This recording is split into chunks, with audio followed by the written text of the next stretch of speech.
happen. You guys ready to start tonight's fucking show or what?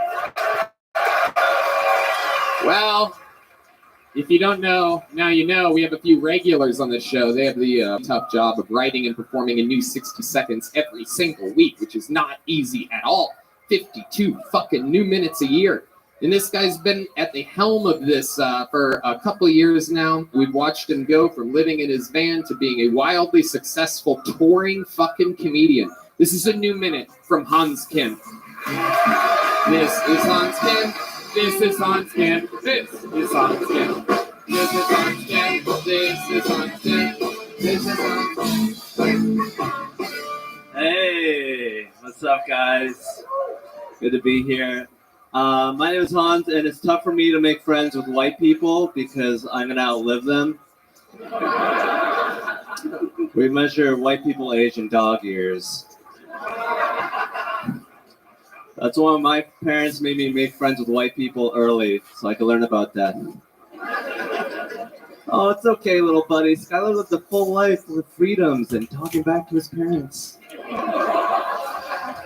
But yeah, I'm doing pretty good. I am actually seeing a 24-year-old woman, and I can tell she's 24 because whenever I'm fingering her, she's always vaping.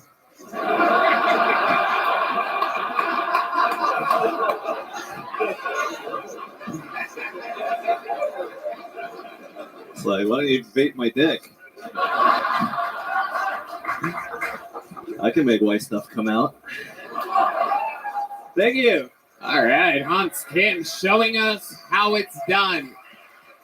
Love the vape joke. Got a little fucking creepy after that, but I don't know if you need all that, but I love it. How's it going, Hans? It's going fantastically. Yeah. I'm so wealthy right now. It's crazy. Ooh, you have been out there every weekend. Hans is absolutely killing it all over, selling out shows. You were in Tampa this weekend. Yes. Going head-to-head with Uncle Laser, who headlined a weekend there. What was that like?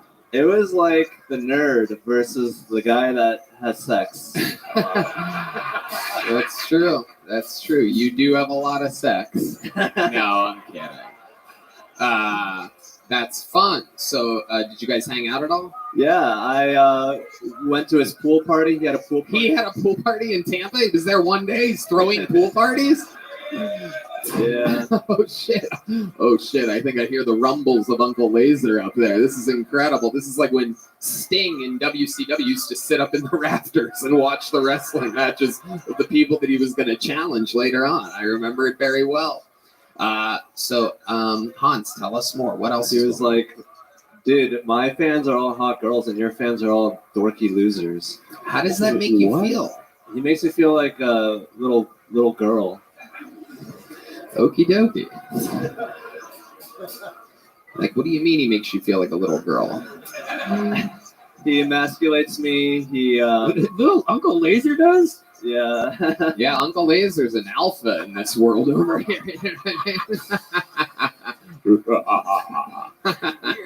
I love it. You talked a lot of shit about outliving white people. Yeah, sorry, Tony. It's okay. I forgive you. It is good. This 24-year-old, is this new? Yes. Okay. Where'd you meet her? She came to one of my shows here at the Vulcan, and then she gave me her number and told me she was Jewish. And then I was like, I'm in. Okay. What's the most Jewish thing about her that you've noticed? How long have you been with her now?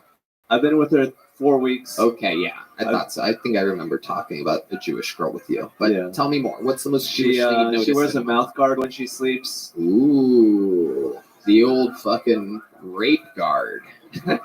So you don't go sticking your fucking whatever in her mouth. Your little vape pen you got down there. All right. A mouth guard. What else? Have you noticed anything else? She got really mad at me yesterday because she was licking my balls, and I have really sensitive balls. It's not anything personal. And she was like, do you think Uncle Laser has sensitive balls? He hits those things with fucking sledgehammers just to get them juiced up. You know what I mean?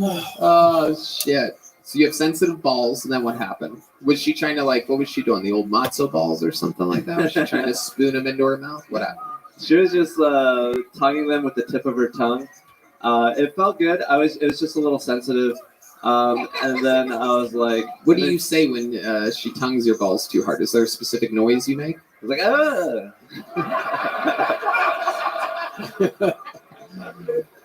Oh, Hans, you are one of a kind. Now, we all know that you are famously Asian. You are South Korean. Yes. And I want to ask you about something because we found out from the actual news this week that the coronavirus was officially leaked out of a lab in China. I want to know because I can't speak about it at all, obviously. I want to know what your thoughts about that are. Accidents happen.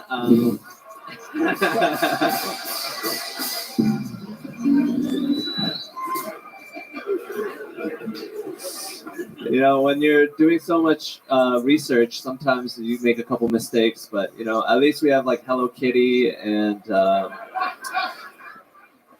okay.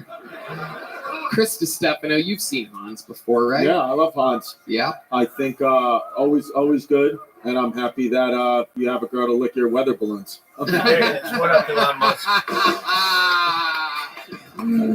Yes. Radio City fucking music hall. What Here we happens? come. I love it. Yeah. What else, Hans? Anything else before we let you go? I've been seriously drone piloting for a while now. I'm a shit. pretty good pilot.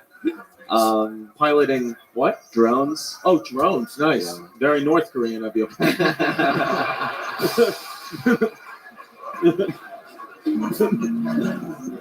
What have you been doing with these drones? Tell us more.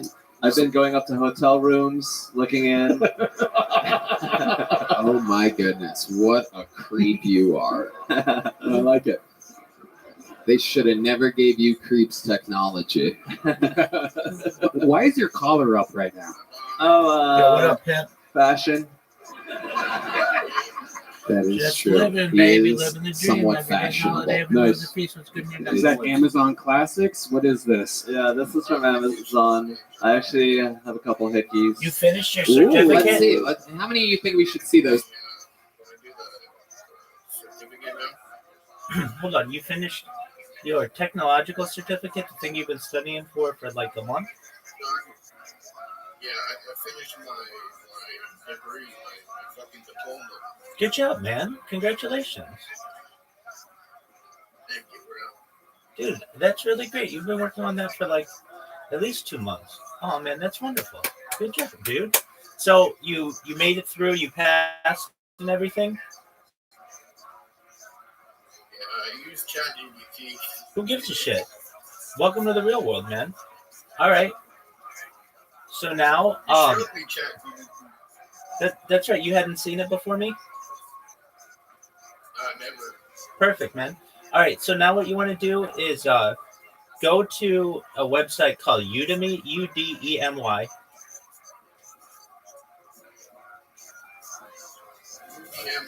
No, Right? Udemy.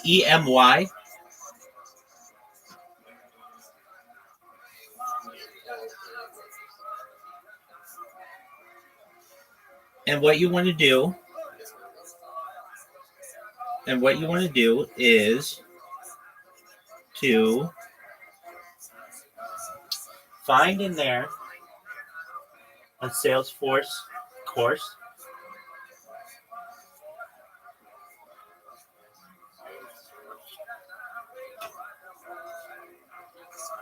It's called PIA A plus, not good. No, it's good. If you want to go that route, you can. No, I just want to see what you thought about it. I think it's a good route as well. Really, at this point, there are about 50 different routes you could go. So it's the same thing. Actually. No, I mean, they're different, but it'll at least allow you an opportunity to perhaps expand your knowledge base.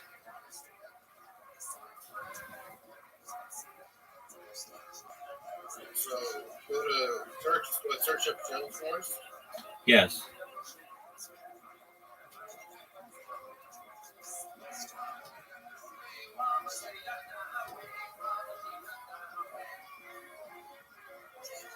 The complete Salesforce certified administrator. That's what you want.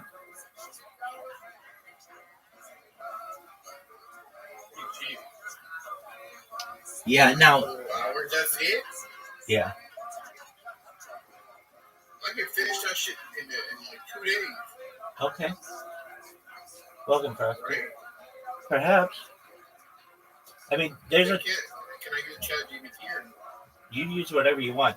There's a test that you have to take, but once you pass the test, then what we'll do is we get you set up with a temporary position. You might be working small amounts of hours, but that gets you the experience that you need, and then from there, you can start applying for real jobs. I'm gonna do both. I'm gonna do the CompTIA and the Salesforce, and then I'm gonna get a job. There you go. Do them both. I mean, truthfully, that's better. The more certifications you have, the more familiar you're going to be. The key to this is you want to be knowledgeable enough to be able to get through the interviewing process. And the interviewing process can be pretty intense. It can be multiple people asking you questions, technical questions. So you want to be as familiar with essentially technical language as possible. And for the test, you said I can check. No, you can't on the test. Can't? No, they have cameras on you, and if your eyes move from your screen, you fail the test. I really have to study. Yeah. But it's nothing you can't do. But I read on Reddit that some guy he said he used to not use AI. I'm not using. Yeah, I mean, I'm just telling you, when I took the test, they made me, I took them remotely, though you can go to a place to do it as well. And they made me like move my camera all around my room to make sure that I couldn't have any other screens or anything. And if my eyes moved from the screen, they would tell me like your eyes have to stay on the screen.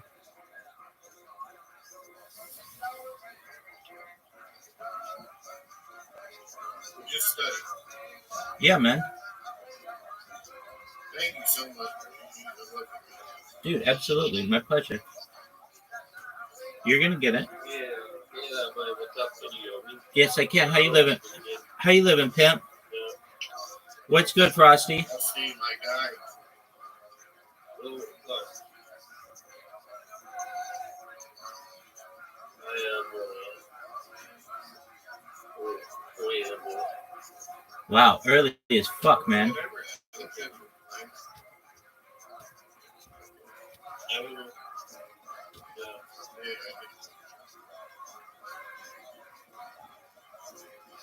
Frosty, did you sleep well?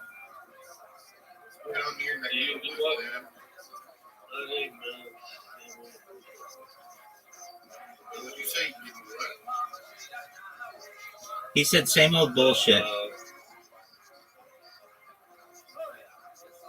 you aware how like nowadays we have like it's not even AI, it's like being active whatever look at this talking about the plane that the one before that, the plane that before that. Am I aware of it? Are you asking? Yeah. Yeah. There were multiple, allegedly. Yeah, but so like if you dissect the entire thing, then like it makes sense to the plane is from 1982, and that was to make it fake. But what will make it fake is whatever goes together so good. Dog, I don't know if I believe everything that they're telling me. Yeah.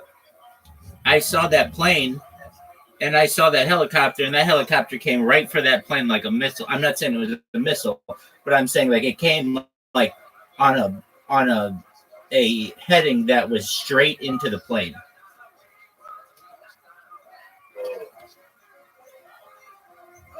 Yeah, I noticed that. And the other thing is that, but I don't know if it can happen at an airport, and like people stop like at an airport, so it takes you happen there, and like I don't know, it makes up for anything. It doesn't make any sense. Because in that way, so all sorts of stuff about it. Some just says like, he just acts everything about it instead of saying it.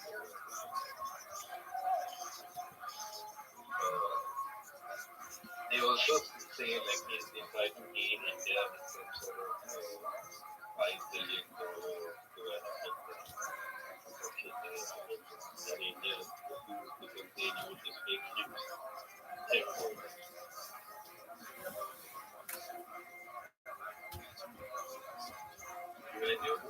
Yeah, we can. Frosty, did you see the alleged plane crash in Philadelphia? Yeah, I saw that. Did you notice like everything's fucking black?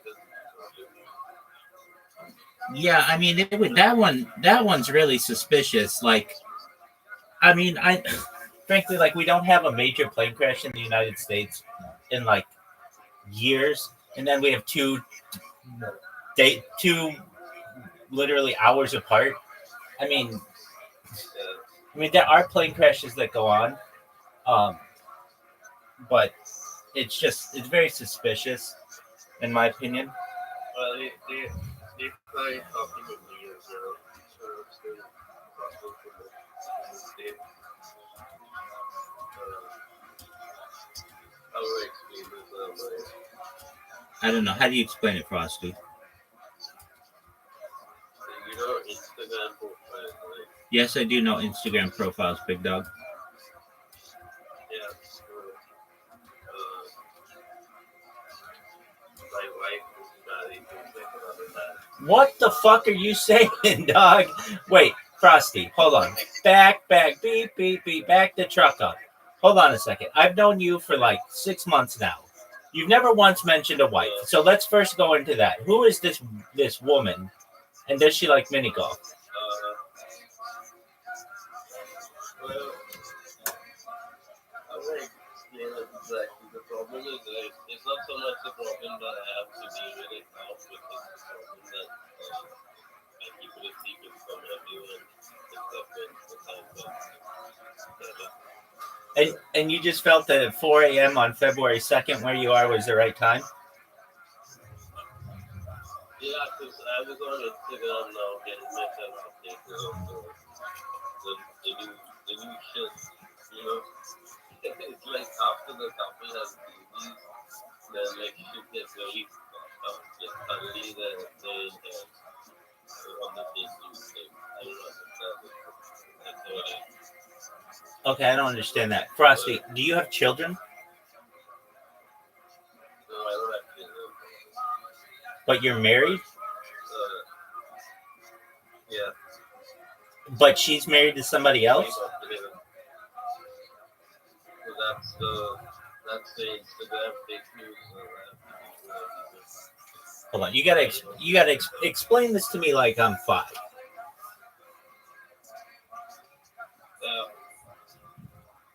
Okay. So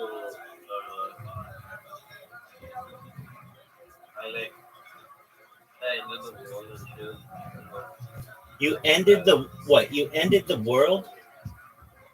I did something like that. What did you do? I don't know. So this is the problem, right? In fact, to explain something like this, it's like, especially to my doctor, they think I'm crazy, right? There's no way to explain it, like, anyway. Yeah, Frosty, you're not making sense. Yeah, but that's the story of it. Just that, yeah, I don't know. I think I have to be a very cool person to be able to do all this. Frosty, one thing at a time. One thing at a time. How is it that your wife is married to another man? Because they set me up for it over there. I don't know why. Because she died 3:13 dead. She didn't even go. So they put her on No, Frosty, let me just tell you this right now, Big Dog, you're not making any sense. I'm telling you, this is what's happening. It's like a zombie apocalypse, right? So all these people online, some of them you see them, they're like bots. They're actually living bots, you know? No, I don't know. I don't know what Indian Instagram's like, but American Instagram's not like that. It's usually thoughts and women breastfeeding. Yeah, I know. But that's just about it. It's kind of, I don't know, it's kind of fucked up because on Discord you find those people who they seem to act and communicate with you as well. They don't communicate well enough, so you can tell that they're fake. Or even on Twitch. The bot How is your such a wife bot. married to another one? Doug, I don't think Frosty's making sense right now. It's early there. Wait, how is your wife? I'm done with this. This is work. And Wait, so, make sense. How is your wife married to another person? So, the idea is that, so in their mind, my wife probably doesn't know me anyway. And she liked the guy first. She liked the second guy who was the guy she was married to. And supposedly after this, she'll marry me. So, you know, the idea is that a lot of times people go off the radar in this world and people steal their data and information and put like random shit on Instagram or the actual fake shit. Frosty, I don't know who those people Frosty, are. I have no Frosty. idea who those people are. But yeah. You're not making Are sense. those people who stole your girlfriend? That's girlfriend, his wife, Doug. In a way, Frosty sometimes has some things that happen that it doesn't always make sense. So we've just got to be understanding that everybody has their own unique journey. But if you're trying to make sense of this, Elon Musk, don't try. Wait. I'm looking at tape, but I forgot. Oh yeah, is it normal to marry to another person in India? no, I'm Christian, so I'm Catholic and believe completely in whatever. Yeah, so here you go for a guy. So, why you just fucking cut it in?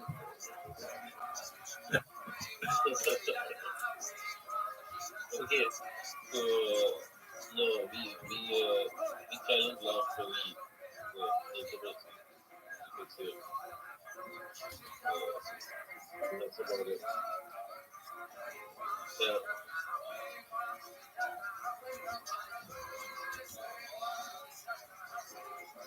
All right.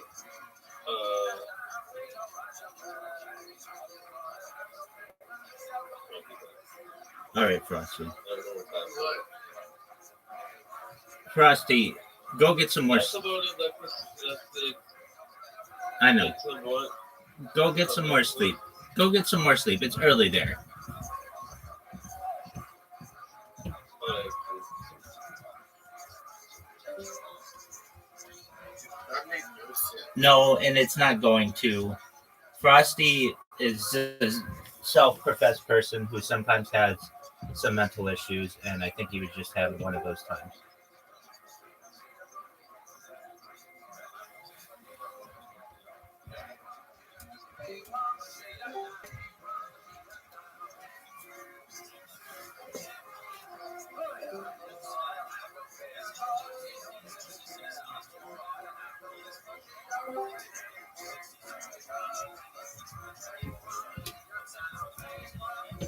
See those hickeys. Here we go.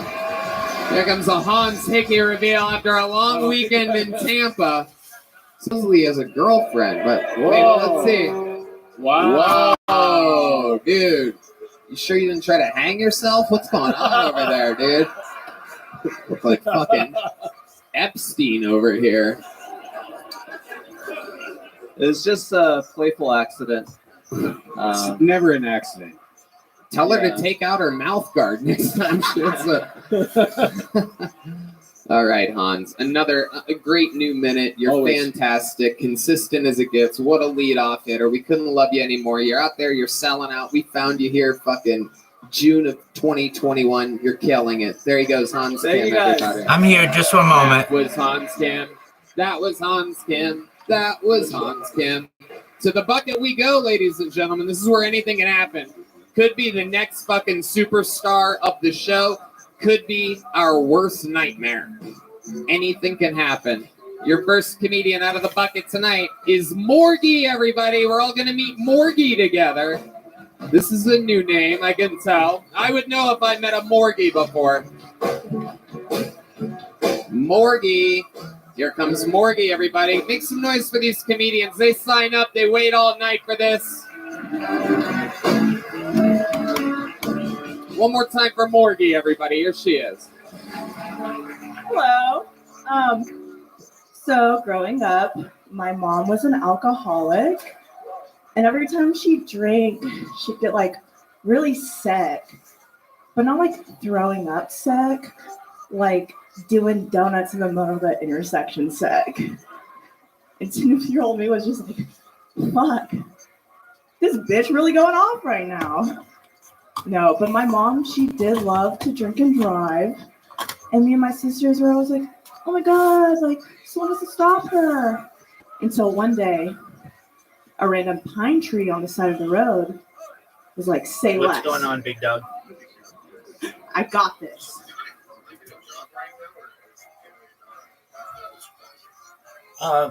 Here's what's going to happen. You're not going to have the necessary experience for the positions. So you're not even going to be accepted for an interview. You need the certificate. You might be able to get an entry-level position remotely, perhaps. Are you multilingual, perhaps? Yeah, I speak Arabic, Spanish. You speak Spanish fluently? Okay. I speak Arabic fluently. Okay, that helps. So you might be able to get a bilingual position for Arabic and English, but the chances are you just don't have enough experience yet. So what you want to do is get the certifications. Once you have the certifications, you'll be able to get an entry-level position. Once you get an entry-level position, you work it for a certain amount of time, and then you'll be able to get a Salesforce developer position.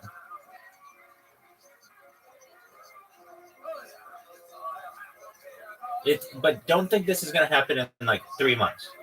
This might take you to the rest of the year to get the certifications, to pass the test, and to get an entry-level position. So Like, probably, you think 2026 I'll be working? in the big position you want, No, not a big position. Just a normal entry level. Like, yes. If you follow what I tell you to do, by 2026, you'll have an entry-level position.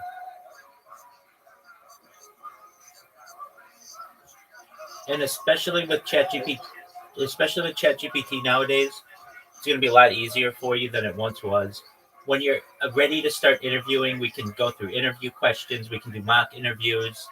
We can also make sure that your resume is very tight. You're going to have amazing cover letters.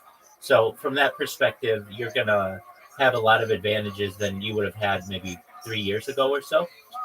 But you need the certification first. I'm going to just get the CompTIA and I'm going to get the Salesforce and then I'm going to work right away. Potentially, yeah. Odds will. Absolutely. The one thing you might run into, maybe, is they might want a degree. And if you don't have a degree, what you will do is just find positions that say, or equivalent experience. And you will take your certifications essentially as your experience. Diploma, not a degree. Yeah, there's a big difference.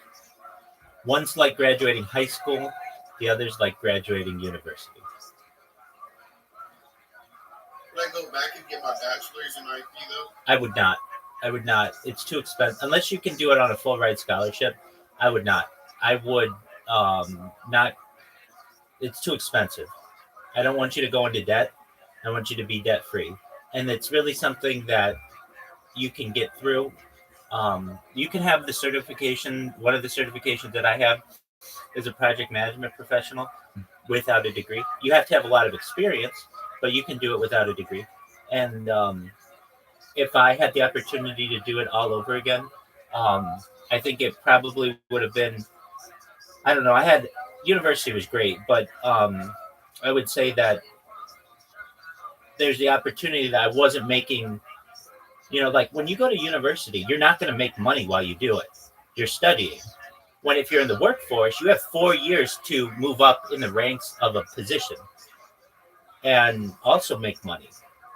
So there's a lot of advantages to the going the route where you just go into the workforce. Additionally, I mean, university degrees are a dime a dozen nowadays.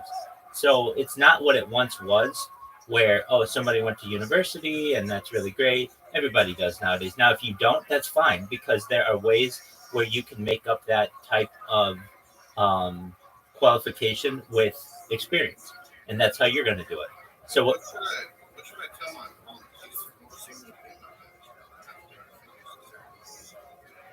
Okay, so you tell your mom, that's fine, and she can. You tell your mom, I don't want to go into debt. She's going to agree with you on that. And you say, Mom, I don't want to go into debt. So what I'm going to do is I'm going to get a job, and I'm going to have the job pay for my degree. So she, yeah. That's very common. Very, very common. There's something called tuition reimbursement. So basically, let's say, generally what I would advise you to do, and what I will advise you to do, there are major online universities, at least in the United States. I know that Arizona State has one and University of Maryland has one. You want a big time school like that has a total online degree program. And what you're gonna do is get a job. The job will offer you tuition reimbursement. You will enroll in one of those programs, and you'll essentially work your 40 hours during the day, which you'll be able to study doing that. A lot of that with there's a lot of downtime in a position. And then what you'll do is continue your education at night, getting that degree. And then once you get the degree, you'll be able to say, Mom, I did it both.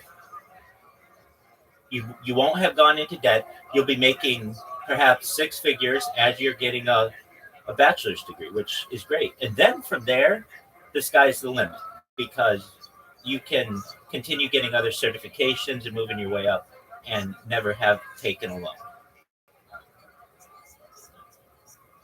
Make sense? So, What do they call it? What do I tell them well, when you're applying to jobs, you would just look for one of the benefits that they offer is tuition reimbursement.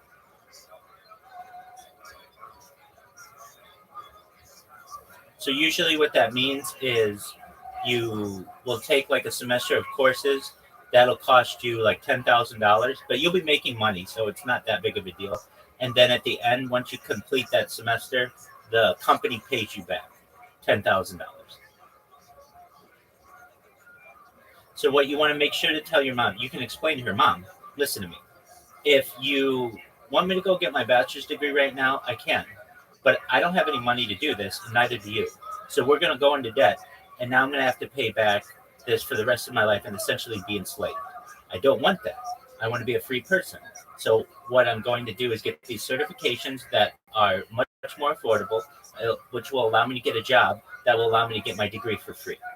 Make sense? There you go. tuition reimbursement? Tuition reimbursement is what it's called. There you go. You're welcome, Big Dog. No, and she never drank it.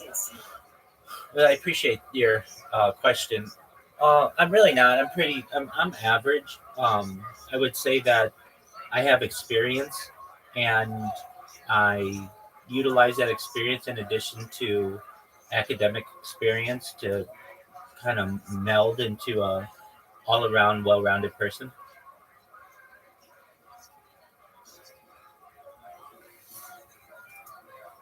Drink and drove again. Thanks, I big tried dog. a new drug for the first time the other night. I'm like, who? They're called. Sandy G from Swing. There you go. Sandy G, folks.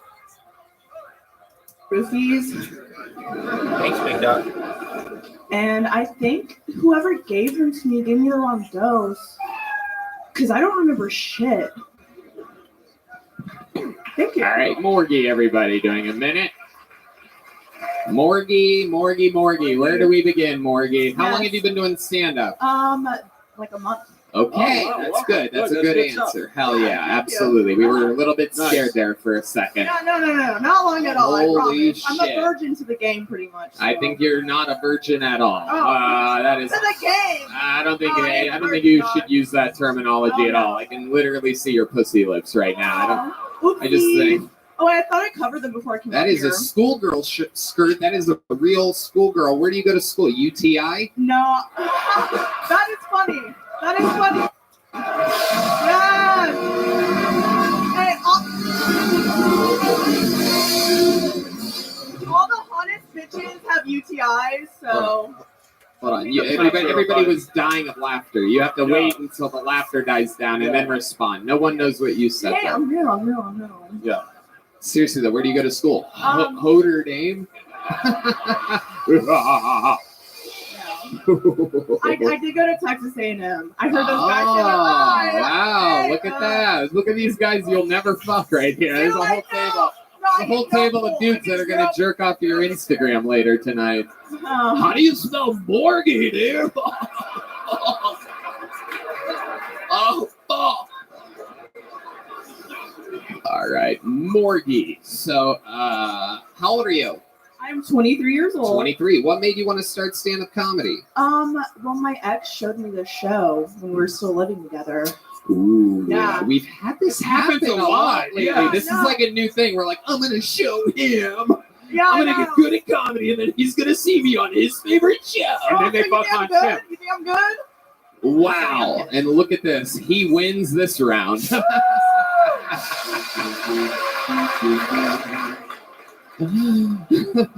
Right now, he's looking at the apartment where all your shit used to be, just like I fucking I made got it. the apartment. You I got stepped the on apartment. another line. Very good. You I are got the literally apartment. anti-comedy, Morgie. I I'm love sorry. it. What's the funniest thing about you think? Because we didn't see anything. I don't know. You're so real for that. Funniest thing, I don't know. I've been arrested 3 times. Oh, for what? First time shoplifting, duh. What were you shoplifting? I was stealing a Michael Kors beanie from Dillard's. Wow, But that is I was such still a pro. trash. I got away with shit still. I got a bottle of perfume and like a belt. Give shorter answers. Give shorter answers. Yeah. Let's focus on shorter answers here. Must be though. Editing is important. Okay. Okay, the second time you got arrested. A drug dealer gave his charge to me, and I just like ended up taking it. Gave his charge. How did he put do some that? shit on me. It's a long story. I Oh, think it went shit. short. This is like if Bad Baby was bad at everything. Yeah. I know. But yeah, Yeah. All he right. like hid his shit in my closet, and then the cops came and searched my house, and they were like, "Oh, it's in your closet. It's yours." And then I was in And you got juvie. arrested for that. Yeah, I was in juvie for a month. What? Yes. Well, he has HPV for life. Yeah. Probably. Yeah. So what's Yeah. you know, that's the There difference. you go. There you go. Yeah. No doubt about it. And now the question everybody wants to know: your third time being arrested. Minor in consumption. I was at the beach during spring break, and they just found me drunk as shit. They didn't find me. They like pulled over my car. My ex was driving. Right, they resuscitated you. No. I was acting like a fool for sure. Like they arrested me. I was in the back of the car. I was like, like a fucking monster. How old were you Right. then? I was 17. Whoa. Yeah. No, all under 18. I got arrested all under 18. That's the way you should do it. My advice, Cindy. Welcome to another episode of Life Advice with Morgie, everybody. Thank you. Which parent fucked you as a kid? Oh my God, Red Band! Why would you say something like that? We could get sued. This is a real show. There's probably sexual violence listeners out there. There's probably a lot of people that wouldn't Yeah. like that. So which parent was it that fucked you? No, I'm an orphan technically, so. Oh wow, so it's not even that bad Yeah, then. no, not even that bad. No, I didn't even get the chance to do that. Yeah. Yeah. That's fine then. Wait, you're an orphan? Like, I'm sorry. technically, I can't believe I didn't hear this. This is Yeah. wait, the joke was when my mom's dying, drinking and driving. My dad's like a hobo, you know what I mean? okay. Oh, Yeah. yeah. Woo! I'm no one to disappoint right now, so woo! Where You're is doing your dad a hobo at? I'm Corpus Christi. Ooh, Yeah. the plot thickens. Yeah. Yeah. Man, you communicate with him ever? I haven't talked to him in about 5 years. He lost custody of me when I was 15. 5 years. Why haven't you talked to him in 5 years? Well, he's a hobo, and like so. You're saying this like he's like a puppet on a stick or something like that. Like, oh, hobo. Well, it's like, okay, if I want to see him, I'd have to pay for everything, and it's like I shouldn't have to do that for my parent to like spend time with them. Right. So it's like, why the fuck would I do that? Right. You know? Okay. Yeah. Yeah. I mean, he didn't want to take care of me at that age, so why should I take care of him? Like, fuck that guy. Have you ever told him that? No. I was his Do you favorite think? though. Do you have his phone number? No, I don't. I don't think he has No, a phone. that was Got a almost phone. awesome. No, that Jesus. motherfucker. There's no way that motherfucker has a phone, bro. Wow. Like, he's crazy. I love it. How popular are you on TikTok? Okay, thank you, Red Band. Let's do 50% less of whatever.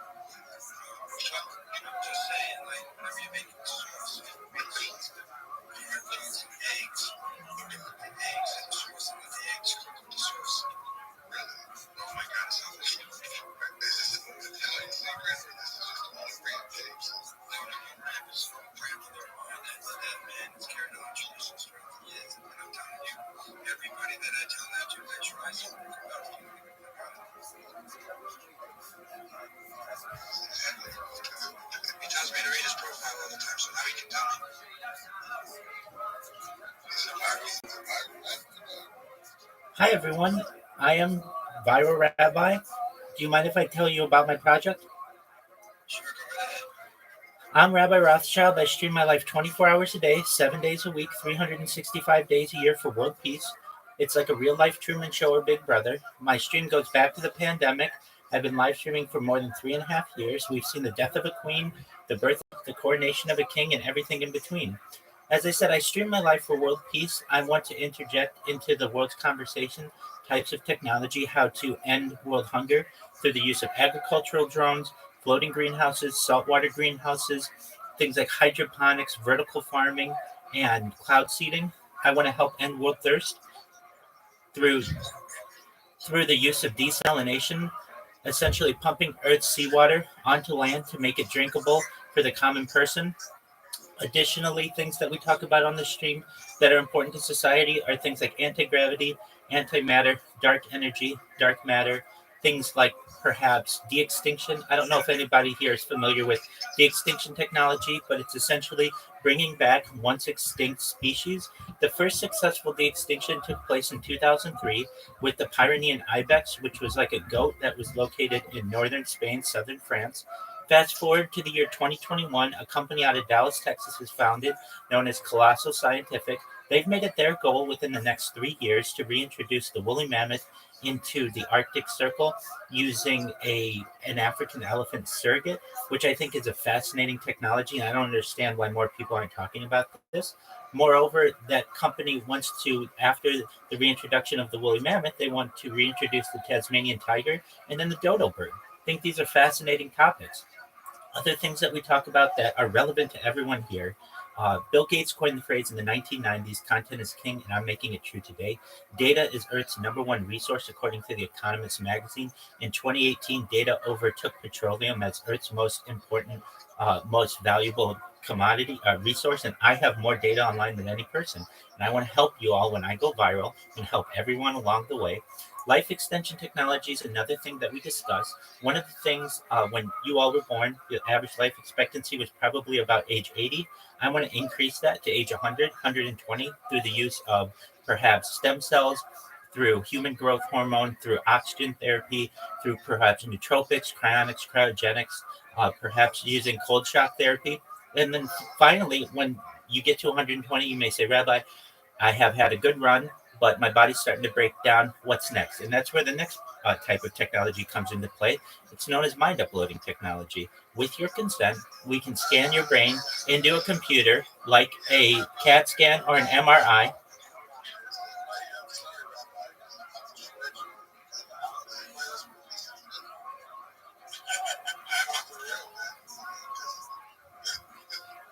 All right, PZ. Well, I appreciate you allowing me to share my project with you.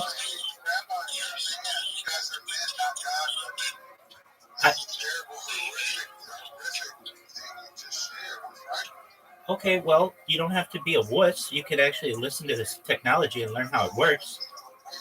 Yeah, a coward. A coward, man.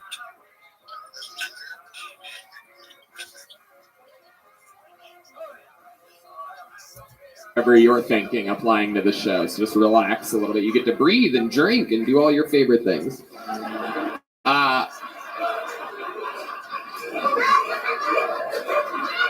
So when you signed up for the show, knowing that your ex that you used to live with, was that a bad breakup? No, it was kind of mutual. We lived together for 5 years. I mean, not for 5 months after we broke up. He just moved out a month ago. Okay. But I still love that motherfucker. For life. But he unfollowed me on Instagram the other day. He called me. He was like, I have something to tell you. He was like, I unfollowed you on Instagram and took you off Snapchat. I was like, okay.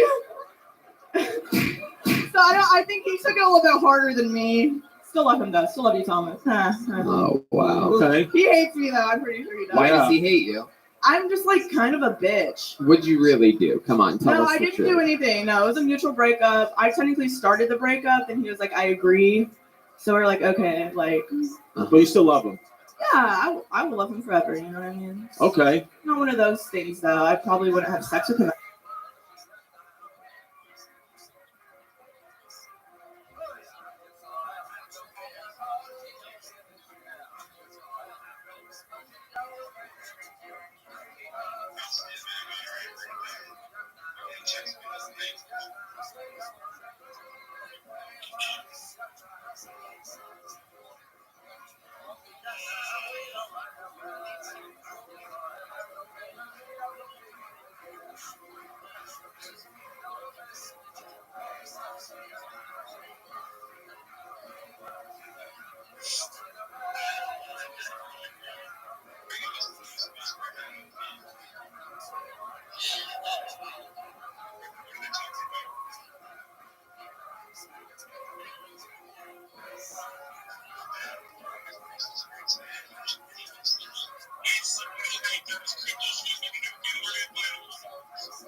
That's correct. I'm Rabbi Rothschild. How are you, Omega and Will? I'm excellent. Thank you so much for inviting me up to speak. Do you mind if I share with you my project?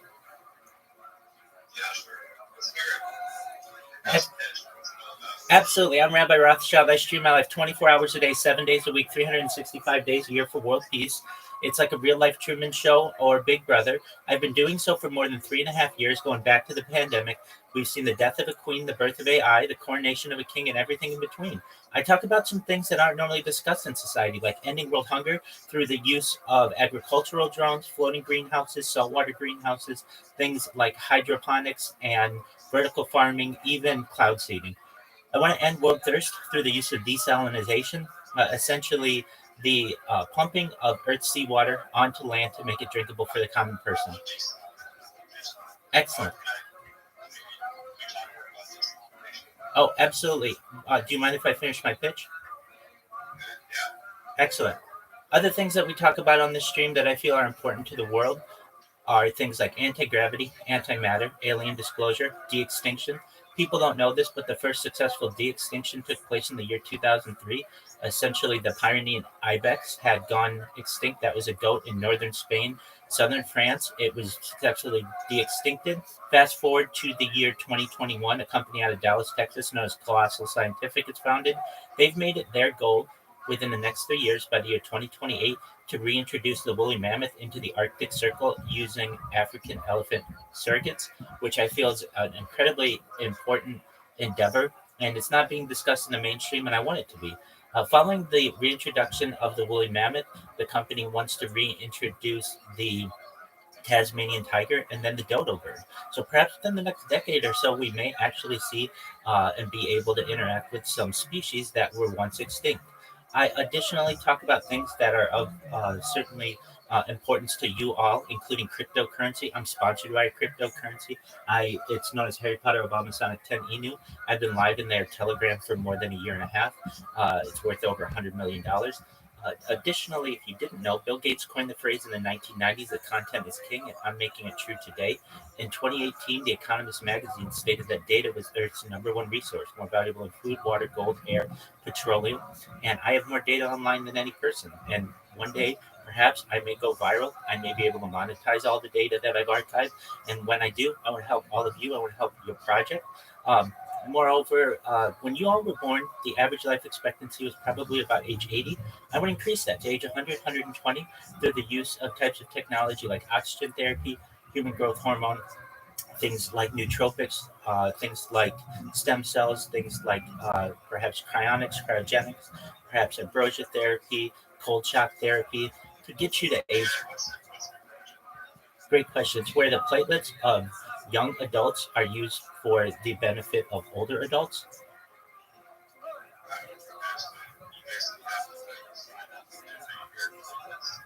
Yeah, people do that today, though. People do that today when they just sign up to give blood. So essentially, it would just prioritize people in their 20s and 30s, their blood for the older generations to be able to make sure they can live longer. But eventually, we may get to age 120, and you're going to say, Rabbi, my body's starting to break down. What's the next plan? And that's where the really exciting technology comes into play. It's known as mind uploading technology, Omega and Will. This is with your consent. I don't want to do anything without your consent. I'm a libertarian at heart. I'm about personal rights, personal freedom. But if you want, you'd be able to scan your brain into a computer like a CAT scan or an MRI for later download. Just like a CAT scan or an MRI, we would know even more in depth where every single atom is in your central nervous system, your peripheral nervous system, for later download as an android, an avatar, a cyborg, a cybernetic being, a clone of yourself, a robot, an ethereal being, whatever you want to be. But essentially, what I'm saying to you is there may be a possibility in the future at digital immortality, and I think this is a very exciting prospect. And I just want to thank you guys for letting me share my project with you.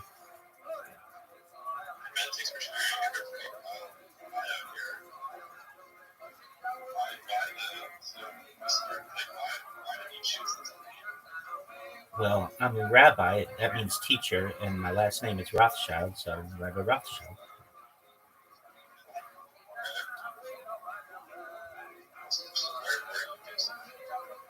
I am based out of Los Angeles, California.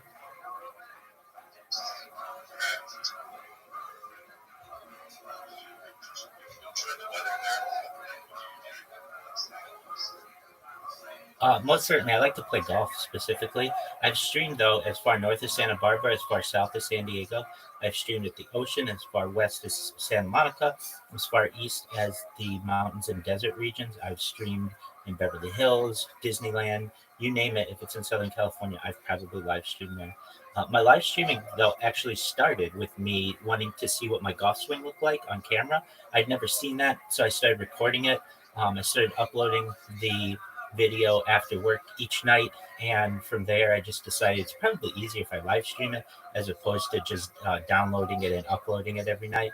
And I figured if I'm going to do this, I want to do it better than any person's ever done it in the history of mankind. So I bought many different handheld devices. I bought laptops, I bought Chromebooks, essentially put them throughout my living area so that people could be able to watch me in real time 24/7 like a real life Truman Show.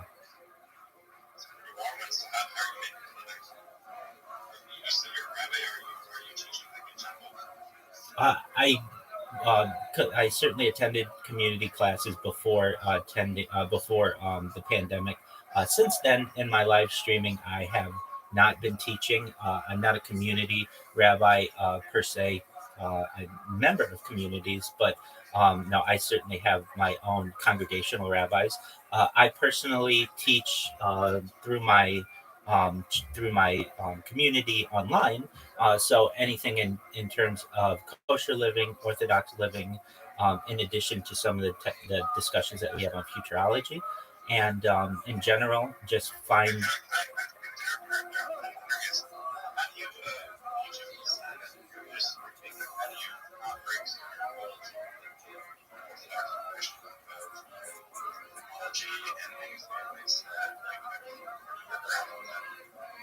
Many things during the pandemic changed.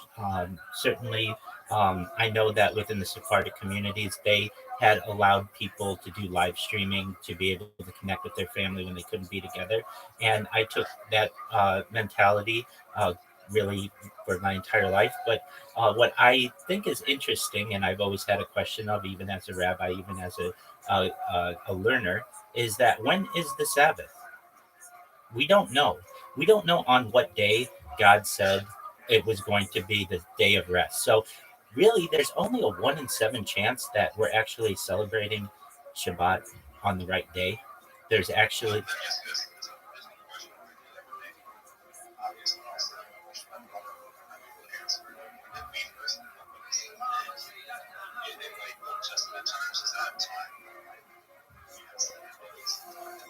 It comes from Genesis, so God rested on the 7th day, and generally it's just been tradition from there that our week has consisted of 7 days.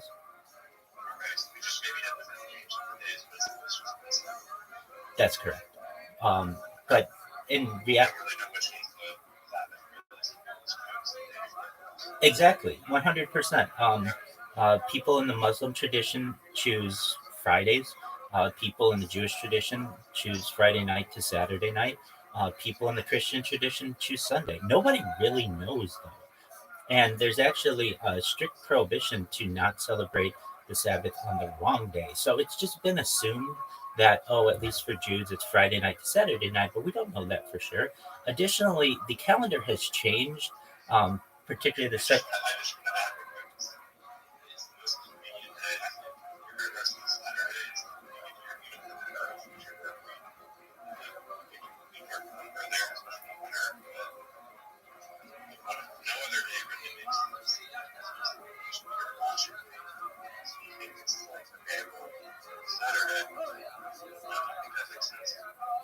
It does, but I actually envision a calendar that is different in the future. It's based on it was actually somewhat proposed during the French Revolution, but it's a 10-day week, essentially, and a calendar that doesn't need leap years, which I think is really important. The reason why I think it's important, when you get into interstellar space travel and measuring long distances, you actually run into issues when you have to make calculations of, for instance, a light year. Is it in terms of 365 days? Is it in terms of 365 and a quarter days? Is it in terms of 366 days? These small distinctions can cause major catastrophe, especially when you get into great distances. So, yes, I live on a 7-day calendar just like everybody else does, but I envision in the future a calendar perhaps based on 40-day months, 10 days for each week. Uh, so that's essentially, uh, we'd have 360 days of normalcy within society, and then a period of holidays for about 5.25 days at the end, which essentially allows is what people in the corporate world do anyway. They shut down during the holiday season. But this type of calendar would allow us to avoid leap years, and I think that's really important. But for the time being, we're not all that aligned yet. So I do live my life as best as possible according to traditional Orthodox teachings. I don't drive on Shabbat. I don't like. I don't combust on Shabbat. I don't work on Shabbat.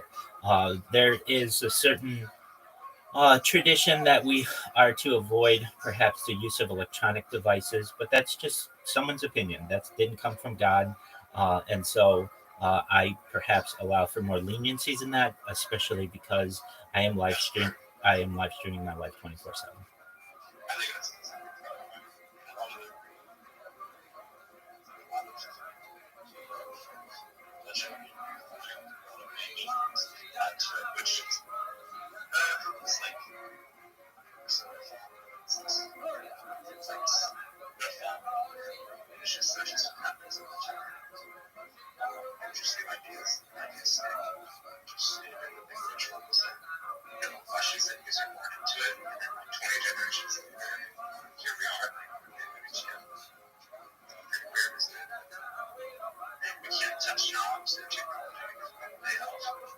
I'm 100% in agreement on that.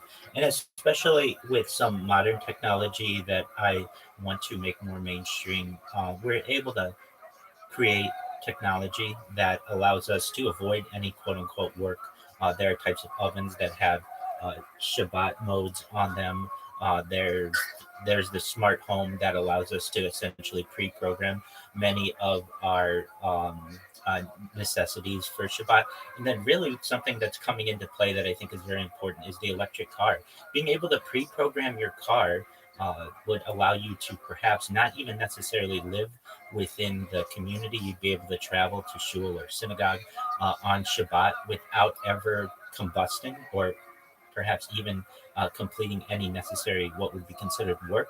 And so these are some really revolutionary, I feel, opportunities for not just Jews, but perhaps humans of all creeds to be able to utilize in the future. And we're coming closer and closer to a day of complete autonomous driving, where all of this would be able to be pre-programmed.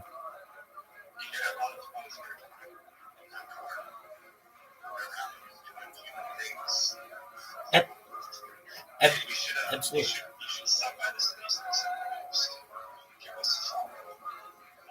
Already done.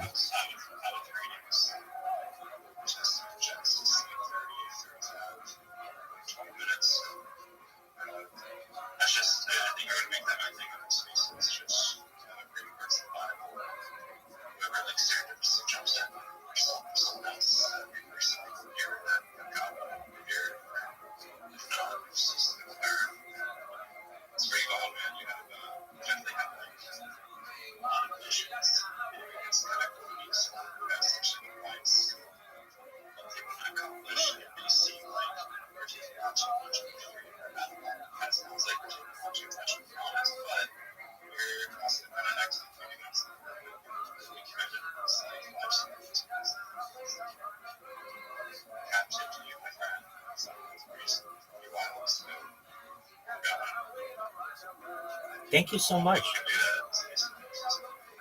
Thank you. Thank you so much for the high praise. I do my best to not overburden myself. So, I mean, I really just live my life pretty normally as I would anybody else at any other time of my life, aside from perhaps having the live streams going. But aside from that, you know, I enjoy things that most people enjoy, like podcasts and documentaries and movies and all of that.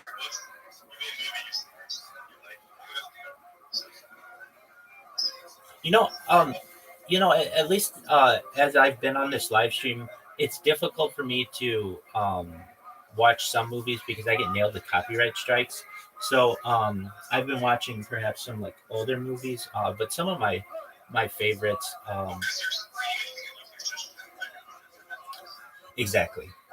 Essentially, that's intellectual property, and you receive a copyright strike on one of the various platforms on which I stream. It will also sometimes stop your stream.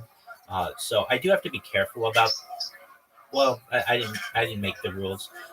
So what I do sometimes to avoid that is to play simultaneous sounds over a movie, so that the IP, the intellectual property detection, cannot perceive what I'm doing. I would say that some of my favorite movies, really one of them, which is kind of surprising to people, is Religulous. It's a Bill Maher documentary. Uh, yeah, yeah, but it just basically shows that all religions kind of have these specific rules to them, and that it just depends how serious you want to be with your doctrines. But it shows that.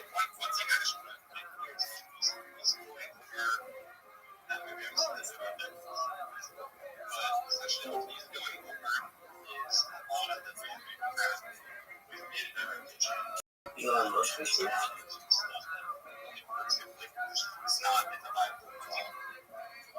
That's correct.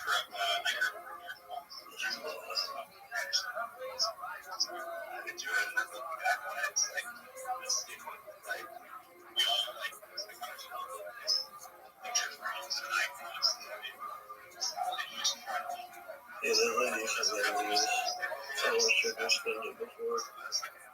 Okay, just one moment. I'm in the middle of another conversation. Apologies.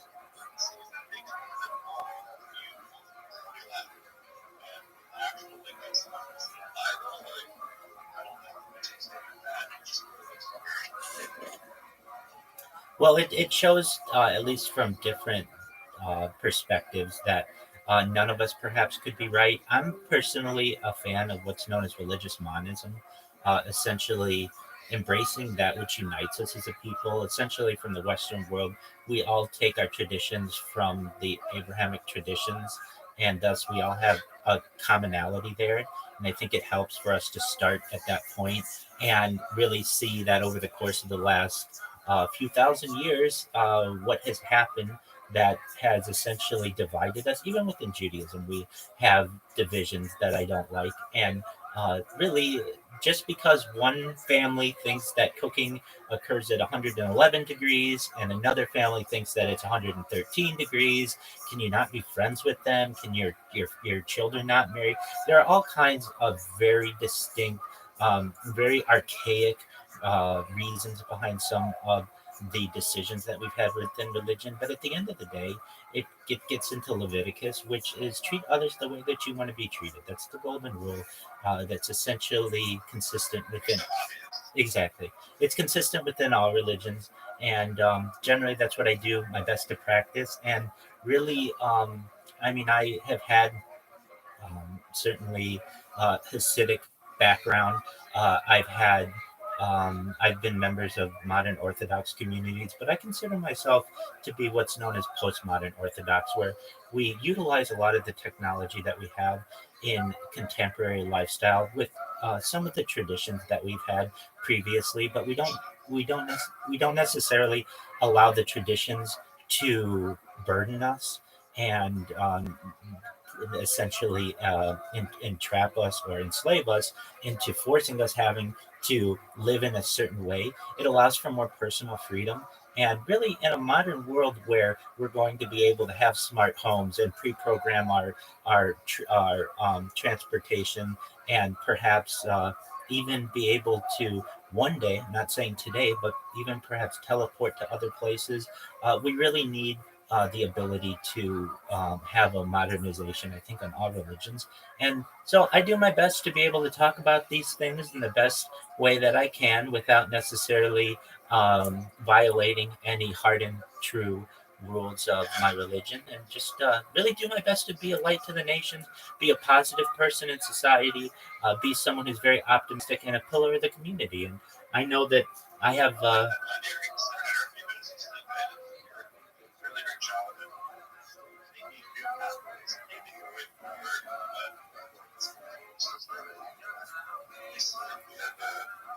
nice man. One more question I have for you is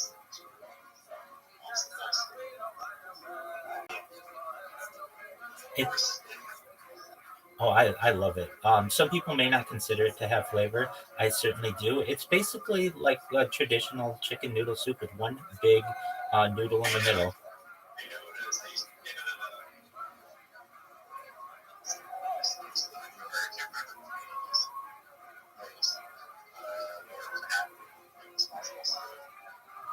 I mean, it was good. It was good. I think I just waited some more. I know you're not that. There's anyone else that's MATZA,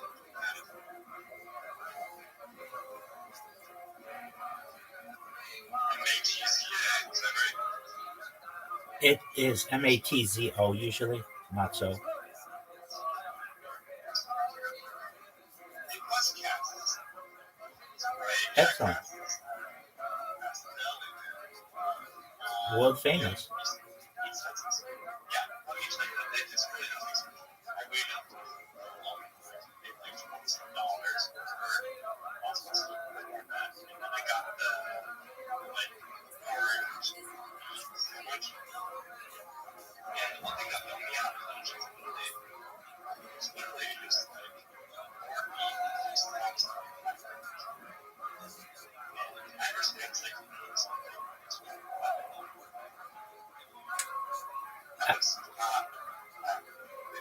Maybe I should go.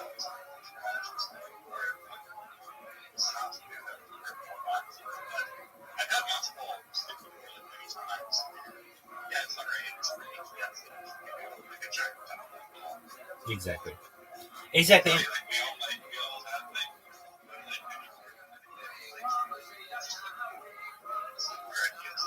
I feel like it's like variations.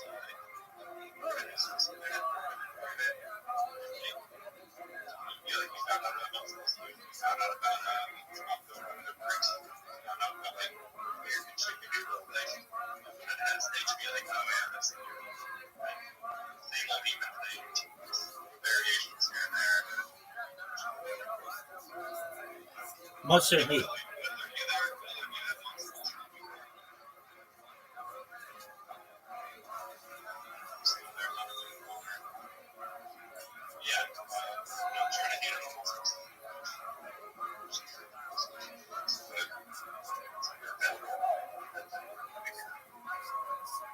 Excellent. Well, I mean, people go to Katz's Deli because of its fame. It may not be the absolute best matzo ball soup that people may be able to get. I can absolutely. You're really paying for the experience than perhaps the food. It's probably not the best rendition of Jewish delicacy that you're going to find. I can tell you that generally the reason why it became popular is because of the ingredients that were used. Many times around Passover, we have to avoid chametz, and matzah meal allows us to be able to enjoy a type of soup without the traditional types of leavened bread that you may find in some types of noodles and such. So there are religious reasons why it has become a staple. And I certainly understand that it may not be everyone's cup of tea. But let's say if you're ever in LA, we'll go and we'll get some better matzo ball soup and perhaps a better sandwich for you. And just know I really appreciate your kind words. I've sent you a follow. I've sent Will a follow. If I may ask one last question, I see your PFPs everywhere. What PFP is that? That's a devotional dog. That's actually digital NFT or using this was they also that were part of and they're just like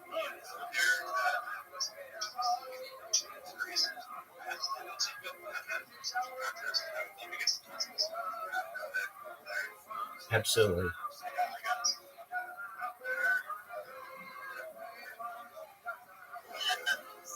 Yeah, the Dojo dog and the.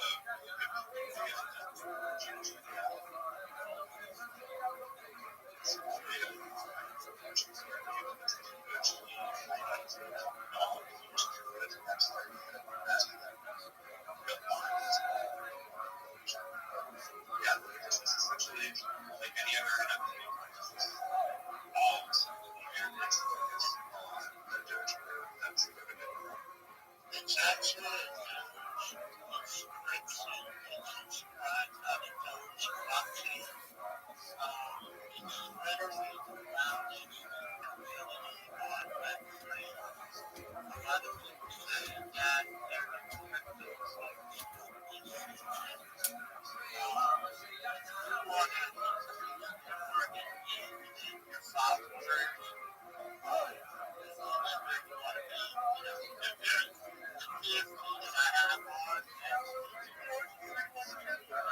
Yeah, we took that for one right now. They're picking up the value.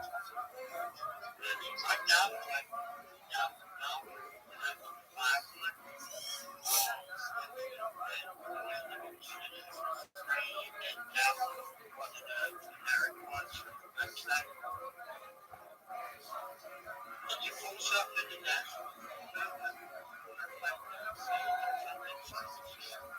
I can't right now. My hands are tied.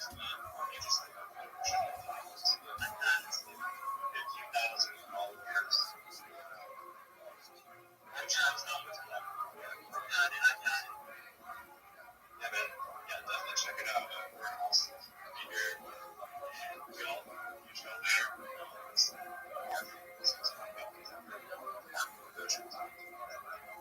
Well, phenomenal. I see it in the nest. I'll take a look at it. Thank you guys so much for allowing me to share my project with you. Again, if you need anything in the future, I'm here for you. I've sent follow requests to you guys, so feel free to follow back if you want to connect in the future. Just take care. Many blessings to you all, I hope, and have a wonderful day. Take care.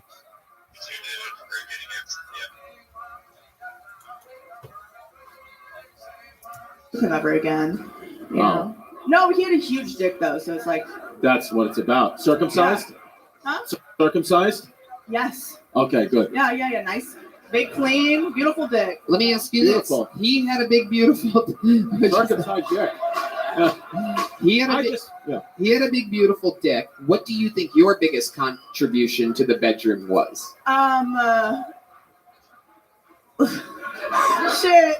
Well, I didn't put like my full name, so yeah. I like to write dick. I'll write dick.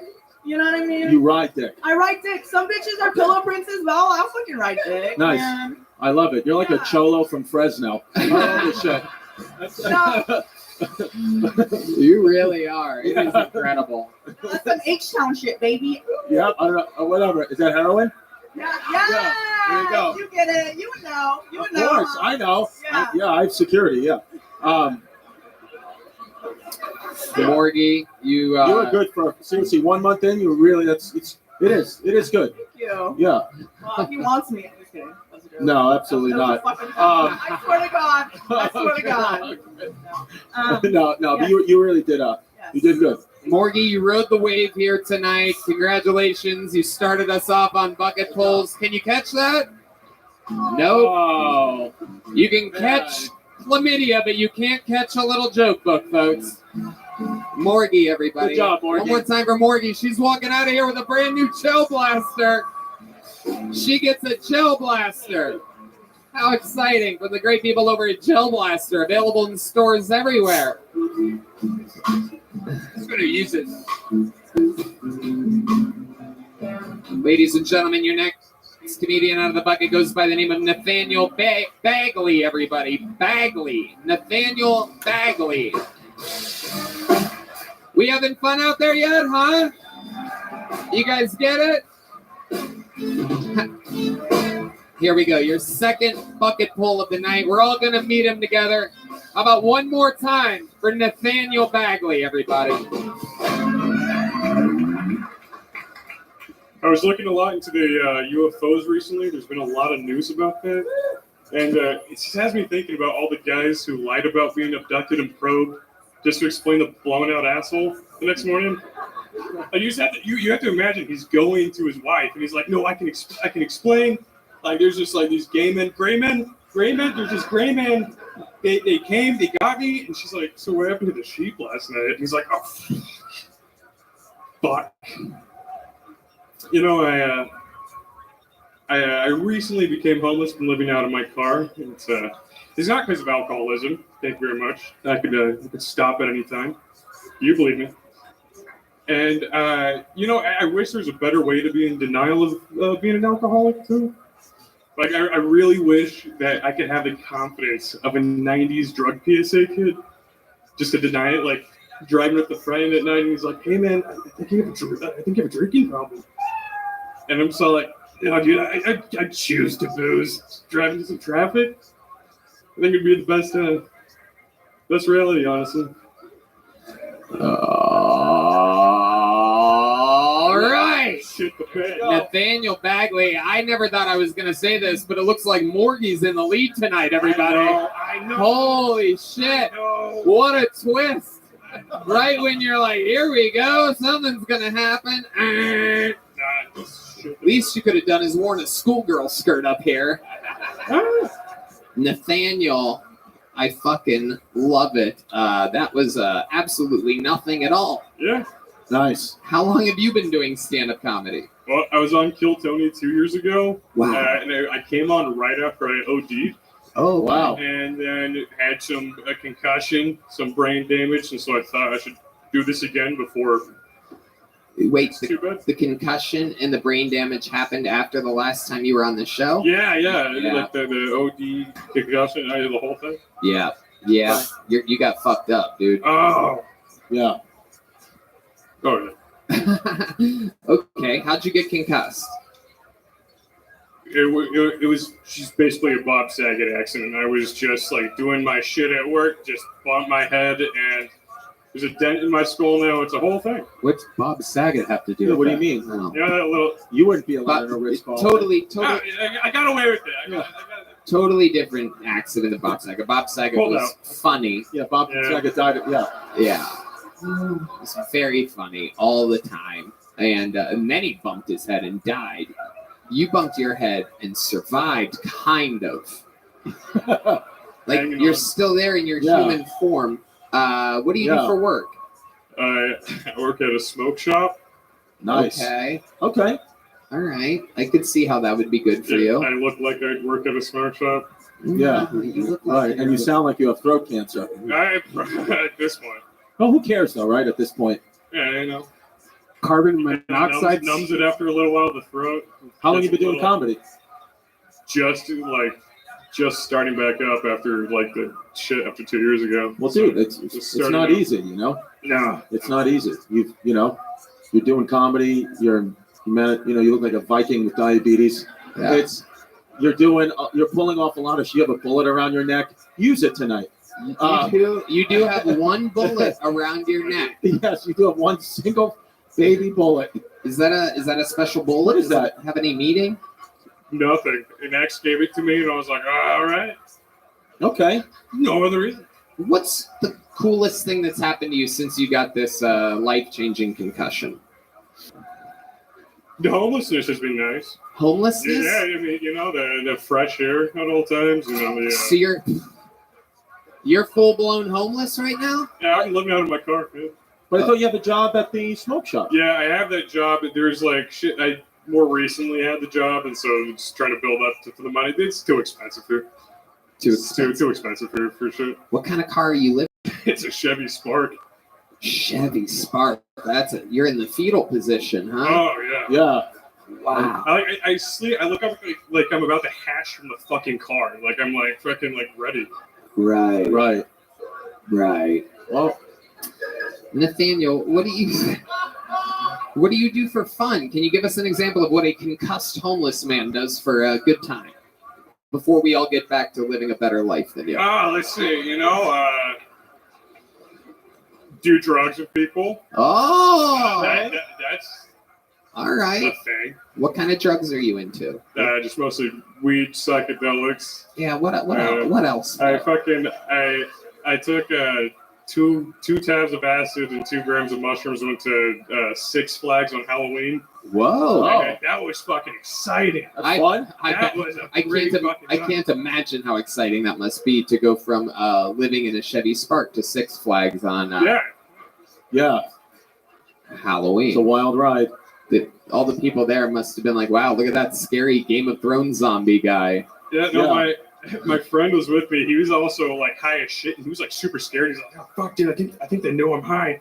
He's like, because everyone's like, "Dude, that dude's fucked up." I was walking in front of him, just like, "Dude, this is fucking great. This is fucking good." And like these like people trying to like they're like dress up as zombies and shit, trying to scare me. Where exactly is this Yeah. dent in your skull? It's just right up here. Okay, that's where the sense of humor is located. Very, very interesting. We're If I learning a can lot here. We do click some around. science studies here. Nathaniel, I find you to be very, very interesting. Have you been doing stand-up other places other than here? I've been getting back into it this month, so. Oh, all right. Welcome back. Oh, thanks. Yeah. I genuinely meant that. I don't know why I stumbled on this. Yeah, no, it's not easy, you know. Nathaniel? You have a brain injury. Oh, yeah. No, I'm serious, and it's not easy. You're doing it. Yeah. I like it. Yeah. You got an old school name, Nathaniel. You have Civil War face. I think you can do the North Civil War. Fuck. It'd be more interesting if you were repping the South. I'd like to see a point of view from that side. Where's David Lucas? But I think, I think that, you just keep going, man. You just got back. It's not easy. Caspian T, did you say something? Yeah, you said, hey, Oh, hey, how are you? doing all right, man. How are you? I'm well, thankfully. All right, so let's see how many followers I have on Twitter. When I woke this morning, I was. So if you remember, like yesterday when I woke, it was 333. I'm at 441 now. Which when I woke, it's really hard to pick up 100 new Twitter followers in a day. It's really hard. So Did that twice. exactly. So that's good. Yeah. I would say about half of those are people from Follow for Follows, and then the other half are like real Web3 degens. Last night, what did we do? I did my stand-up routine, and it went over really well in a comedy space. Like I say some words in there that are like, hey girl, or something like damn girl, I hope you have pet insurance because I'm gonna beat up that pussy or something like that. And like there were girls in there who were laughing, so I thought that was beneficial. It's not the cleanest comedy that you can have. Okay, and all the people in the room there to follow me, which was unique as well. They let me tell my do my spiel. I was just in a couple of them today.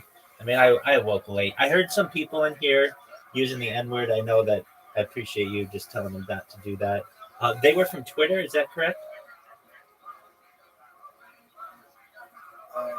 Which ones? The guys who were using the N-word and you're like, we don't use that word in here or something like that. Oh, I didn't hear where they said they were from. Oh, that's okay.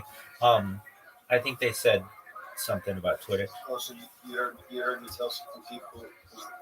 Yeah, no, I understand. And then he said it again. And I was like, hey, don't say that word. And he was like, oh, sorry, I didn't mean to say it. And he said it again. And I was just like, that's not what you picked. And he ended up leaving himself. Right.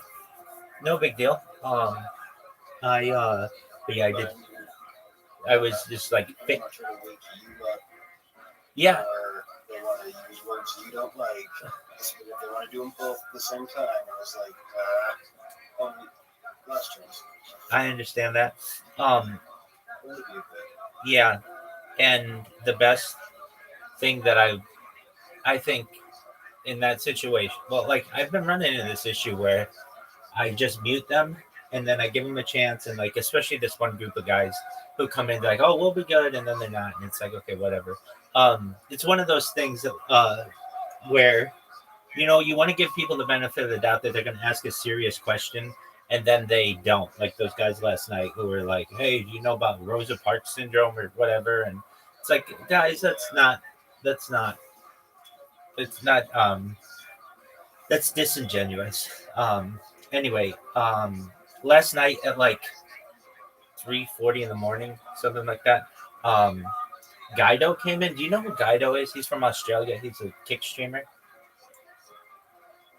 No, I don't think I do. Okay.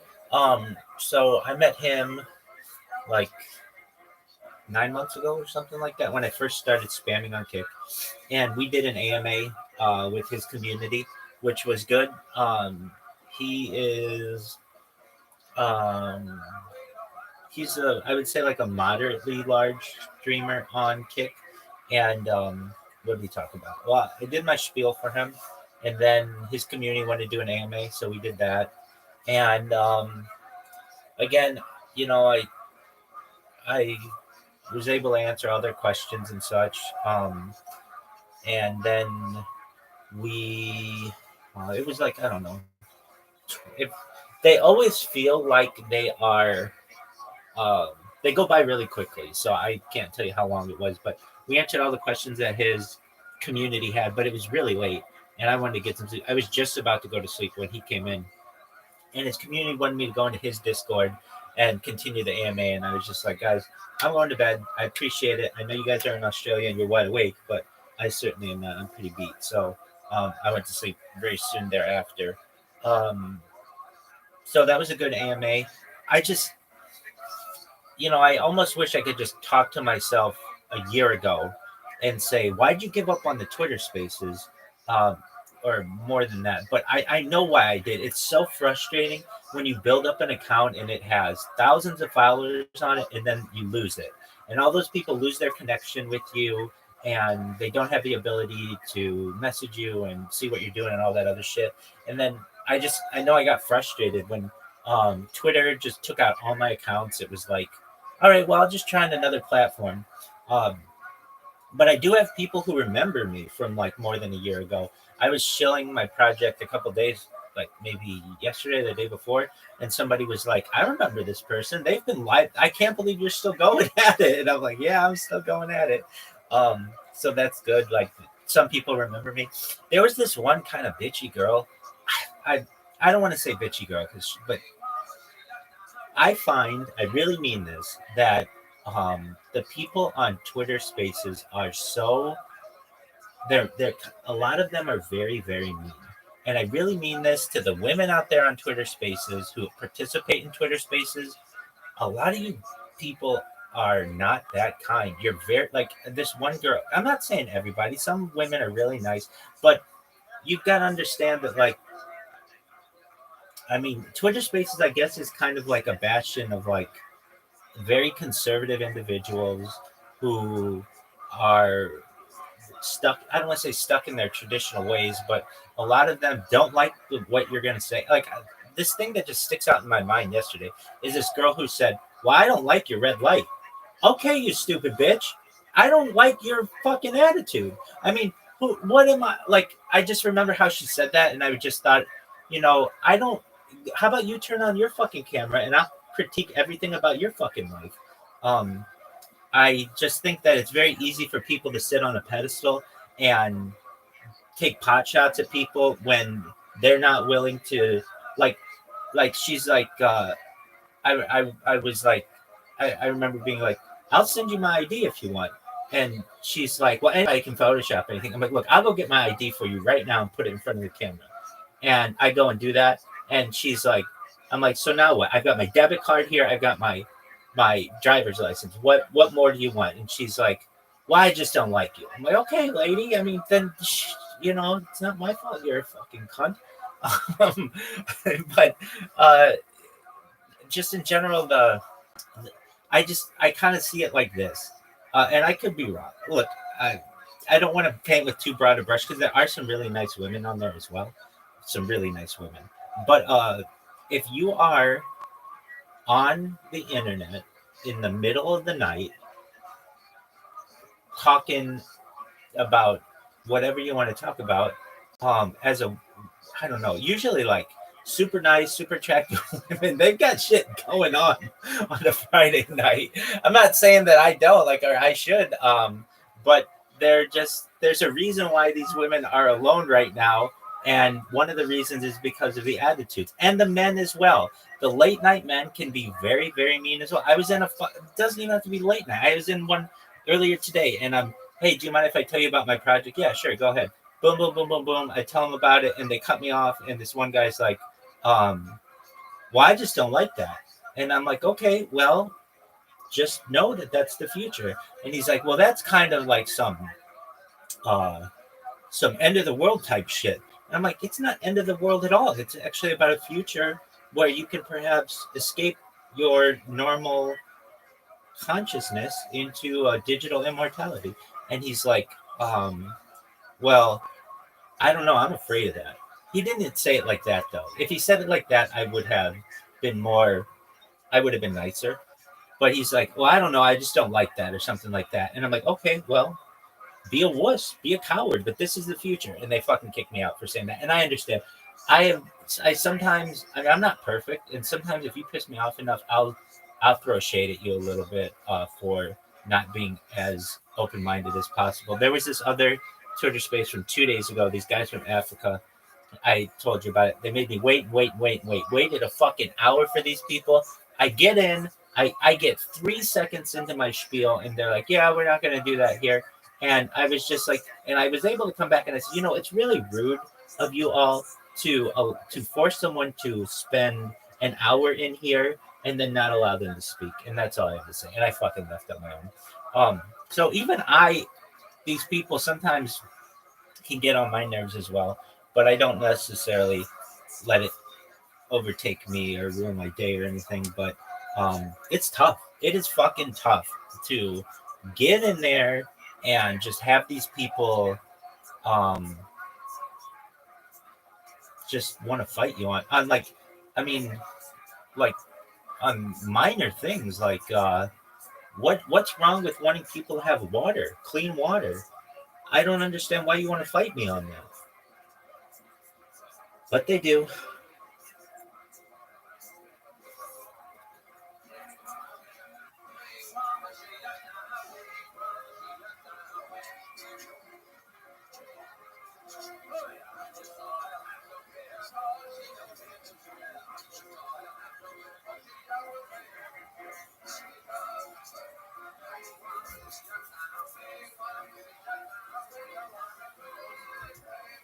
Yeah, it's not easy at all. You're already on the right path. You're already the funniest concussed comedian that is out there. And you look clean, by the way. From living in a car, you look clean. You don't, right? I don't think you look dirty or anything. You look clean. Yeah, that's good.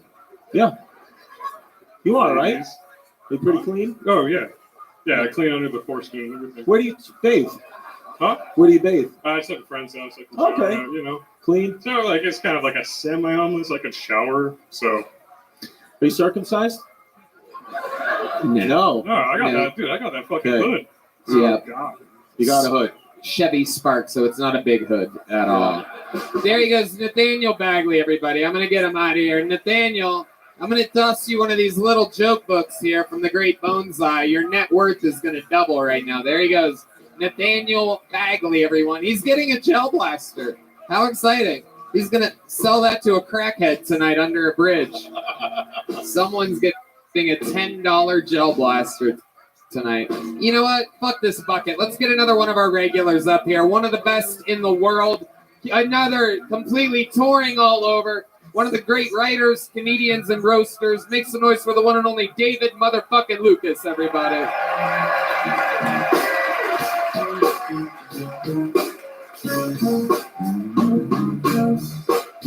Make some noise, people. It's really him, the one and only David Lucas.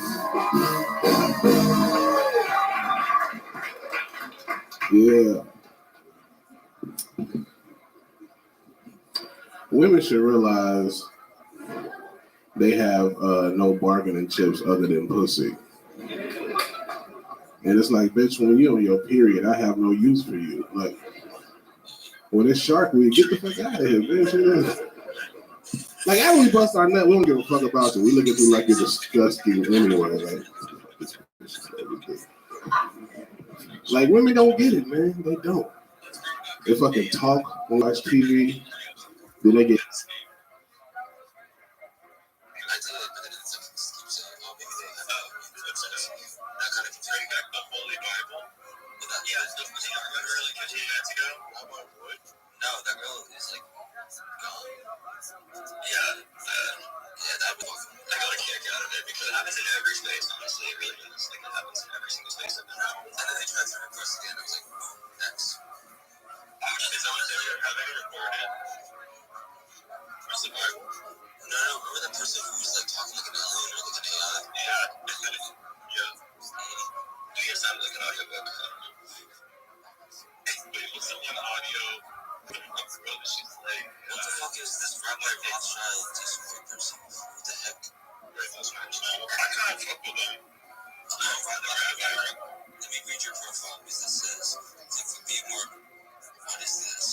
If you're going to read my profile, make sure to read the View More. I have the largest bio on the Twitter platform. It's over 50,000 characters.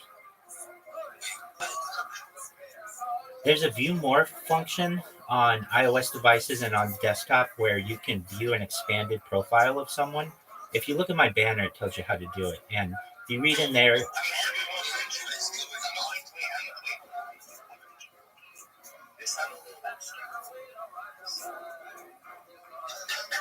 okay, I mean, you can judge a book by its cover. I don't do that to you all. I'm an ally of all of yours.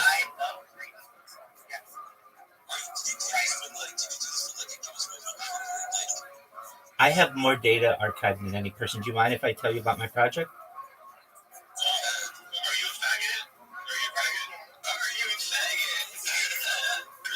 No, I'm not, but I am an ally.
These gay guys suck.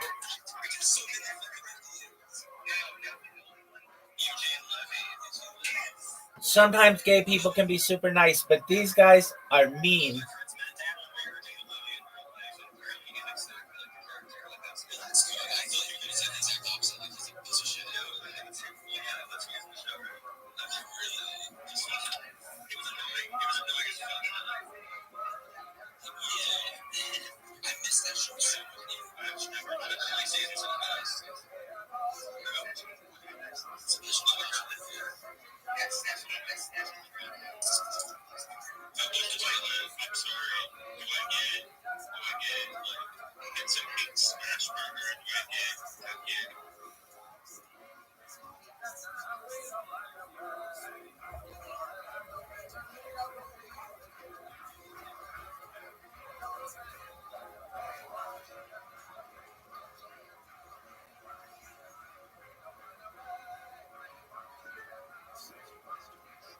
You know why people don't want to be allies for gay people? Because they treat you like that sometimes. It's like, oh, you're an ally, but you don't suck dick. Get the fuck out of here. Sorry, dog.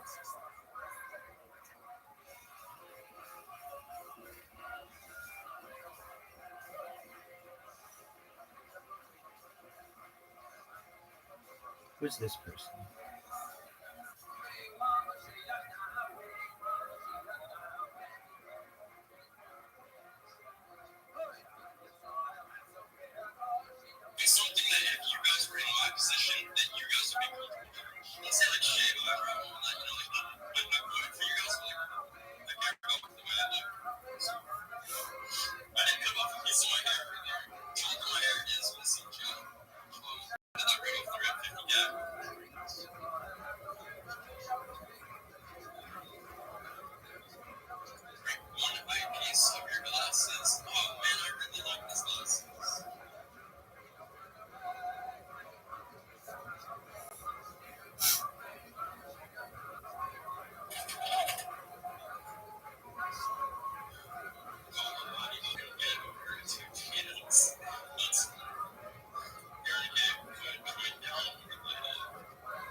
How the fuck does this kick streamer get 101 people listening to them?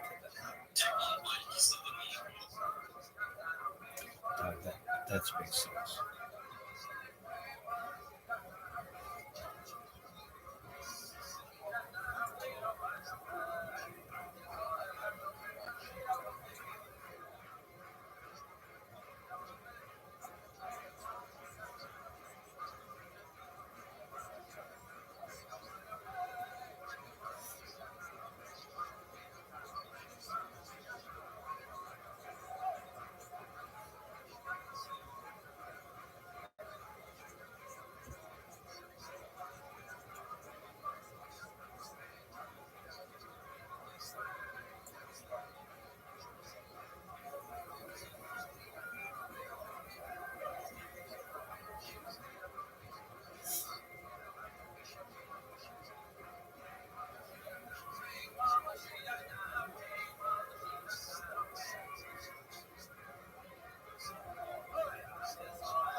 These tiny magnetic structures that are thick many times, maybe 2 months thick, raised edges that make big waves.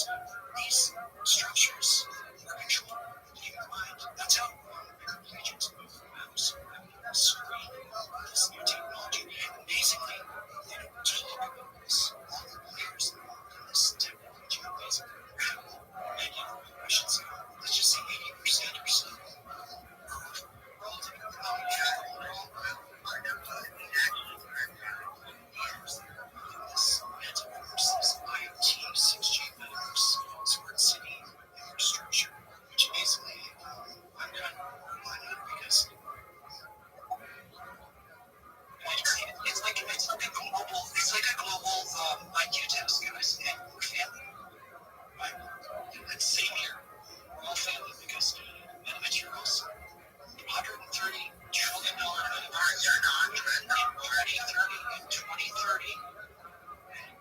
My suspicion, I'm not going to say I know, my suspicion is that by linking metamaterials, which are tiny grain-sized structures that seamlessly connect to 6G, which is 1,000 times faster, 1,000 times more powerful than 5G.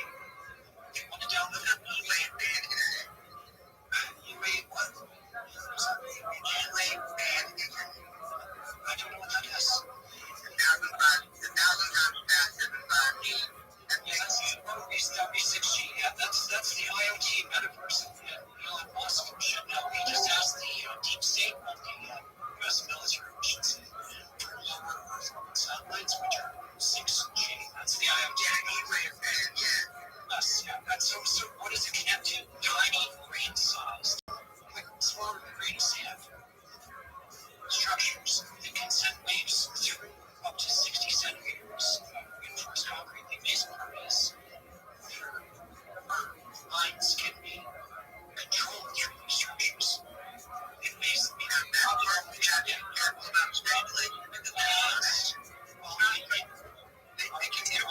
neuron. What he said is correct. Metasurface nanocrystal technology isn't a thing. What he is saying is absolutely correct. It's a one-atom layer thick, and they can frequency modulate off of 5G towers.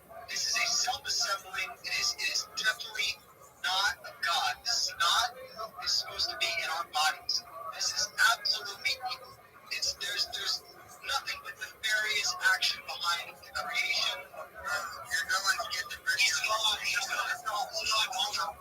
asking to come here. Everybody take a deep breath. And keep on talking. I want to recognize we got the rabbi here. I can see this kind of amazing. To you, and then I guess maybe I think I want to just about in your guys' words, so it's maybe so we're going to go connect with let's say that 99.9 finished You're good. You're good. So this is You're good, Keston. This is off 5G towers. It's nanotechnology. It's not supposed to be with us. But anyway, I love you all very much.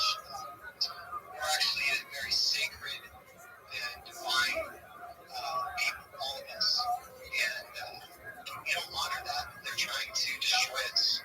It's very unfortunate. One of your crazy guys, off with one thing, guys.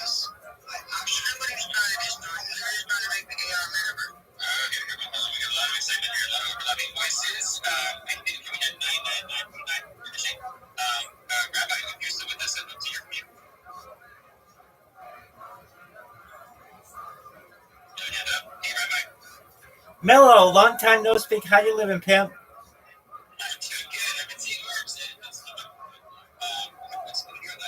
Oh, just live stream my life 24/7. I did want to say, I believe Revolution was the person who was saying it. Yeah, I think that they're right, or that person is right. Moving from 5G technologies into 6G technologies, smart dust, and then perhaps even into 7G technologies of a neural network where all of our brains can essentially be manipulated wirelessly. That's the future that we perhaps are going down. It's very scary, but I think that it is wise of them to be able to recognize much of this technology.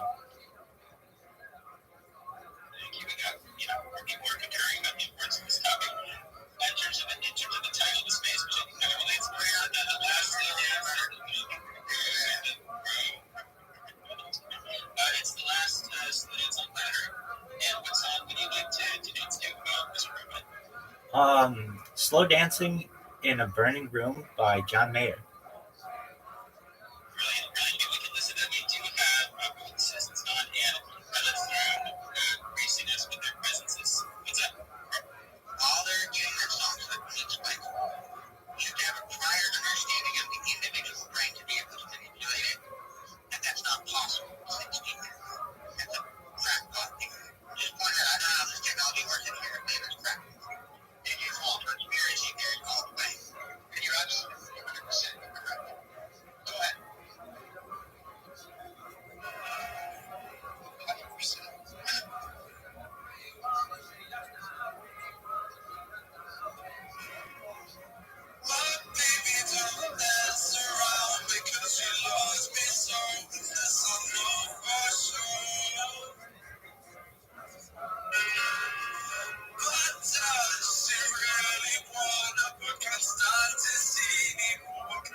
matter of fact, but if you could remember which one, I'll get around to it for sure.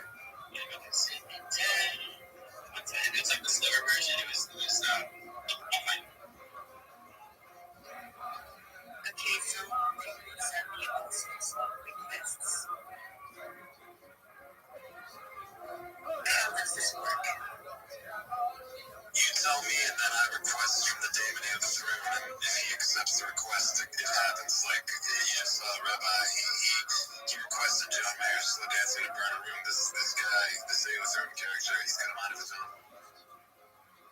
Yeah, we'll consider Rabbi's request too, right? Those are great ideas. Okay, the request was if tomorrow never comes by Garth Brooks. Maybe tomorrow never knows would be better, but yeah, Garth Brooks is almost. Let's hear that.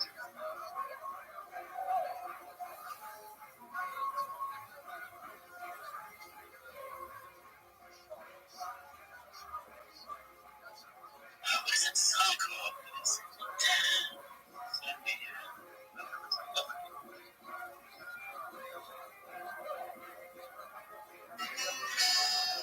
Sometimes late at night, I lie awake and watch her sleeping.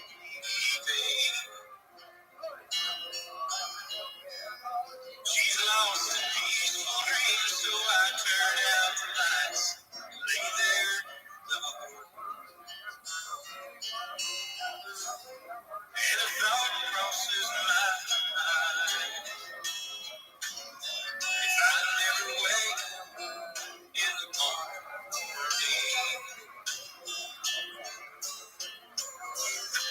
would she ever doubt the way I feel about her in my heart?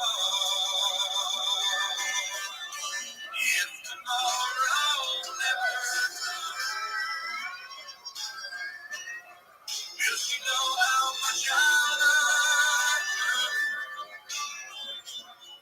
And I'm trying everything, show her every day, but she's my only one. And if my time on earth, she must face this earth without me. Yes, the love I gave back, gonna be enough to last. If tomorrow never comes, I've lost loved ones in my life who never knew how much I love them. Now I live with no regret, my true feelings for them never worry me. So I made a promise to myself, say each day how much she means to me. And avoid that circumstance where there's no second chance. Tell her how I feel. If tomorrow never comes, will she know how much I love her? And I'm trying everything, show her every day, but she's my only one. And if my time on earth, she must face this world without me. Yes, the love I get back, gonna be enough to last. If tomorrow never comes, so tell that someone that you love just what you're thinking of. If tomorrow never comes.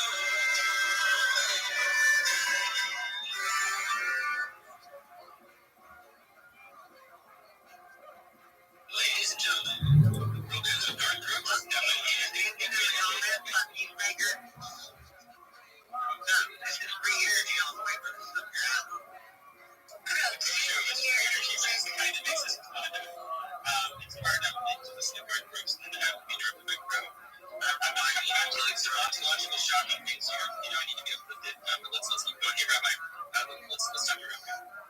Thank you.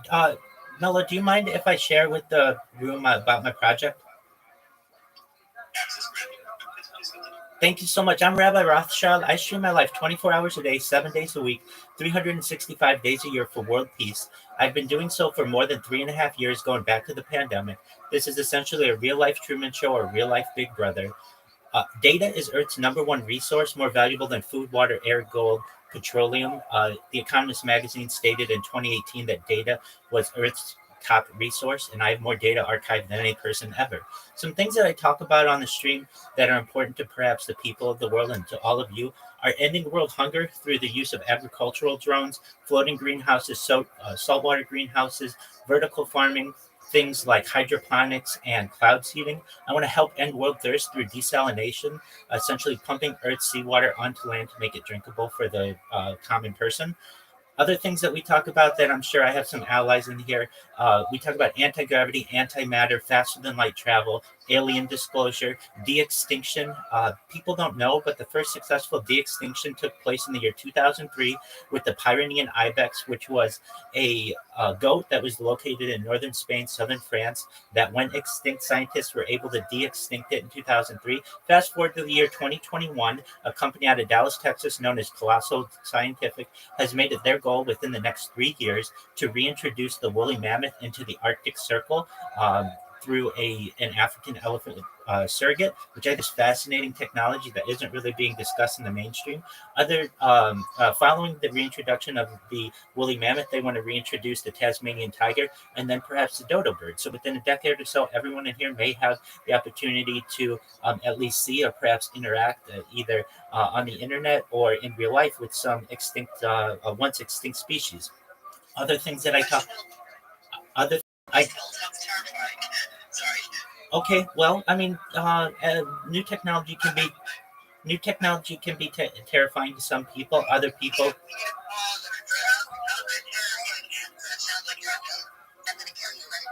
Thank you so much. We can talk about it once I'm done.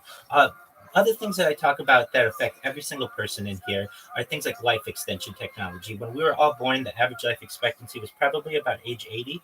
And if you want, there are types of technology out there to increase that to age 100, 120 through the use of perhaps oxygen therapy, human growth hormone, stem cells, nootropics, cryonics, cryogenics, things like cold shock therapies.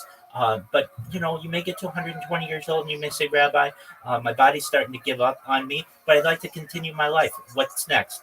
That's where the really interesting part of what I discuss comes into play. It's known as mind uploading technology. With your consent, and that's key. Some of you don't want this and you just want to die, and that's absolutely fine. But there are those of us who may want to keep the good times rolling. And if we do, we may be able to utilize technology to be able to scan our brains into a computer like a CAT scan or an MRI, knowing where every atom is in our central nervous system and our peripheral nervous system for later download as an android, an avatar, a cyborg, a cybernetic being, a clone of yourself.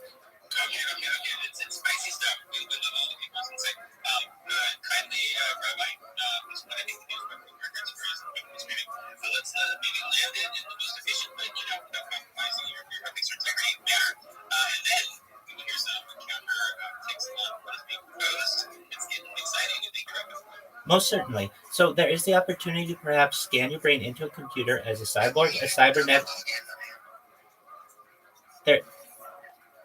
There is the opportunity perhaps in the future to be able to scan your brain into a computer like a cyborg, a cybernetic being, a clone of yourself, an avatar, an android, perhaps an ethereal being, a robot, whatever you want to be, and perhaps live a digital immortality, which some people may not want, and I understand may be scary to some people, but there are those of us who perhaps may want to continue our lives longer than the average life expectancy. And with that, I just want everybody to know how much I appreciate the opportunity to share my project, and we can have any discussions that you wish. Thank you so much, Melo.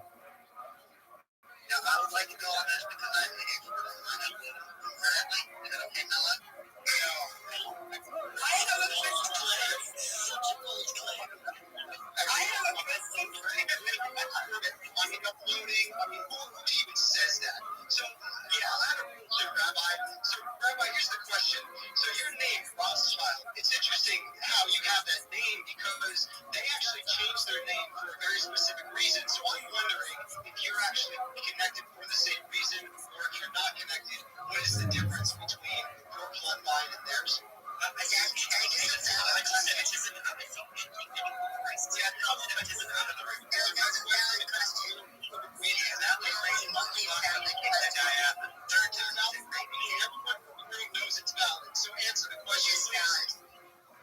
I can It's not a Jewish race business. You kick him out.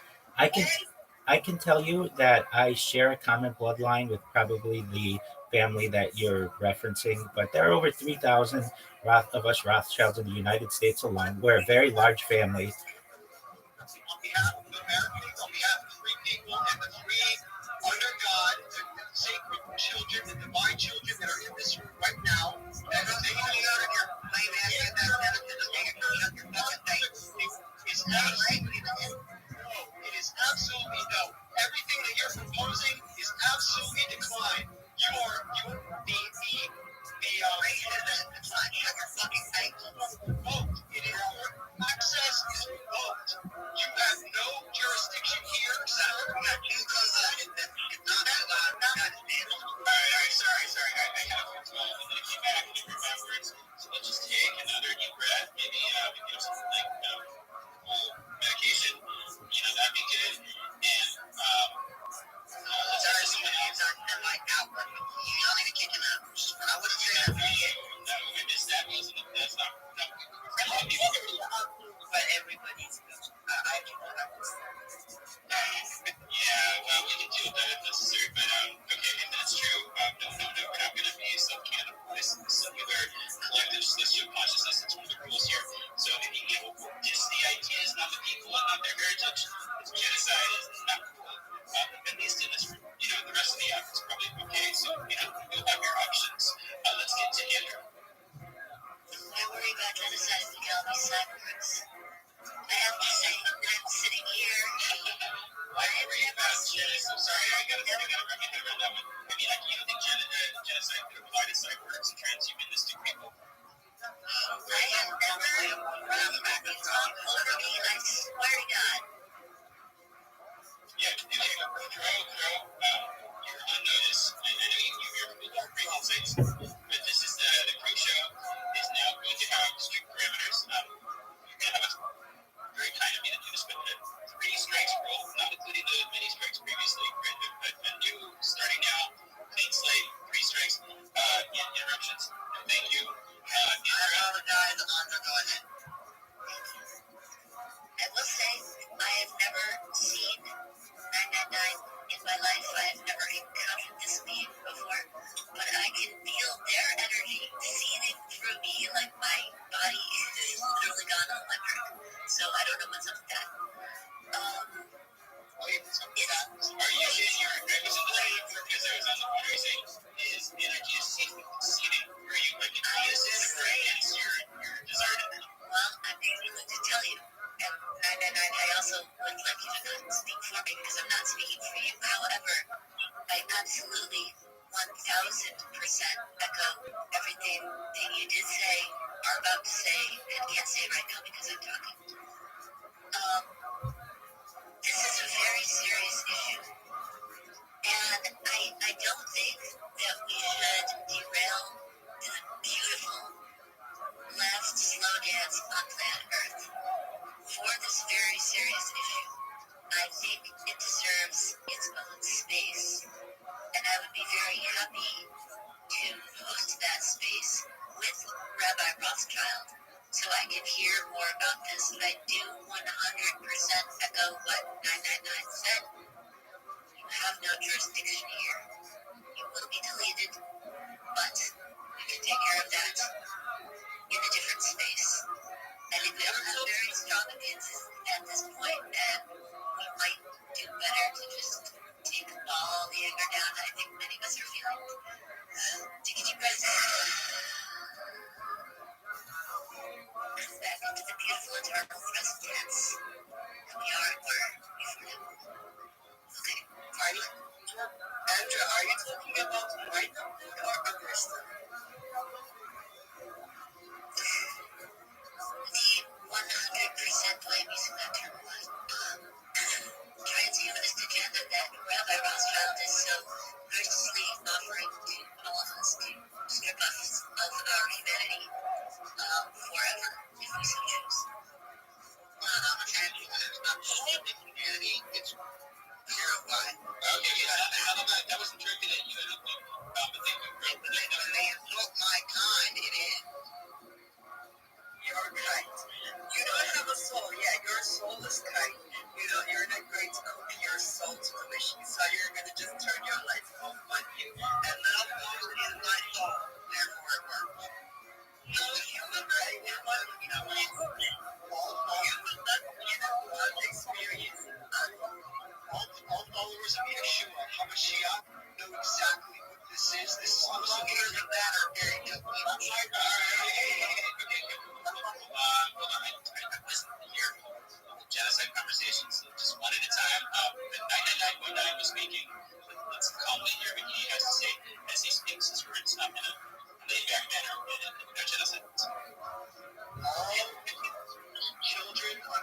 is all children that under God know exactly what this is. He is proposing life extension. This is absolutely, it falls explicitly in line with Luciferianism. Everyone knows it. We not only have saying it on record, the family does it. Everyone that has come to research into this family bloodline knows exactly what this is. This is absolutely anti-human. So let's keep the family bloodline stuff out of this. Let's keep the family bloodline stuff out of it. Family bloodline hidden bigotry. They don't get another anything than bigotry. Yeah, no, I'm meaning for I do agree, but that goes back to bigotry, and then the inevitable result of that is genocide. You know, if folks are really working this stuff about it. So, but you know, like it's an example of how you can purchase differently. It would be like, don't do mind upload.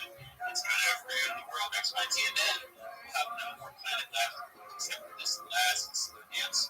And then we can hear the music, and that's kind of like the backwards Facebook. Okay, let's get to Rabbi. This is Rabbi. Hey, brother, I believe I was back. I didn't. But yeah. Okay, well, let's look at it. Let's give 999 a chance to talk. I guess some points that I don't just necessarily disagree with. The ideas of, maybe, have a just very disastrous outcome if we allow ourselves to mind upload without, preserving our humanity somehow. So 999, what's going on? No, brother, I hear what you're saying. It has nothing to do with being anti any Jew.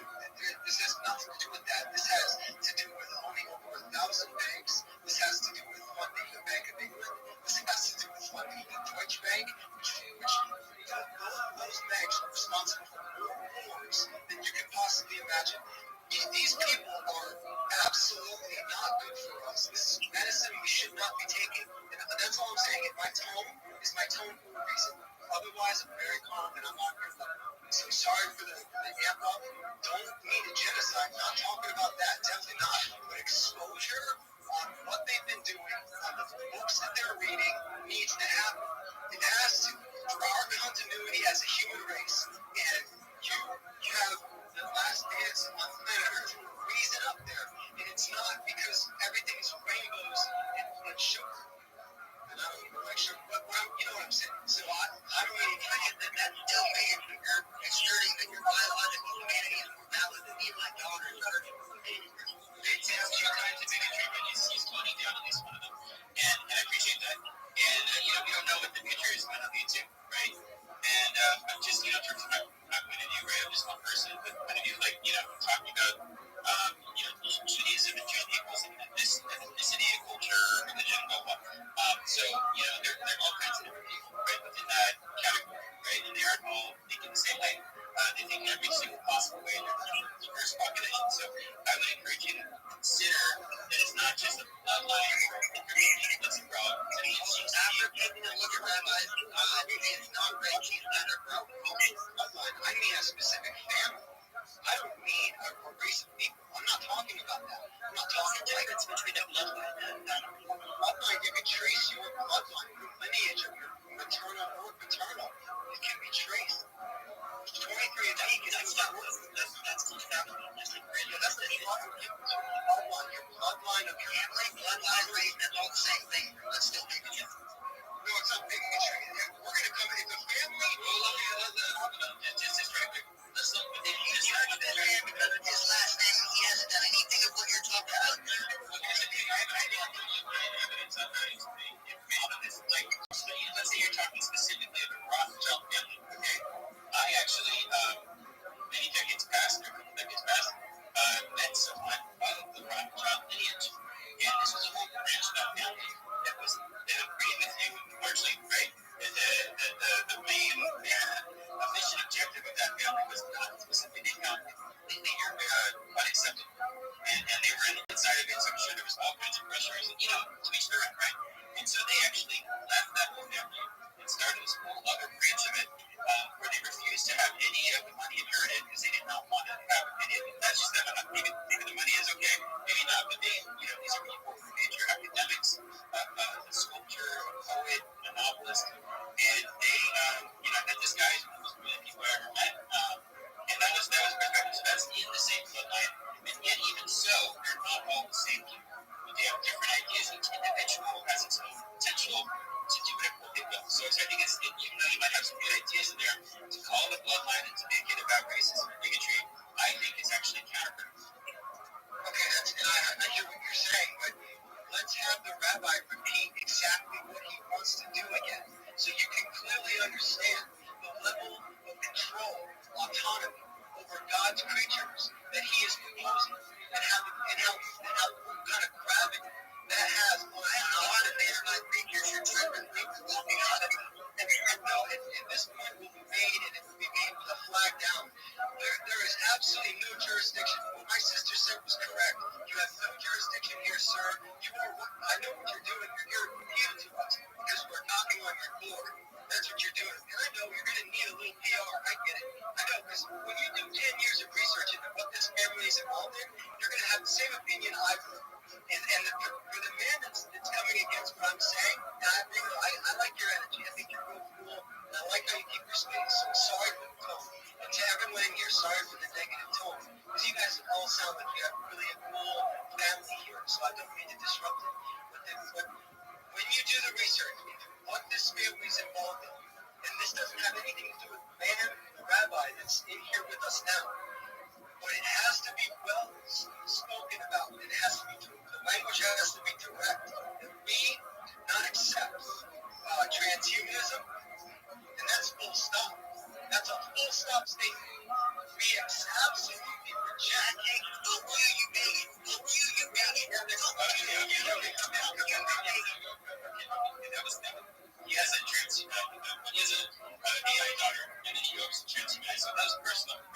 That's a specific group, just a person he sees to be he's and he seems to be moving towards certain otherwise only towards transhumanism. And that's okay because we're just gonna already say we don't know how it's going on. There's nothing okay about that now. And it's in this revolution that's happening right now against your establishment that's attempting to take over the human condition is going to fail. You in this room right now, if you're listening to me now, and I believe it's Crow, I'm not sure, you are not going to be successful. God's children will come out in droves. We are not children are delusional. Okay, sorry.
machines that we implement. I'm curious on this topic. How you guys doing? My name's Lucius. And I guess, yeah, hey, we got Lucius here. We got Bibbs at the and things are right on track. How's it going? What's going to do? No, doing good. Thank you. I just had to ask you real quick. So, one idea that I had when I was like a young kid, like 12, 13, was, we can design computers and we can upload our awareness, our bodies, our minds into computers that is never live forever. But then, when you think about that further and further and further, are you just creating like, let's say maybe like an AI clone of yourself? And is that really you? Like, how do you really know that your soul, your energy has entered into this? I know you're not. I do. Like, you have to prove it. So I want that my answers to answers. Thank you for the opportunity. As I understand it, it's paradoxical. The specific paradox is somewhat akin to the ship of Theseus, which is essentially if you have a ship and you take it apart piece by piece and transition it to another location, is it the same ship that was originally docked? It's really up to the common person to be able to make the distinction whether that's the same or not. It's paradoxical. But it's not about the same thing. It's what is material and you take it apart and put it as material again. But what you're saying is what is material and you digitalize. Is it the same?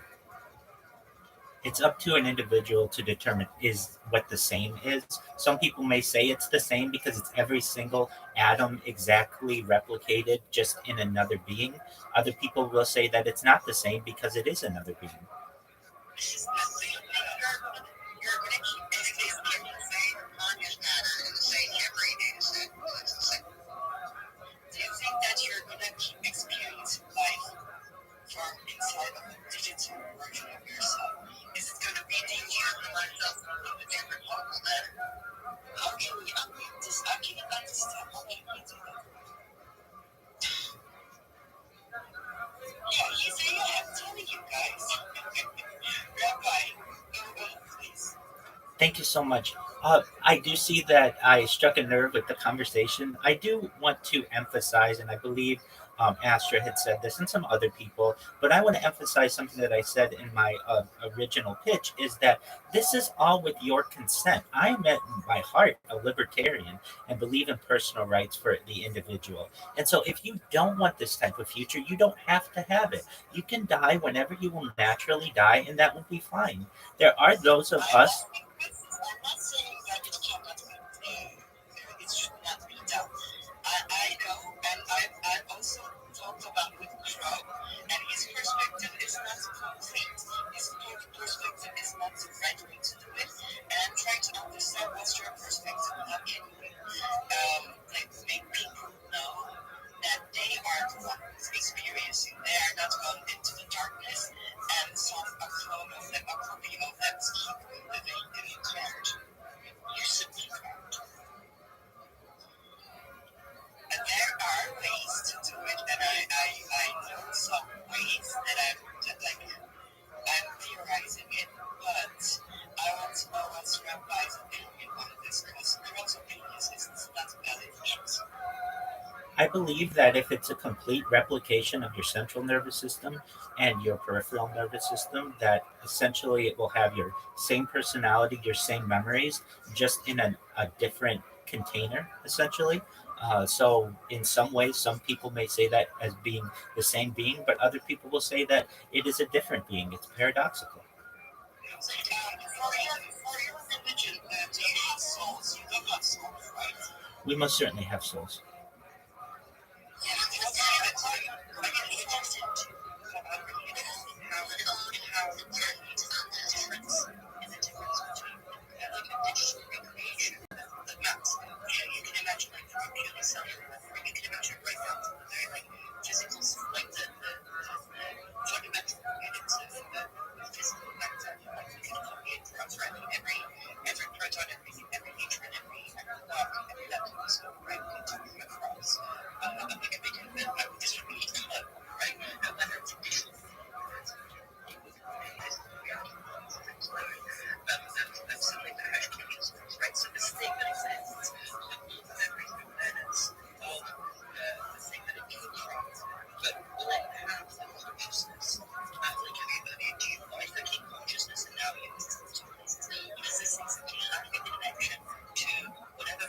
substrates is that allows us to imagine. The answer to that is that it sits on an imitation learning cloud and learns until you naturally add and accumulate incremental. Accumulate your pattern level. For this no answers to the questions. That's the point of this discussion. So that the power of understanding of this very ideal discussion not again like understanding your it's like discussion what we don't claim absolutely right since we engage in discussions but we can play and I don't know if that's not it well. I learned when I'm fucking playing every day. I believe that like you can find communities that would absolutely agree with you. What about agreeing in this application? Let's tone it down. Let's take some breaths, Mr. Brown. I think that the general approach that Astra's taking here, we're open-minded day, just declare yourself to be 100% accurate, provide information that might convince others that you are correct. When not, interrupting, then I say, let's just basically, let's let her finish Astra. No, I think that, I think that it gets really, when we start discussing things of the future, to know that we can't know the future because if we knew the future, we'd be there already, right? And we get this like really difficult, we get into these really difficult problems, especially those of us that are like, capable of like thinking about reality in a way that we can reason about it. It's full of paradox, right? It's like a paradox. It's all the like the base case that I found is that if you are present in this moment alone, right, like all history exists in the past, you cannot go back and change it, and all the future exists in potential, right, like you can't control all that potentiality, I can't control what happens in the next room to me, right, like I can't control what happens across the world, right, but like how is control the things that I experience, right, so I can control my emotion, control my breathing, control my thinking, I can control the environments that I'm in to the extent that the environment's controllable. Like if I'm in the outtake, I'm like, I'm gonna have a hard time staying home. I'm back at my house and I've got power, I'd be like, a hard time staying home.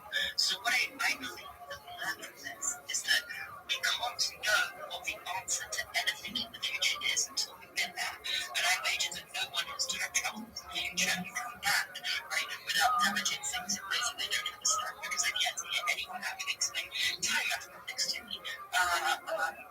So I think so.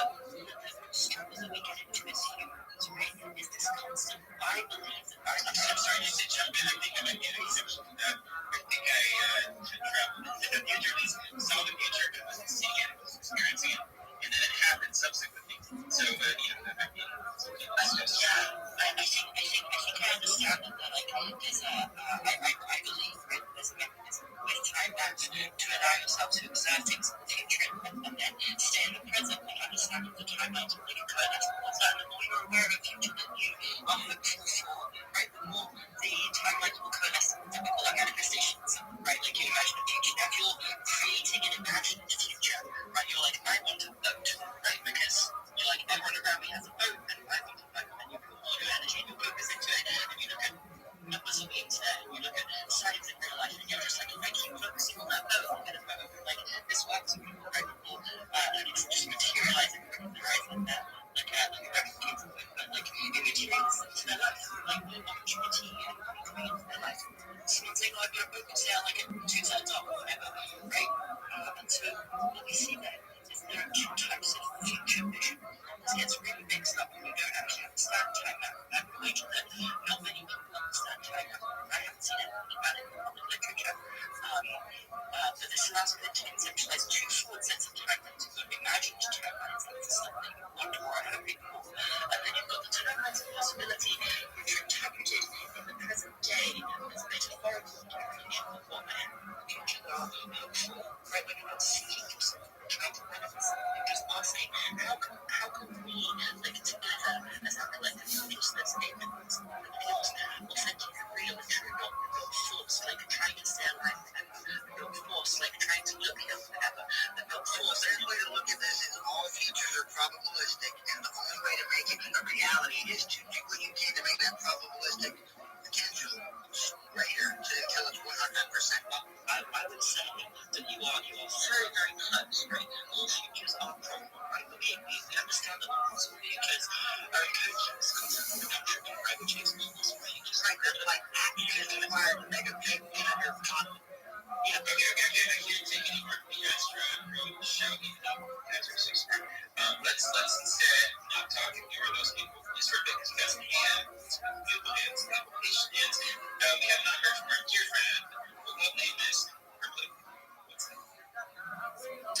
Hi. So I'm sure this is like really a given for a lot of people, by the way, for a long time. I've been in your spaces, but I always love them.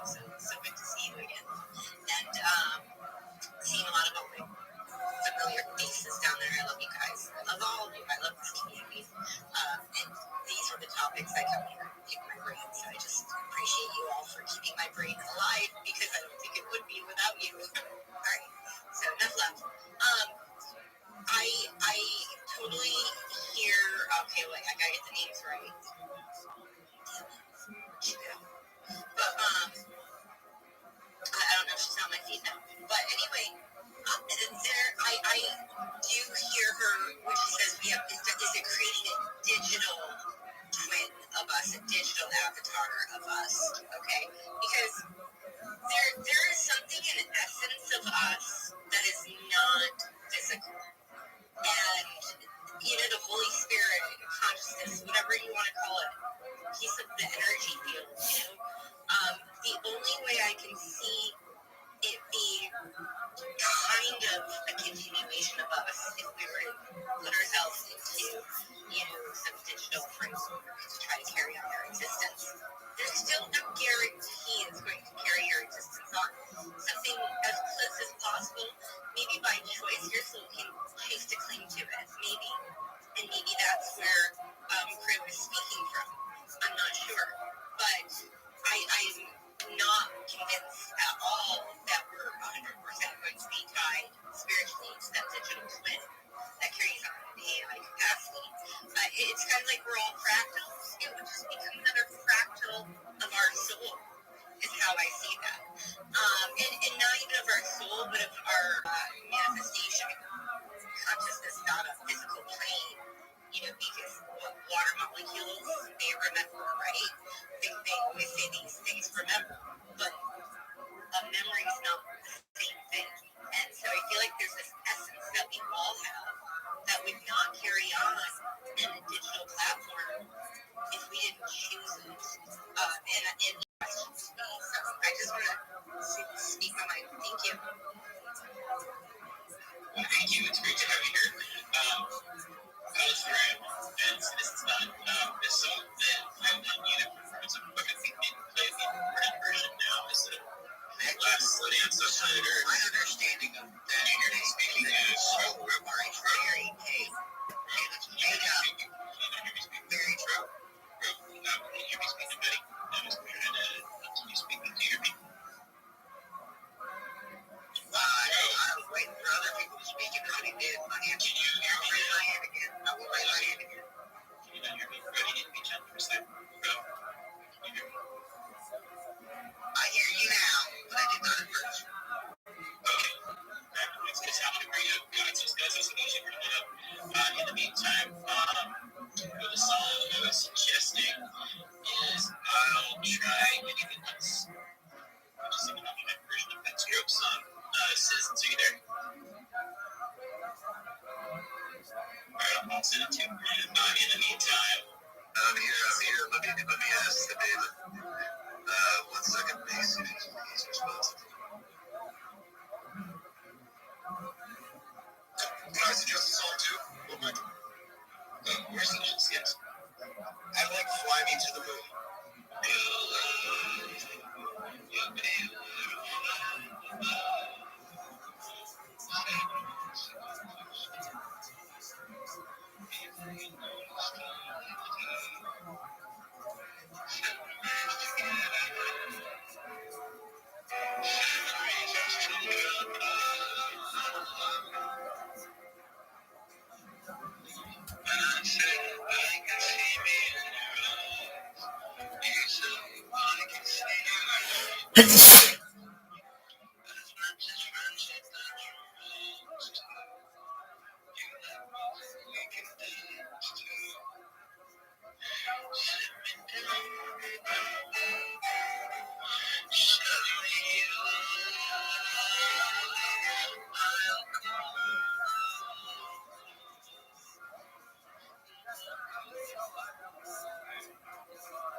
Thanks a lot for the friend. It's done.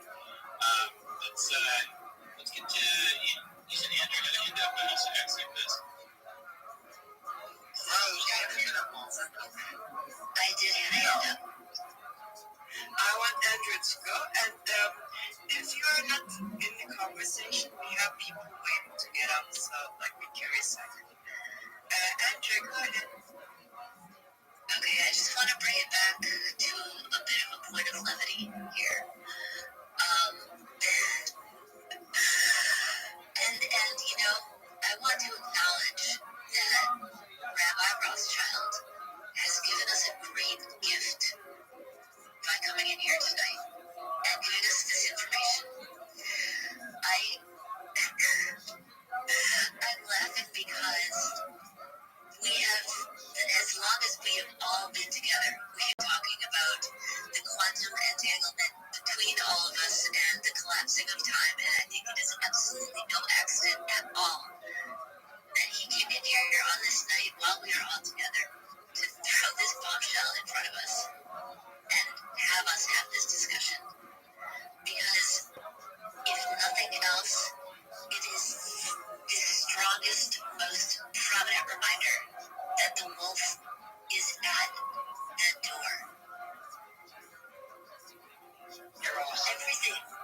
Everything we have given this entire time to preserve our humanity at all costs, at every cost, at the cost of things that were unbearable to lose.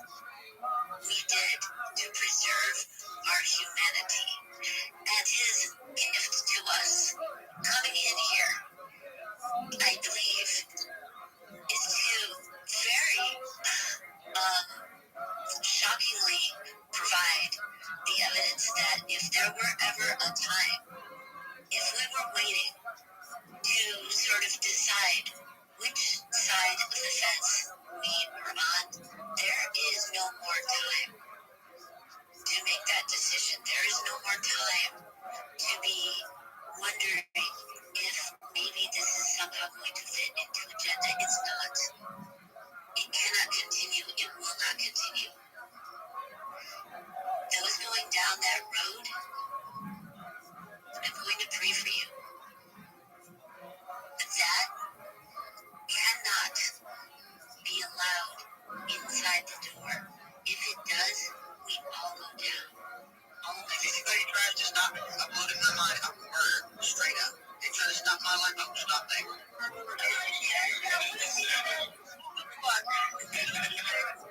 But don't worry. Oh, the passion is awesome. I appreciate your framing of this very awesome conversation. I appreciate Rabbi. You're pretty concise, good to see Rabbi. And I think you all get points of view, not always presented in a very good manner, but that's okay. It's a work in progress. But on the bright side, right? Let's say Andrea and friends are fractured on the other side. And you agree, looking first of all, that we're approaching the force function, the phenomenon, or multiple phenomena, the phenomenon, the pleasure phenomenon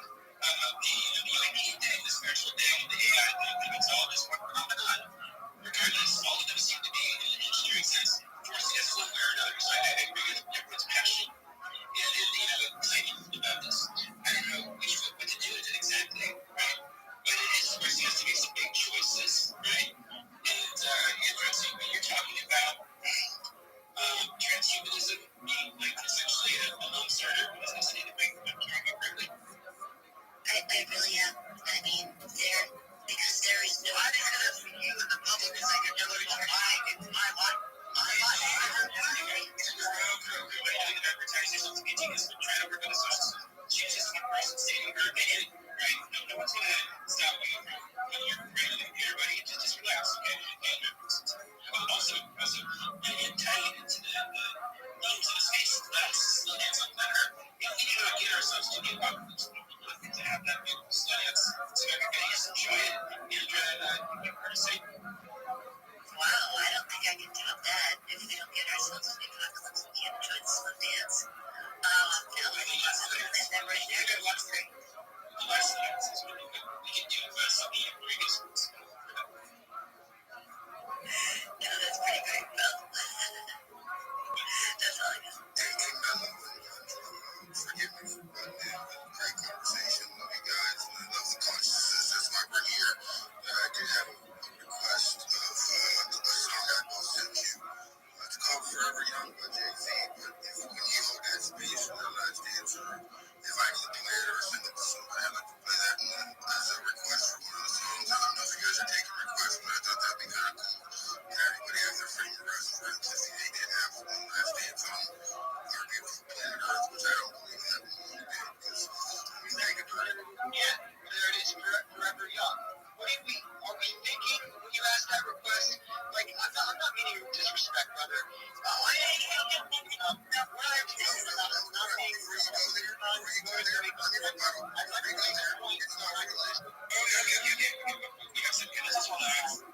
glad that there's some different points of view here, and I'm glad that the requests are getting traction in the that's narrative discourse. So let's just go down to like that JV song is talking about being able to okay, so it's interesting. So I believe I heard your friend X just Forever Young, a very popular song. I thought it was not this one, and that was really fun. It really is 999. And I'd like to calmly hear from him about what the problem is without freaking out too much because it's already wow, that song is that's it. Recycling this thing's actually love and respect. Business and deserve the parents there that I was talking to you, man. There's other people leaving that in. It's like, okay, guys, who are not participating in the conversation. Let's recycle so like we can get you back here again, but there are people who want to talk about the subject. So yeah, I'm just saying. Go ahead. So no anger, definitely not. Sorry for the like what's wrong with me tonight. But what I'm speaking out against is like this Forever Young. I mean, think about what they're saying to us guys. This is a program. This is a mantra, a ritual. This is how they're speaking to our soul, our spirit. Right? So when we take this in, this is us. This is our soul taking. This is our spirit taking this in. Do not consent. This is do not consent time because the Forever Young. What did the Luciferians want? They drink adrenaline. It's not just to get high. There's a reason why these 70-year-old Madonna or whatever it is look like they're 30. Like, no. The answer is no. We don't. That's not Madonna. Love. It's with love. It's not. This is so it's not ignorant. It's just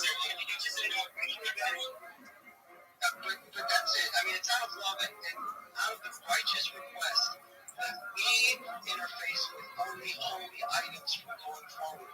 Because this world is ending. It's not. The signs are all here. We'll see it. So I'm not trying to stop everybody.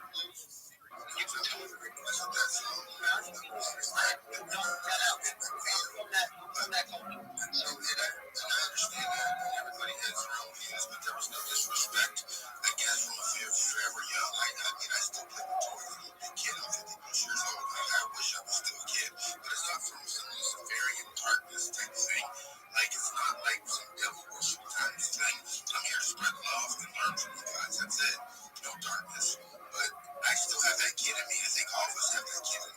And if you don't have that kid, you don't have that imagination. That's what our brains for. They take us and make us learn logic and learn our system. And then we lose our abstract way of thinking. And then when people come in here with these ideas because they think abstractly,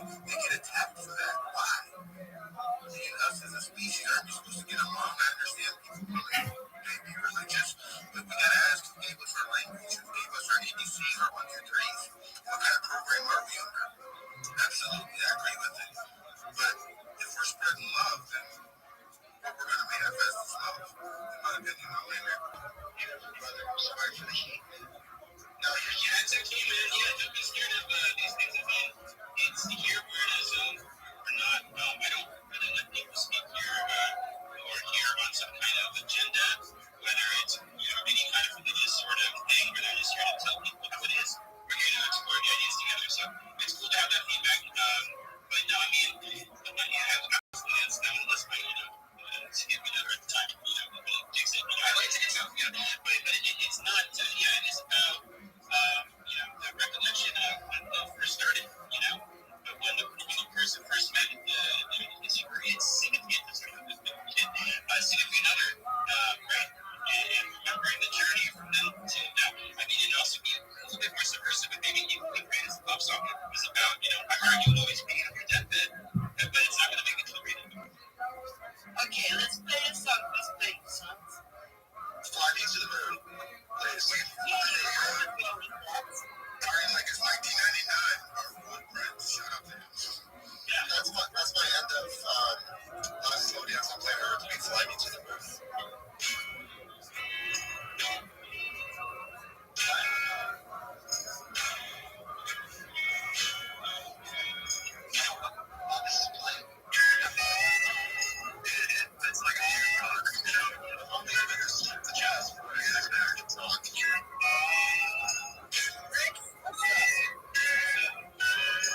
fly me to the moon.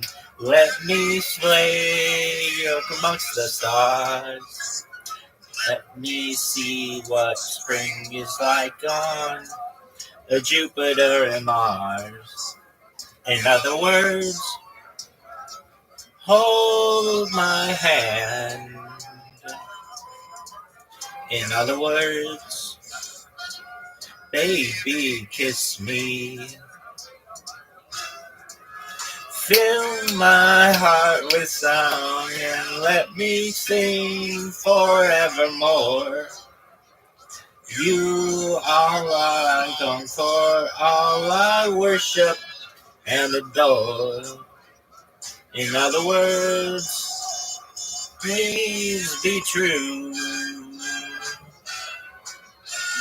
In other words, I love you.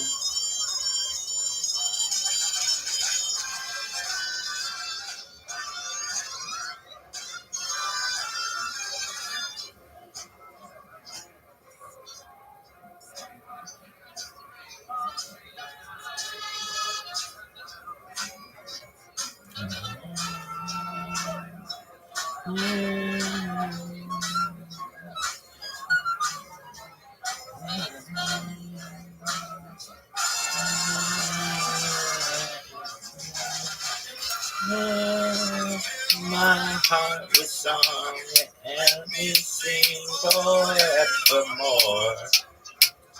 You are all I long for, all I worship and adore. In other words, please be true. In other words,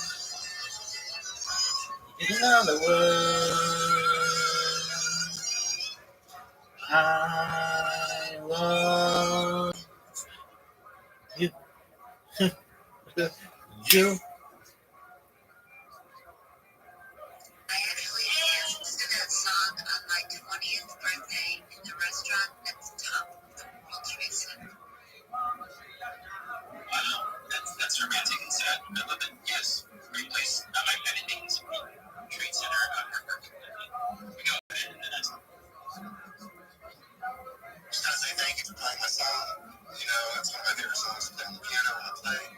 So it's a good one. We got to go live performance finishes, and we got a jam also in the morning with Kayla. Is one of the band members. I think Kayla would be kind of dinner. That was good. I wanted to say one thing before we start doing the ends. Just I didn't mean to roll over on my brother because I think his intentions behind Forever Young were the way we always used to listen to it instead of my version of this like Forever Young being the Luciferian thing. I think the rabbi just sent me on, and I've just been doing too much research. But anyway, it's out of love that I kind of did that. But, yeah, man, I appreciate you saying that. You know, we're all freaked out. Like, there's a lot of reasons to be freaked out. And, you know, there's a lot of very great, logic-minded people and good-hearted people here. And, I'm listening about this. I'm not going to worry about the details. Let's get back into that and talk to your own. But, you know, the society, the algorithms, so the algorithm timeline, and everything surrounding it encourages you to go the direction you were going in initially, right? To jump to those conclusions. And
to you in this context?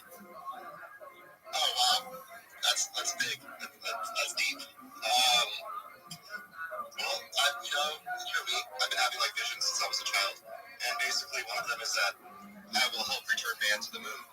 Like we haven't been to the moon since the '70s in the public limelight, so why not build a sort of company from your own based off your dreams and help man return to the moon?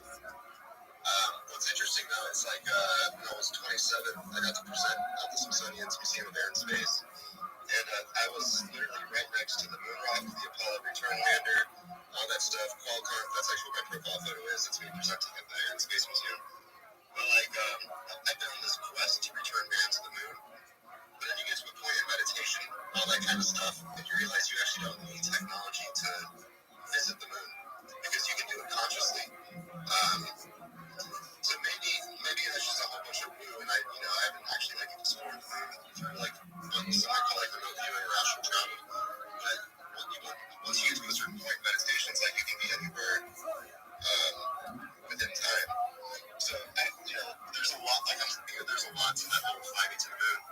But so for me, it relates lots to like astral travel. Fly me to the moon. Let me go to Jupiter. Let's see what spring's like on Mars. There's just so much there, and it's like it helps people break down boundaries and limitations as well. So yeah. Marvelous. Yes, I love this. Willingness to astral travel, but also really get there from the government. So even as you brother, your own person, John Searles actually been flying there. Never had no technology to get to the moon in 10 hours in like 1960. Right, using his levity disk and like free energy systems based off magic squares. So yeah, I personally think why would we have ever stopped going to the moon? Right? It's like a very strategic point of interest. Yeah, well, look, you know what you mean laughing about this, but I'm sort of around some folks, trying to get involved with people in planetary life, trying to physically get to other places like the moon and other planets. And so, Astra and Lucius maybe can join some of these chats we have about this. We're doing some light learning, we're building some software for better light learning. And it's all the same purpose. So, yeah, that beautiful song. Thanks so much. But it really, got the vibes on track, man.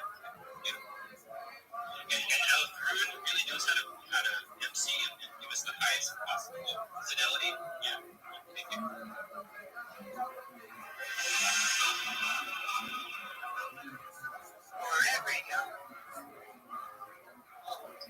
When we listen to the synthesizer, Astro Discord is on my favorite app, but it's you have to use it, so I make those measurements. I have explanations if you want it, but if you send me a link, I'll message you on it. Okay, I'll go back upstairs and do that.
Let's get to change one to Unchained Melody. Yeah, beautiful way to end existence, for sure. Yeah. I think the 50s, that kind of music, early 60s was really the best way to end existence.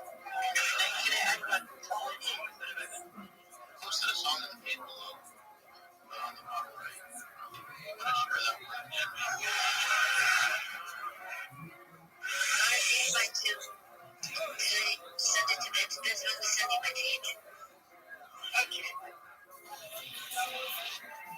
Let's get it on the background.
Did we accidentally all just get muted?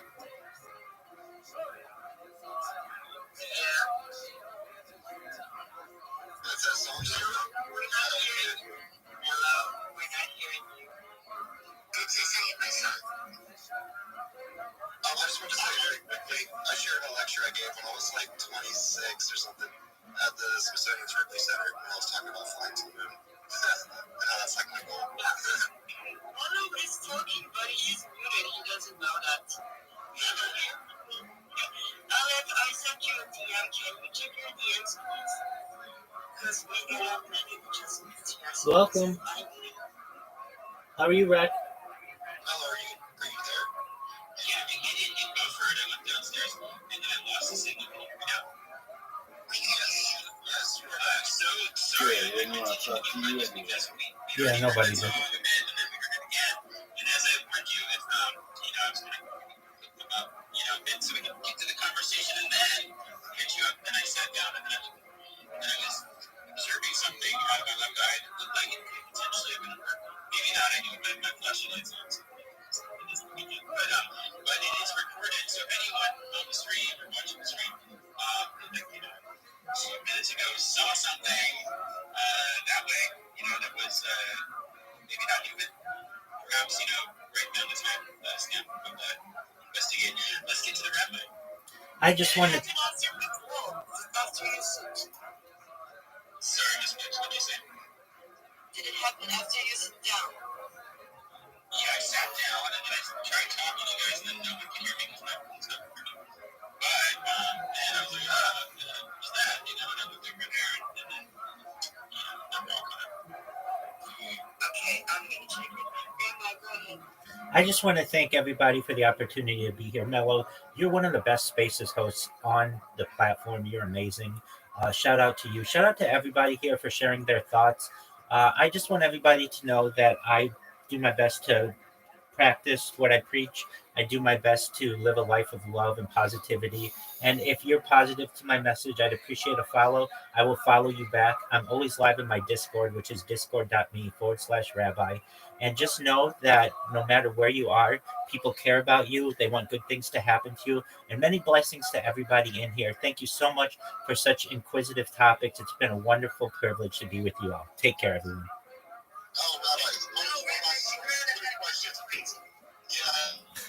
That's it. We even want more, kids. child. They get mad when we pause the TV. And then they don't talk when you pause the TV. And then as soon as you press play, they're like, I don't understand why. No, bitch, you had your opportunity. The fuck are you doing? I'm about to press. I'm gonna press pause and let you get this shit out. Then you press pause and then shut the fuck up. It's like, what the fuck is wrong with you, bitch? All right, yeah, thank y'all, man. Hell yeah, David Lucas adding another minute. Yeah. The legend, David Lucas. Yeah. Welcome back, my friend. Chris stole your sweater, nigga. You supposed to be in that gay purple. Oh, come on. That's fine. That's a beautiful color. You told that nigga to switch outfits when you seen it. Like, I can't. It feels good. Speaking of the color purple, you look great this week. Really blending in that camo. Y'all niggas laugh. Y'all don't even know what the fuck the color purple is. Y'all niggas just. That's a nigga movie. That's what we call it when you're not around. That's true.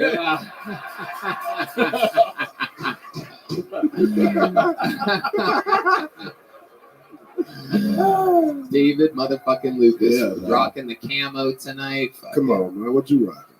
This is just a is that? Black t-shirt and a black jacket. That nigga got pants on for a shirt. That's Lululemon, nigga. This is Travis Matthews. They're a golf company. They're state-of-the-art stuff. It's incredible. You put dildos over your golf clubs to keep them like, when niggas put them things over the handle, whatever it's called. I don't know about golfing. They make They're club covers. They're club covers. You're shaped like dicks. No. What kind of clubs do you have other than the sandwiches? Son of a bitch. I don't golf. You're an eater. I play pool. Dog. I don't golf. Wow, that's the only pool you're getting into. I can swim. I've told you before. I'm one of the few black people that can swim. I can swim. Wow. Yeah, I can actually swim. What's good? What do you? Okay. I don't trust you with the fucking shades on, nigga. Sorry. You look like you're supposed to be in the movie Casino. I know. I was. Paulie was a bad guy. He was sliced the olives so thin they would melt in the pan. Yeah. And David knows his casinos, El Caminos. It's a local burger joint. The rest of the world, they won't get the reference. I got it. Shit, everybody in Austin's laughing right now at you. It's taking another rip off that vape pen. I didn't know they had vape pens that had calories in them. That's incredible that you found that. Yeah. It's amazing. You want a Trojan vape, nigga. Get your motherfucking I know. That nigga want a Magnum vape. Get your motherfucking fire and ice. You KY jelly. Oh, so what you gotta say? No, I was gonna say you keep vaping like that, you're gonna get fingered by Hans Kim. That's true. That's true. Hey, you look like that nigga from Rocky 5 who tried to fight Rocky. You know? I know, I do. I'm just happy to see. I haven't seen you in a few months. I'm happy to see you still have 2 feet. That is true. I was not expecting that. No chance. Your ass look like you make gay sub sandwiches, nigga, with that motherfucker purple. I do. Whatever you say, Italian meatball out of a real nigga's balls. That's it, baby. I like it. You can have it anytime, Uncle Jemima.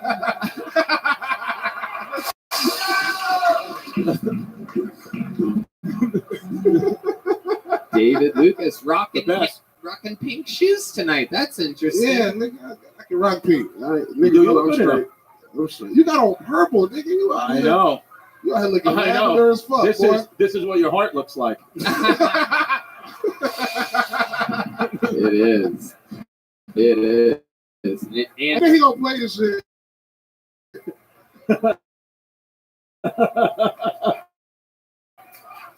I'm off tonight, nigga. My roast. No, you're good. You did killing it. It was that horrible weekend I had in Detroit, nigga. That's what I bought. Uh-oh. But What happened? I was at the House of Comedy in Detroit, nigga. The mic went out on the last show. House of House of Pancakes? What the fuck are you talking about? They booked you? Finally? The mic went out of your lungs. I ain't got no roast jokes right now. What the fuck You're is the going only on? guy in an IHOP. I'm gonna pile on. Tony, you go to restaurants to sit on corn dogs, nigga. Shut your motherfucking ass. There you go. I had to warm up. I'm like a carburetor, nigga. There we go. Corn dogs are the only dogs that David rescues.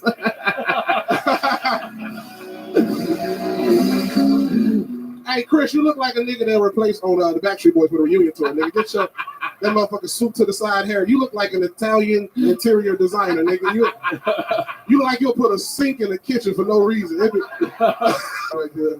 Bathroom sink, not a kitchen sink. Bathroom sink. I would. Look at I'll this install a sink in your second and third kitchen. You look like you own 30 pawn shops, nigga. Your motherfucker, that motherfucker give a nigga $2 for a gold chain. That's what yours is. Damn, bro. I could tell. I own Sister pawn shops. about my shit. That's a fake. You've heard it two chains. This is two chins. I did that one years ago. Sometimes you gotta bring it I back. gotta work. What the fuck is going on? You're My okay. roast- You just didn't eat My any. roast- You didn't eat enough bread today. Gotta get that fucking juice up to your brain. You're over here sweating bullets. I know. It's bad. Last time I saw a sweater like that, he was wearing it. Yeah. You are fucking dripping wet right It's now. bad. Yeah, bro. I fucking just What took did a you shot do? before I came on You stage. did some drinking in Detroit Yeah. this weekend? Not really, bro. Detroit was so bad. I was just trying to get out of that, bro. It was. Did you see any crime or anything? Nah, I went from the hotel to the show, bro. It was. That's right. Yeah. Yes. Yeah, I know what that. I don't know how the airport looked better than the city. Like I landed and they got such a nice airport. I'm like, oh, they might have stepped their shit up. And then you get in your Uber, you're like, no, the fuck they didn't. Right. I don't trust the water, nigga. None of that shit out. Right. Yeah. It's too close to Flint. Yeah. That water probably doesn't trust you either. So it's control. I love it. So no drive-bys, just drive-throughs this weekend. David Lucas, you're a fucking legend. Even on your off nights, you're one of the best in the fucking world, ladies and gentlemen. Make some noise for David, everybody. Oh, Yeah. March 16th, I'm at LOL San Antonio. Y'all make sure y'all pull up. There you go. Get your tickets now. David Lucas, San Antonio. We love him. Back to the bucket we go. Let's see what happens next. Make some noise for Regina Frank, everybody. Regina Frank. Another new bucket full, it seems. Make some noise for Regina Frank, everybody.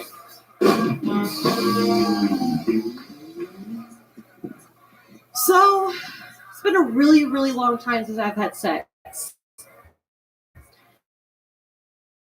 So long that it's starting to look like my bush did 9/11.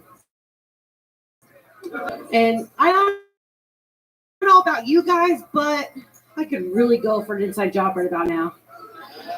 My chick checked out. Turns out my puss actually leans to the left, which I thought was very strange because I've always been pro-life. I want to open up the first cinnamon rolls. And yes, there will be a Cinnabon attached. I'm not stupid. I'm also in the process of writing an erotic novel / cookbook. It's going to be titled 50 Shades of Gravy. Don't worry, guys. It'll be tasteful. In more ways than one. That's my time. Thank you. All right. Yes, it is. Regina Frank. Welcome to the show, Regina. Grab that microphone. I'm going to interview you now. I want to find out what fucking demented library you work at. Yeah. I can't tell whether you're 22 or 75. I'm not exactly sure what's going on right now. I will say you've had the best set of anyone I've ever seen wearing the same shoes as Sacagawea. That is incredible. Those are, I don't know if you found those in an Indian burial ground here. Those look Comanche. Yeah. I got a little Elizabeth Warren in me. Just a smidge. Uh-huh. Okay. Yeah. All Okay. right. Okay, so let's talk about it, Regina. How long have you been doing stand-up? This is actually my first time ever. That's I'm- believable. That checks out. First time. Hi. Welcome to comedy. Good for you. That was great. Much like the Native Americans, I don't think you're going to be doing it much longer. Yeah. Yeah. Yeah. That's fair. That's fair. What do you do for work, Regina? I am a server at Texas Roadhouse. Yeehaw. Whoa. Free shit. Wow. Everybody knows about Texas Roadhouse. For those of you that ever come and visit Texas, make sure you go to Texas Roadhouse. It's called Texas Roadhouse for a reason. The most legit food in all of Texas. Nowhere better than Texas Roadhouse. Available everywhere in the country, I do believe. It's exactly what Texas is like. You go in there, that's what it's like. So, how long have you worked at Texas Roadhouse? Since I moved here in April, so Okay. about 7-8 months. Where'd you move from? Nice. California, actually. What part of California? Sacramento.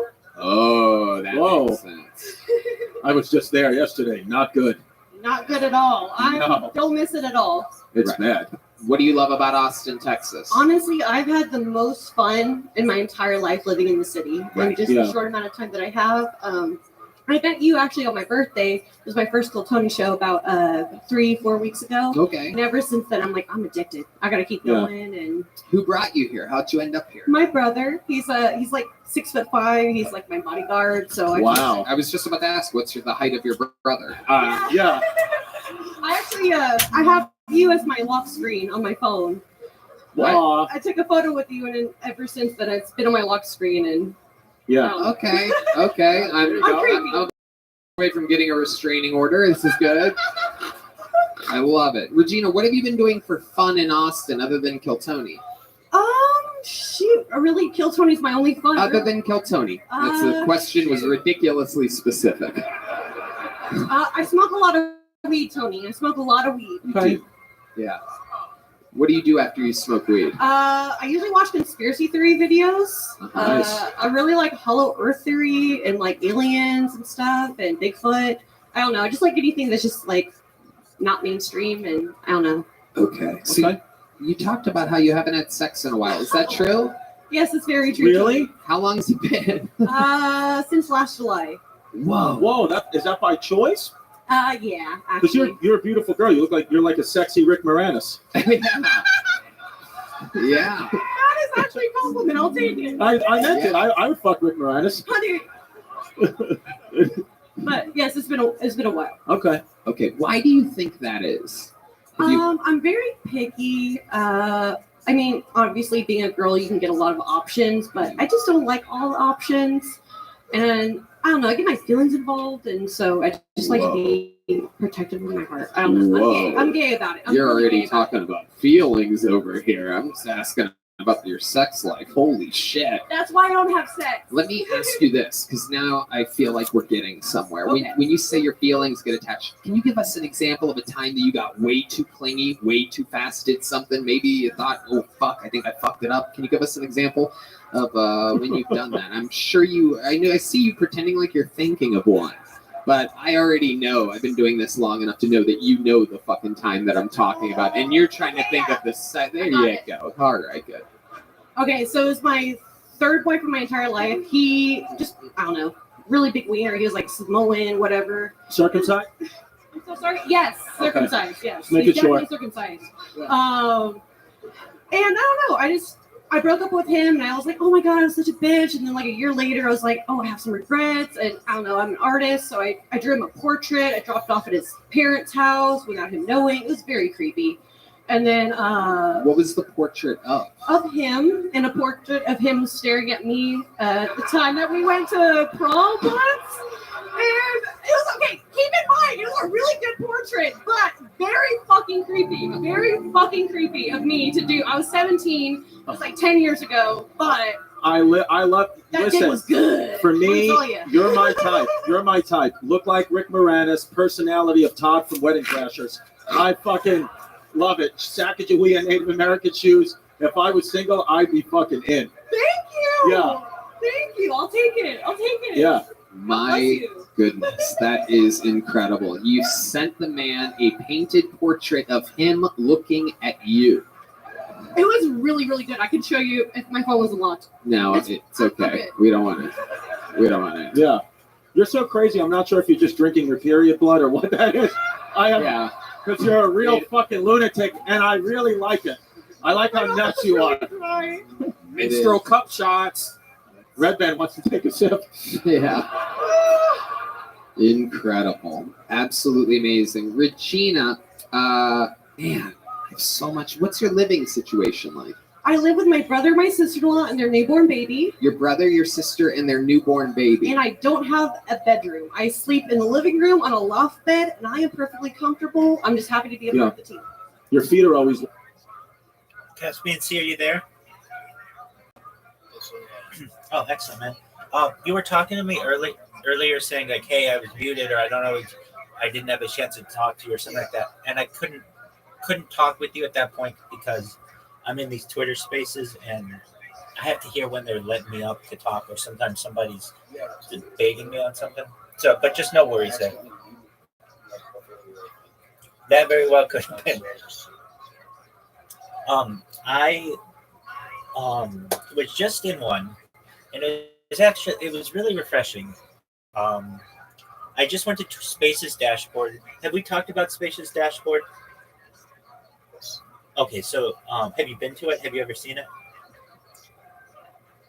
Yeah. You go there to search.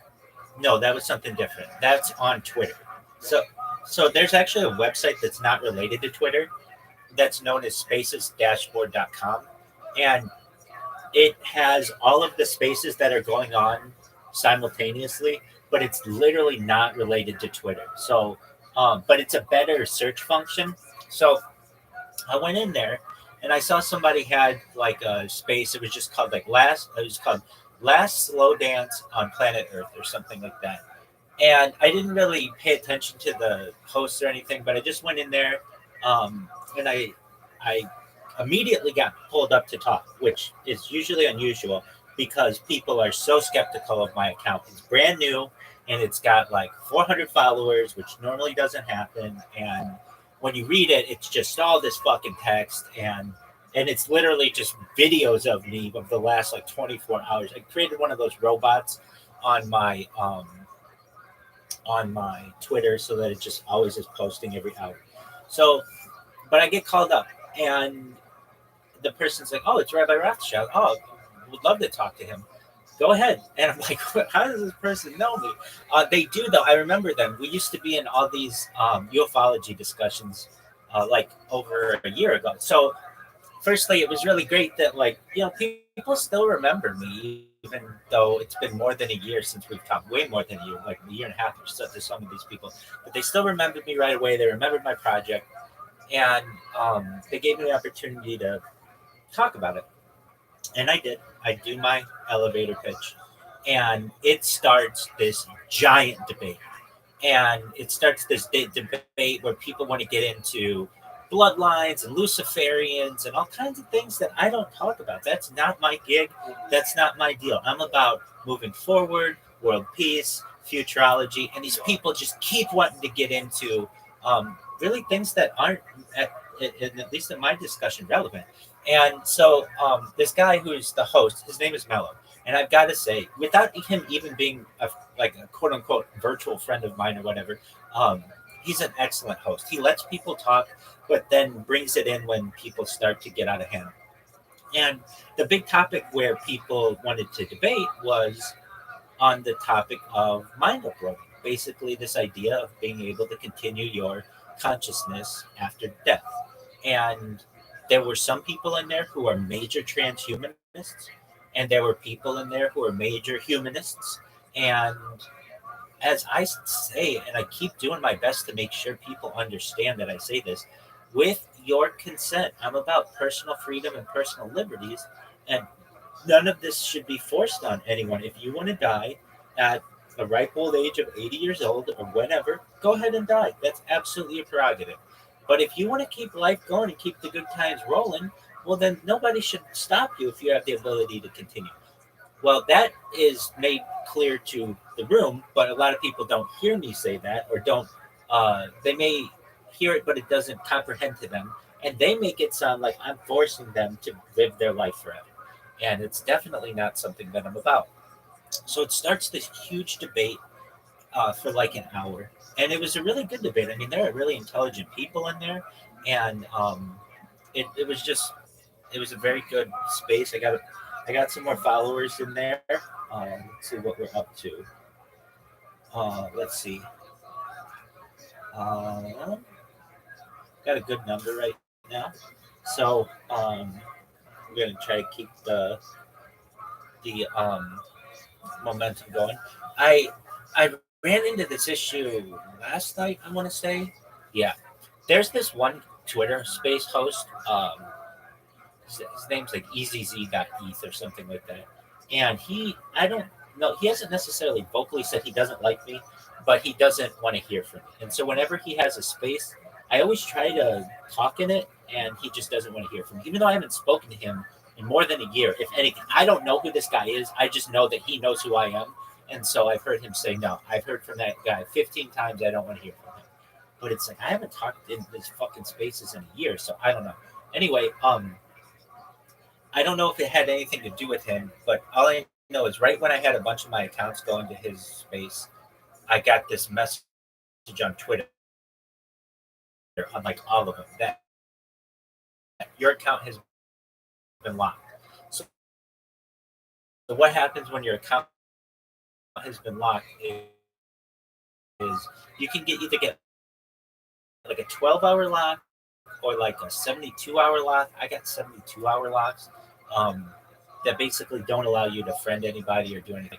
Even at this point, frankly, if they banned my accounts, okay, I mean, I put a hard like 96 hours worth of work in this thing, but it's still right in people's minds that if I go into space and I can just say, hey, my account got banned, feel free to refollow me on this account, I'll get probably half of the people back. So with that said, I end up just having to unlock all of the accounts, which I was able to do, and getting back into these Twitter spaces. And I just was kind of updating him. I don't really have any more to say to that, except shout out to Mello for hosting a very good space. I told him that at the end of his space. He's one of the best Twitter space hosts there are. He's really respectful. His spaces are very intriguing, and I'm glad he remembered me. So that's a good thing. That people, like, to some people, they're like, why haven't I heard about you before? And I'm just like, well, my accounts have been banned. Well, how many followers did you have on your old account? Like 10,000 on one and like 3,000 on another. Well, why'd they get banned? It's like, I guess because of spam, but you can ask Twitter that. I mean, your guess is as good as mine. I got these questions last night from this one girl, and the thing sticking out in my mind is, well, I don't like the color of your light. All right, you stupid bitch. Whatever you want. Like, that's not my deal. I mean, I do it because bright lights are really bothersome to my eyes, but I'm not going to live my life so that you like me. And some of these people get really, they're just easily offended. And frankly, a lot of people, I've said this before, they get on Twitter Spaces. One of their favorite things to do is to drink on Twitter Spaces. And so they're drunk and they're mean. And then another thing, I think it invites people with, I don't want to say mental disorders, but behavioral issues. So they don't know when it's like, the way these Twitter Spaces work, there's an opportunity for people to raise their hands. And usually when people have their hands raised, that's a respectful way to call on people. And there are people who just don't respect that. And, to each their own. Some hosts just let people have a free-for-all. Other hosts are pretty strict on their moderation. But I just got to keep going at it. So I also find that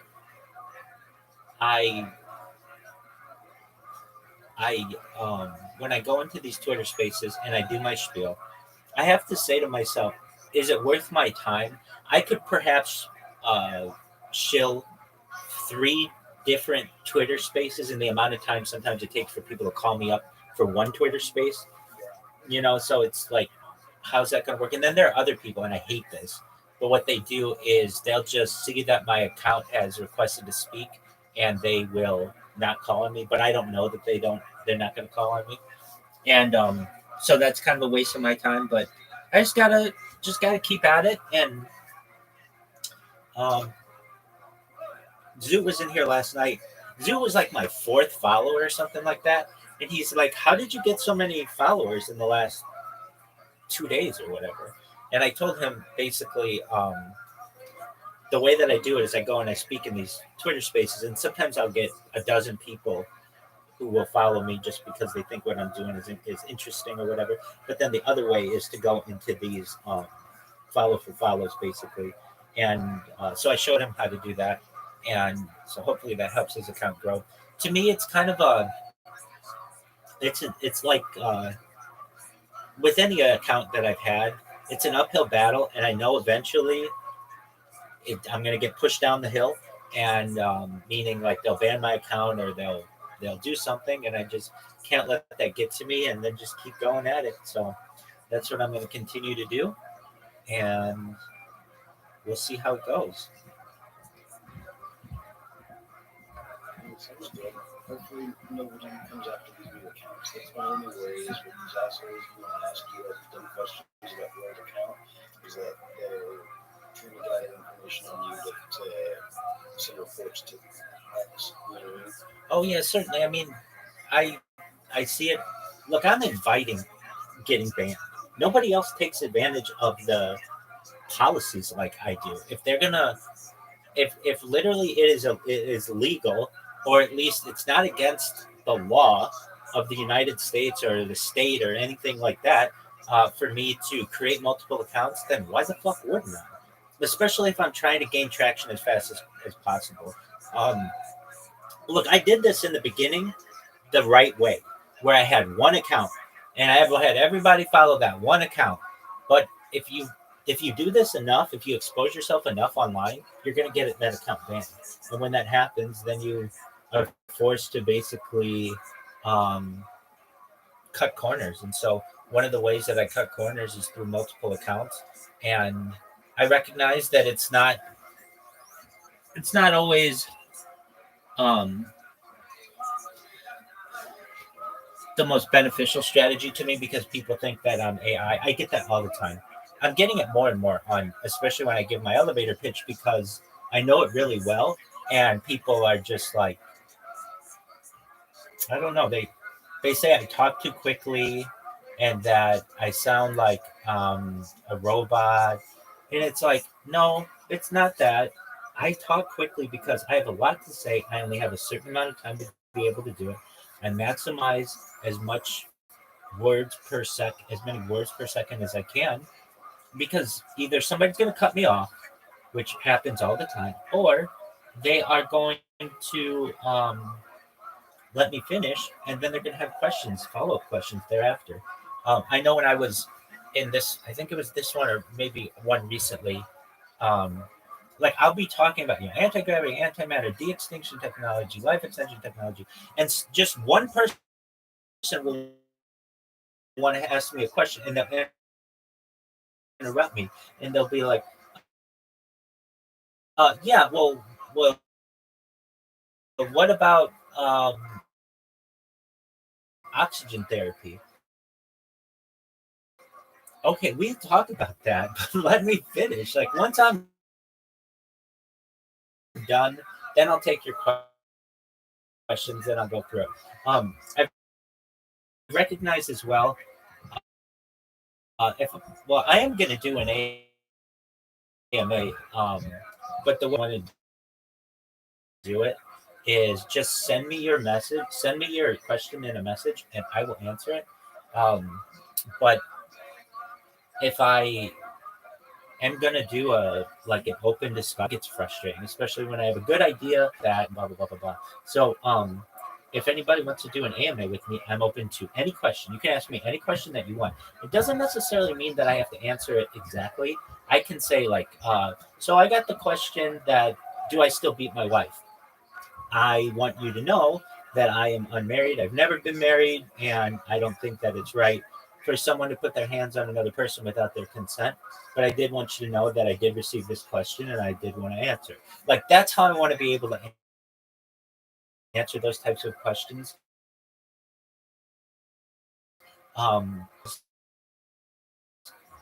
If not, it's just these gotcha moments that happen, and there are people out there, that guy who was always streaming, well, I'm the person who was able to stump them on this matter or whatever. So and then sometimes people use words. If I can read the question, it's easier for me than sometimes when if I hear someone, because they divergent wavelengths. But if I can read what they're saying and I can say, oh, someone's asked me a question on, I don't know, like here's a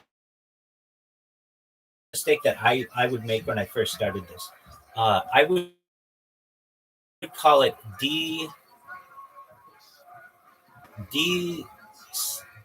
I'd call it something just accidentally because I wasn't super familiar with the technology. Desalination. Add a letter here or there. And I know if I heard that, I might not think that that's the same thing that we were to question. It's easier for me. And if somebody's like, well, I don't like that. Okay, then ask somebody else your fucking question. Like, I'm giving you my time. I will answer any question that you have. Just put it to me in text, in writing, and I'll be able to answer. And that allows me to avoid the "do you still beat your wife" kind of questions. And I want to do that to the best of my ability.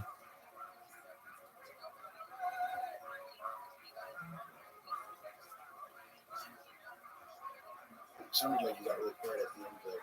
I was just saying, being able to read the questions makes it easier for me, especially because sometimes people might use a term of which I'm not familiar. Here's a good example.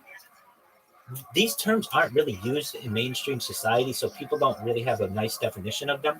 But there's something that, at least that I've read, and where do I read this? I'm not that big of a science fiction reader, though a lot of the things I talk about are science fiction topics, but I'm a big Wikipedia reader. So one of the topics on Wikipedia, one of the things I've read about is called a replicator machine, which is basically a machine that's connected to every element in the periodic chart, and it can make whatever you want. Think of it to be a 3D printer for whatever you want. Does that make sense? Yeah, let's start with that. Exactly. Some people may call it that. Other people, it's known as a Santa Claus machine. So let's say I didn't. Exactly. Yes. Exactly. So let's say someone is using the term Santa Claus machine, and I'm not familiar with that, but I am familiar with replicator. If they come to me that sounds goofy, I don't really know what that means. I don't want to necessarily be in that type of position because I do know a lot about replication to some extent, more than most people, but I'm certainly not an expert in every aspect of it. And it gives me a moment to be able to look up, what is a Santa Claus machine? Oh, this is a replicator. Okay, gives me that extra second to be able to ensure that we're on properly. So with that, and I understand what people are going to say. Well, I want to just ask you my question. It is there, yeah. That way you can just double check. It's diligence. Again, it goes back to what I was saying about not jumping on the hot seat. Just exactly. But being rational, you're very deliberate and diligent when it comes to like making sure that you know exactly what's going to be going down wherever you go. Exactly. It's very impressive. Well, thank you. People may say that doesn't allow me to. It doesn't allow me to. People may say that's shielding, but I just see it as ensuring accuracy, because they may say that I want to hear what you have to say immediately, what's coming off the top of your head. I don't want you to get a chance to think about the question. There are those types of people. I get that in Twitter spaces where people just want to say, I want to hear, I don't want to have to type my question to you. I mean, I don't make people type their questions to me, and I take questions off the cuff all the time. That's the only kind of way I really take questions. However, if we are going to have an event where the topic is me taking your questions, then I know that there are going to be people who perhaps have ulterior motives, apologies, to be able to bring up topics that I mean, there are sensitive topics, especially within Judaism, that I know that people want to talk about. I mean, here's a perfect example, a question that I get all the time. How can you justify Jeffrey Epstein's behavior? And it's like, I don't. I'm not an Epstein. I'm not someone who, and even I do know Epstein's. They're not anywhere related to Jeffrey Epstein.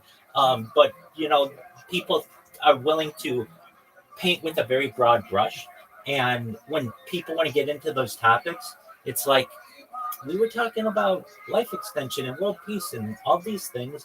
Now you want to talk about this subject. So at least taking a question, and like there are sensitive topics like that I'm not necessarily against answering, but I want to at least be prepared. But I am willing to take any question that any person has. And so with that, I am going to go back into these Twitter spaces. And if you need me, that's where I'll be. Absolutely. Who's one? Very Right? That's good. Absolutely. Excellent. This is like an extra homeless episode of Kill Tony. Unbelievable. Well, Tony, I sleep Shout on out the to Pirate patio. Incredible, Regina. Wow. Let me ask you this: have you kissed a? There you go. There you go. All right. All right, Regina. Well, is this something you think you're going to do more often? I would love to. If I mean, you would have me. No. We won't have you. No, that's not what I was asking at all. For your first time, though, you did pretty decent. I think you did great. Seriously. Thank you. Pretty decent. But if you're going to take it seriously, you got to take it seriously and do it other places and stuff. Absolutely. There you go. There she goes. Her Kill Tony debut. Regina Frank, everybody. Regina, take one of these. Here you go. Oh, shit. That was me. I'll take the blame for that one. That was my first ever bad bro with a little joke bug. All right. Holy shit. These bucket pools are wild tonight. I don't think we found a single person that sleeps on a bed. Here we go. Maybe the fourth time's the charm. Make some noise for Tina Yukana, everybody. Tina. There's a lot of ladies here tonight. 3-1. The ladies. Let's see what happens here. Here she comes, everyone. Make some noise for Tina Yukana. What is up, Austin? All right, so I am biracial. My father is 100% Assyrian, and my mother is 100% Karen. And growing up biracial is definitely weird, you know, because I never know which side to identify with. You know, it's like people take one look at my skin and they're like, you're too white to be Middle Eastern. And then other people take one look at my pussy and they're just like, you're way too hairy to be white. Yeah, it makes getting wax real awkward, you know, because they rip off part of the white side, like, and I'm just like, oh my God, that hurt really bad. I need to speak to the manager immediately. And then they rip off part of the Middle Eastern side, like, and I'm just like,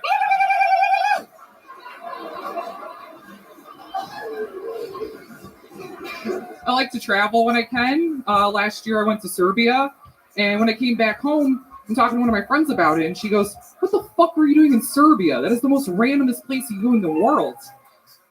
And then I said, my friend paid for everything. I couldn't say no. And she goes, oh, I see, you got a sugar daddy. And I said, sugar daddies take you to France. Splenda daddies take you to Serbia. All right. Tina Yukana. Am I saying that correctly? You actually are. I'm very surprised. Indeed. I'm super smart, really good at this job. Nice.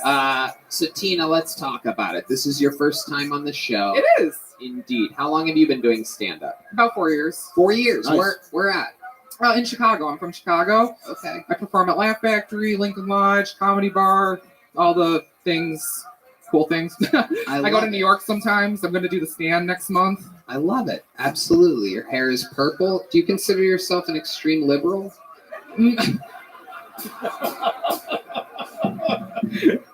No, that's the fucked up part. You know, back in my day, when people looked at me, they would cross the street because they thought I was going to rob them. Now they look at me and they're like, oh, fuck, the rent's going up. Okay. Yeah, we're like, yeah, we got trans in the neighborhood. Yeah. Hey. I don't got a dick. I just suck dick. That's why my voice No. sounds like this. Oh, Okay. I thought that was your dick hanging out of your back pocket. Yeah. Yeah. There is something tricky going on. I don't think it's trans, like it, but I don't know what it's called when your butt is on the front side and your pussy's behind you. It's called Brave. Have you ever listened to Lizzo? Yes. I don't know. Good for you. I don't- like it. I don't know what's going I on. like your shirt. Thank you. It matches your hair. That's true. David Lucas is finally ready to perform tonight after seeing you up here. He's like, come on, give me one more shot. Put me in coach. Just hand me the ball. I'll run it all the way. Tina Yukana, what do you do for a living? I'm a chef, so I'm also a drug dealer. Right. Right. And you're also getting high on your own supply, I see. Yeah. Oh. Yeah. Okay. As you can tell by my hair. Absolutely. You a good chef, or what are you at? The Texas Roadhouse? What are we talking about? No. You're gonna make fun of me for this with vegan restaurants. Make fun of you. Uh-huh. That's interesting that it's a vegan restaurant, though, because I thought that you had meat in your pants this entire time. No. Like I said, I don't got a sausage. I just like to suck them. A ton more action than Regina Frank that was just up there. Can you give us an example of how you get to hook up with so many people? What's your game like? What's like- I corner them and then I just pick them up over my shoulder and take them home. Holy shit! Look at that! Look at that! Hans Kim's gonna have a hell of a story next week. I can tell you right now. I can see it right now. Well, Tony, he's just wearing jean shorts for some reason. Hey, he's got to come home in something, you know? I love it. You have such a good energy, Tina. You roll with the punches so well. After you take them to your place, what's like your move? Do you have like a special sexual thing that you do where it boggles people's minds? We had a Pega, baby. Really? That's why I'm like, I don't have a dick right now. I just left it at home. Is this true? Or you just love kidding? pegging them. It's just some of this wild Chicago humor where you're like, so I fucked them. No, you can ask my hoes. Really? Jesus. This is true. Okay. Yeah. Next question. What is your phone number? Shut up! I'm not gay. Shut up! Stop laughing at that. Stop it. You fucking haters. Tina, what do you do for fun when you're not doing stand-up comedy? Oh, man. I like to cook. I like to... Suck dick? Yeah. Yeah. Love sucking dick. What Yeah, else? who doesn't? Yeah. What I know you guys don't, so... Right. What else? What else other than sucking dick? And how good are you at sucking dick? What type of tricks do you do while sucking dick? Even as drunk as they are, I can get it up with my mouth. Whoa. Holy shit. Wow. This is incredible. Very interesting. There's a glory hole up there on a second. No, I'm kidding. Oh, honey, you cannot afford me, okay? No, I probably can. But according to my business manager, I need to start investing more wisely. So it shows up on your credit card bill. You have a Tina Yukana for. Well, that's not what my OnlyFans is under, you know? Oh, you have an OnlyFans? No, Wow. I'm kidding. Very interesting. She got real excited with that purple microphone, you know? That's actually what my dildo looks like. Okay, all right, Tina. You're wild, dude. Smells better. Oh, my goodness. Okay. Very interesting, Tina. How long you been in Austin for? Oh, I'm just visiting this weekend. Okay. So I'm leaving Wednesday. Okay. And what have you done that's fun? I did 2 shows. I did a show at the Alamo Theater, the Barrel of Fun, something like that. And then the day before I did the Last Stand Brewery. I was supposed to do Creek in the Cave on Tuesday, but the show got canceled, so. Yeah, that makes sense. Yeah. All right. Well, Tina, so much fun. Anything else for Tina, Chris? No, I thought you did a good job. And if you want to arm wrestle later, let me know. Only if you want to get really embarrassed. Oh, shit. And let's do this. If she beats you, she gets to peg you. Yep. That's it. But if he wins, he gets one of those fucking master blowjobs. So Oh, yeah, okay. There you go. Oh, who's the loser then? I don't know. There's gonna be purple all over the place. That's all I know. It's gonna look like someone blew up Barney with a fucking missile. I love it, man. I just wanted to get. Oh, boys and girls. Tina, this is for you. It's a joke book. There she goes, everybody. Great job, Thank you Tina. so much, everyone. All right, we have another special treat for you, ladies and gentlemen. This young man won the extremely desired prize. Only 2 people have ever done it in our history here in Austin. 2.5 years we've been here already, believe it or not. And only 2 men have ever won a golden ticket here. 2 humans have ever won a golden ticket in Austin. This is the most recent winner. It happened last week. This is his first time performing as a defending golden ticket winner. New Kill Tony royalty. This is Aaron Belial, the newest member of the crew. He's from Canada. He has cerebral palsy. He's a mute. A motherfucking mute with cerebral palsy. He's an unstoppable force. We love him here. We've been hanging out with him. Ladies and gentlemen, for your first time, I welcome you to the wildly entertaining universe of Aaron Belial. Make noise for him one more time.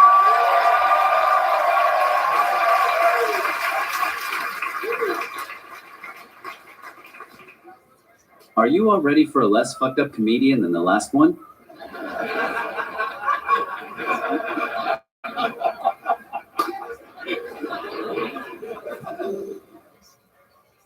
My disability isn't even the weirdest thing about me. The most shocking thing is that I'm circumcised.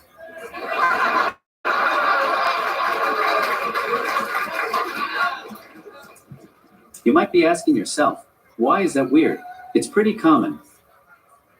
Well, it's weird because when I was a baby, I was suffocating with an umbilical cord wrapped around my neck, and they look at me, and they're like, no, this won't do at all.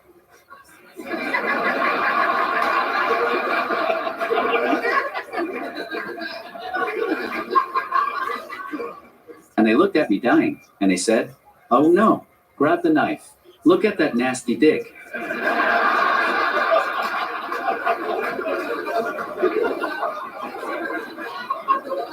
Even the priest wouldn't touch it. I'm sorry. I see some of you are offended on behalf of the priest, but don't worry. He did get to touch eventually.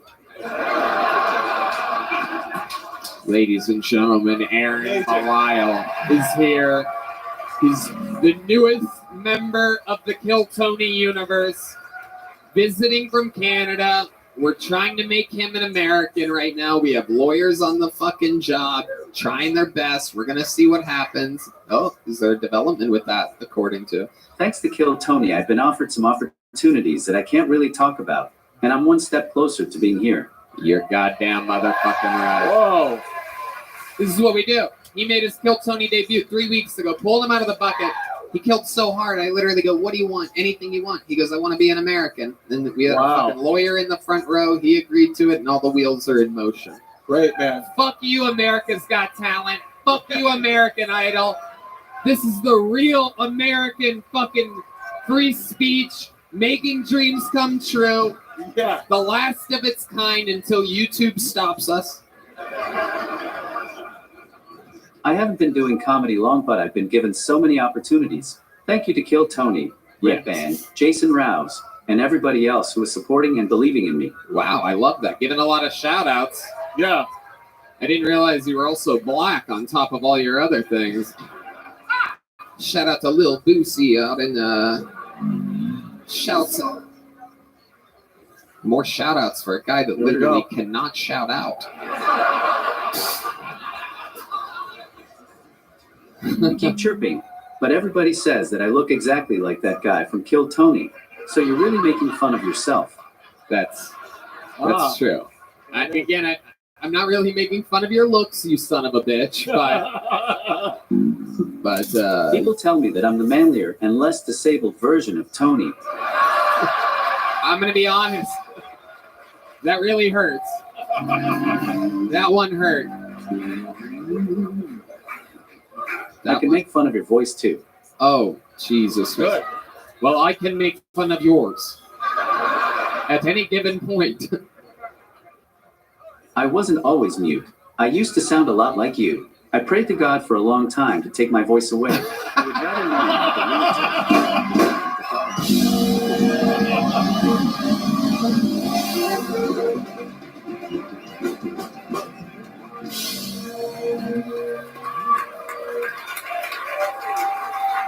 Holy shit.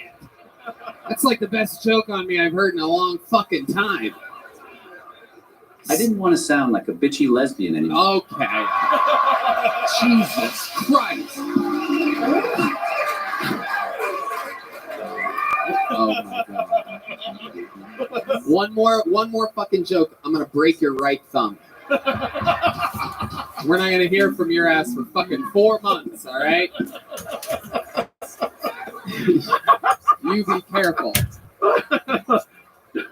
I'm gonna play music on your Bluetooth. You fucking do that one more time. I swear to God.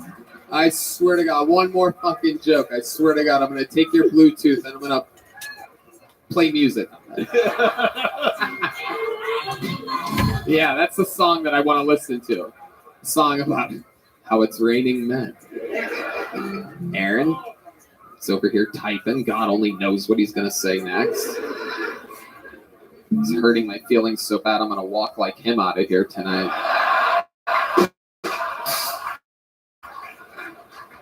I'm gonna walk like that That's too your after I favorite get song, back right? tonight. What? That's your favorite song, right? Yes, it's raining men, yes. Yeah, you son of a bitch. I said that. God damn it. All right. Good. So, yeah, Chris. No, it's fucking fantastic. Yeah, this is your first time seeing Aaron. What are your thoughts? I think you're fucking great. I think your mind is twisted and body in a good way. And I think that, and it's what we need for comedy. It is incredible. You've only been doing it 6 or 7 months. It's unprecedented for anybody to be as advanced Funny as you, are. man. Yeah. It's great. He's got something loaded up. I can just tell. This fucking guy I gets love a it. look on his face and Yeah. yeah. He's like Alec Baldwin, just fucking ready to kill. Ready to kill. Here we go. Nice shirt, Chris. I can't tell if you're a comedian or if you paint Easter eggs for a living. True. I do have kids, yeah. Easter jokes from a guy that hops like a bunny. Look out. I like that. I like that. Yeah. I don't hop. I know what you're gonna say. Yeah. You don't hop. It's the second can't hop joke of the night right here. Who the fuck is your Easter bunny?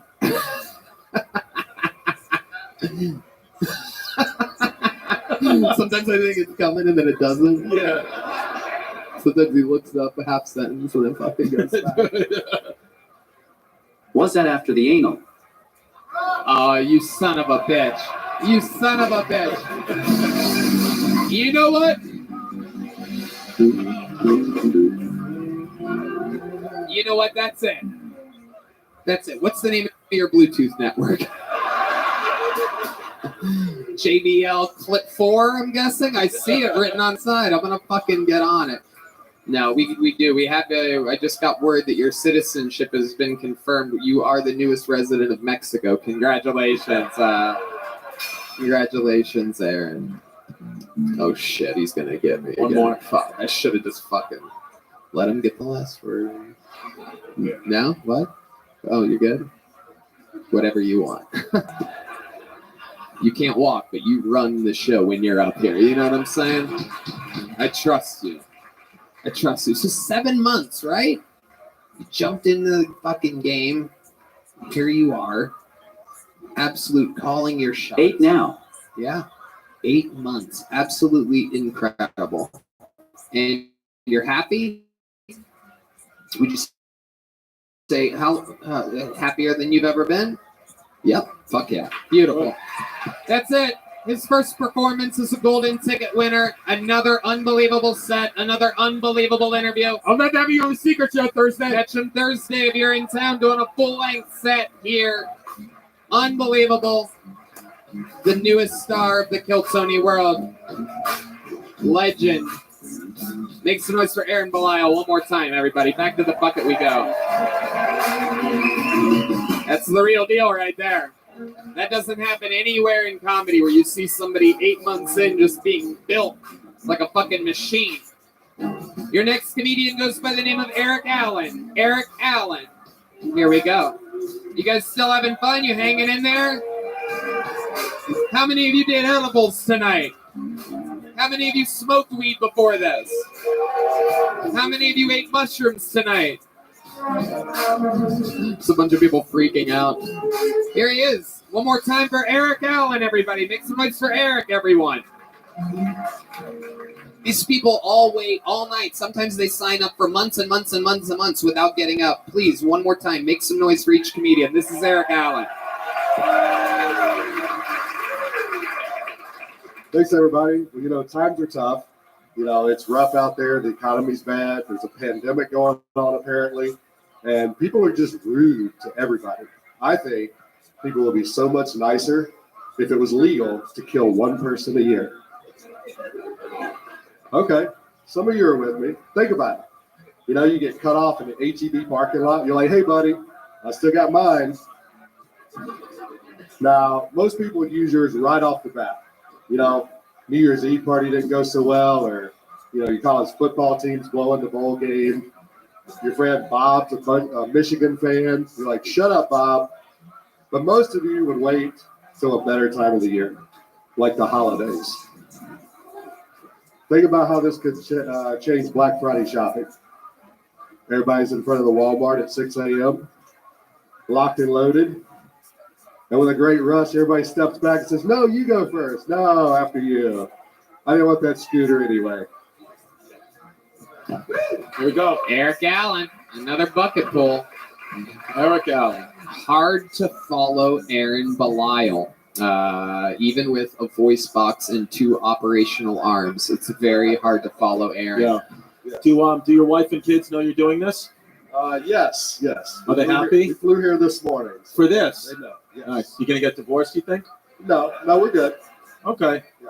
Where'd you fly in from? From Atlanta. Atlanta, Oh, Georgia. okay. Oh yeah, it's got the Brave stuff on. Yeah. Yep, he was brave coming up here tonight with the material that he had prepared.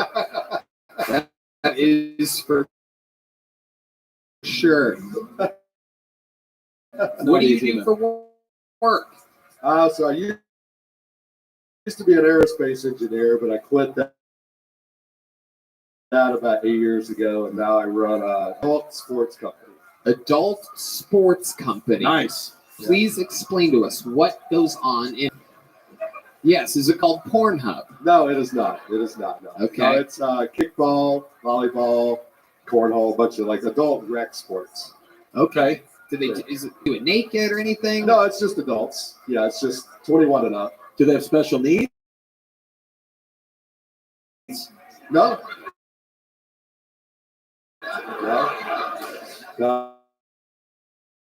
Okay. It's just for adults, so just It's recreational, something to play.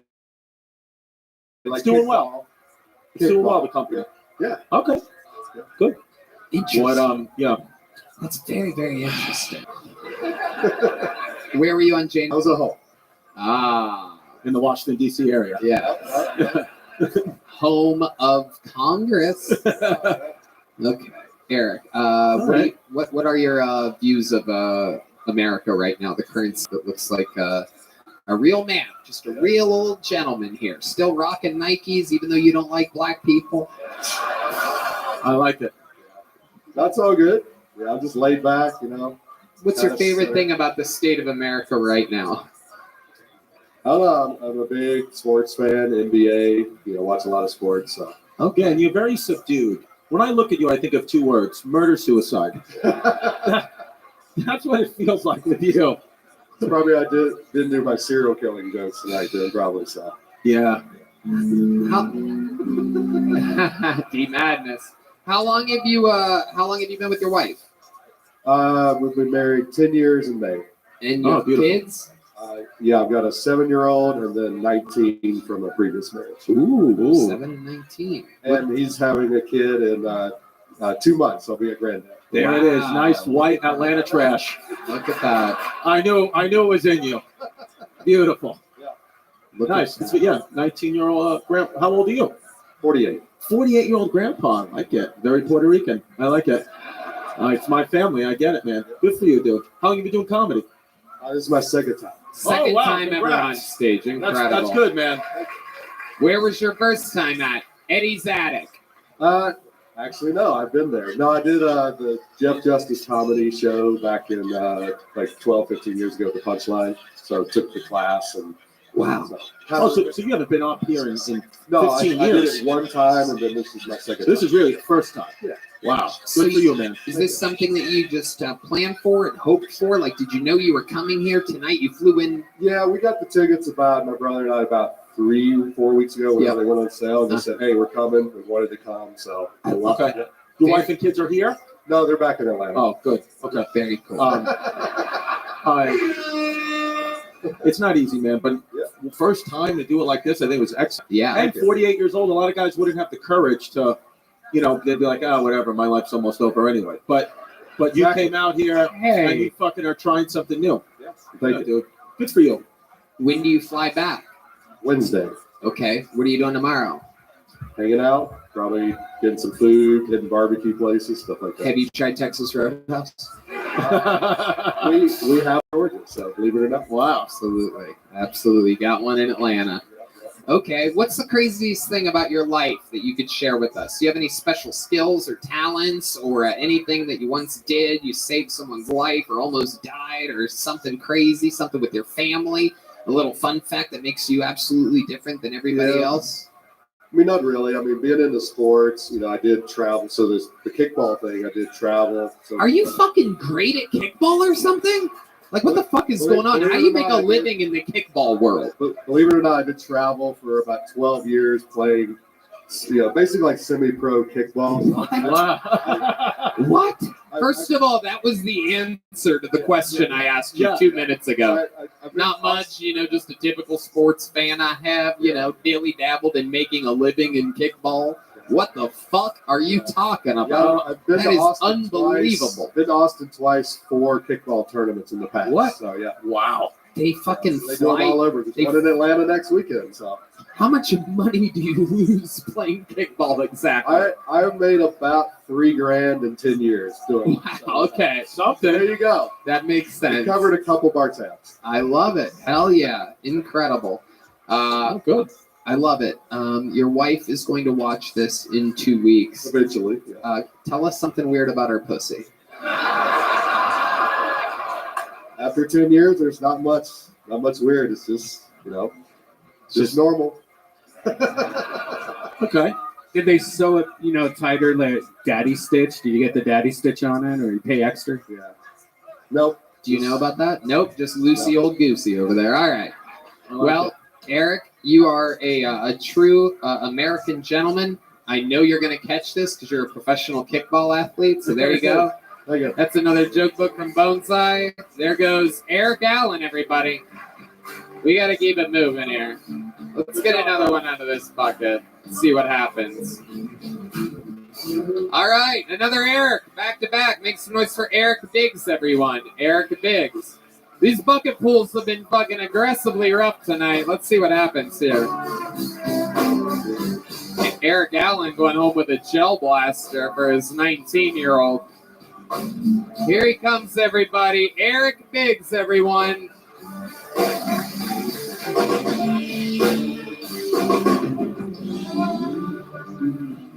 What's going on, Austin? How you guys doing tonight? Hell yeah, hell yeah. I got engaged not real long ago. Don't cheer. It's all her fault. No, whenever I first met my fiance, I thought she was autistic. Because she kept on telling me how much she loved trains. Turns out, massive whore. So way more fun.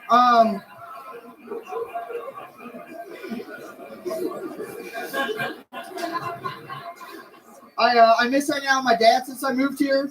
Mostly it's because my dad is now officially the age of old white men, where he shouldn't be in public alone.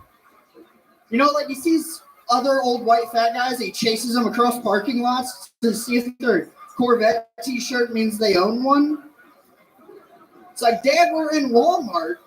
None of us are employed, you know? The only other interesting thing about me, I think, is I graduated college with a 3.0 blood alcohol level. Thank you very much. My name is Eric Bates. There you go. He's getting out on that laugh very quickly. Like it. Got a little chuckle. He's like, thank you, good night. Eric Biggs. We are having trouble with this bucket here tonight. Yeah. I'm glad to disappoint. How long you been doing stand-up? 4 years. 4 years. Where? What part of the middle of fucking nowhere are you doing stand-up? Is that how long have you been playing kickball in Atlanta?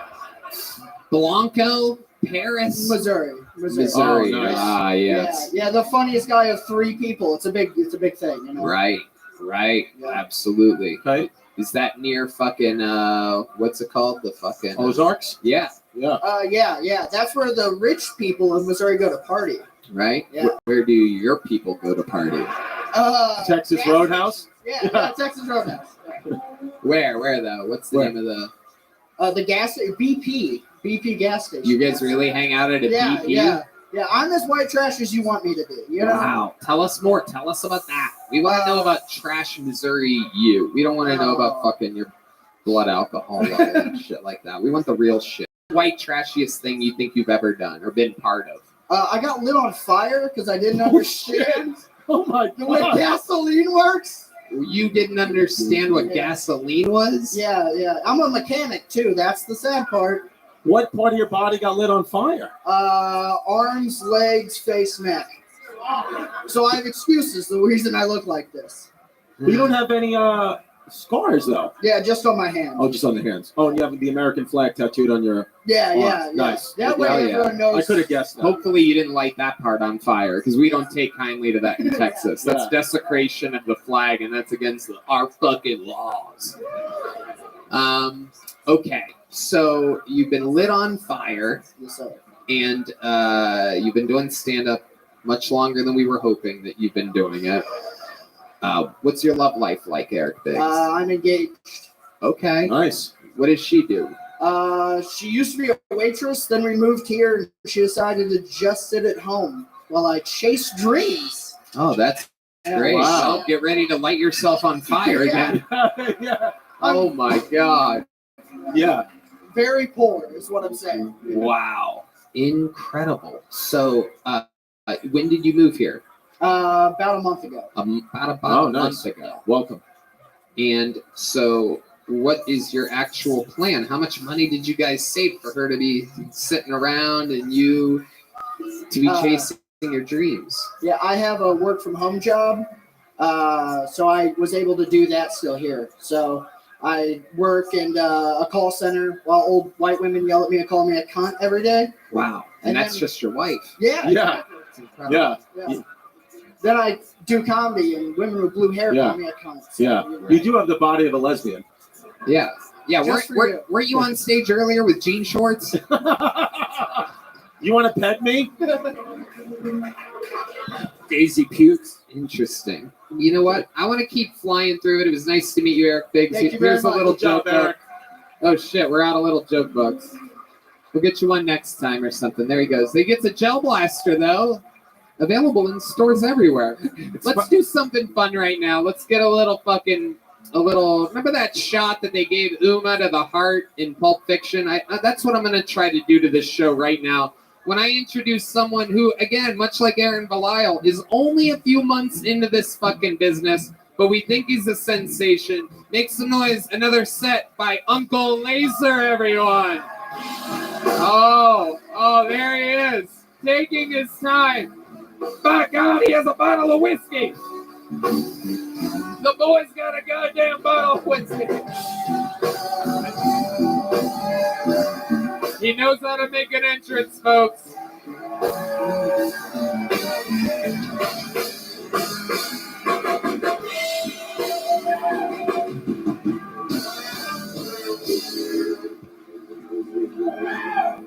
Listen here, social media is getting a little fucking retarded on what they block.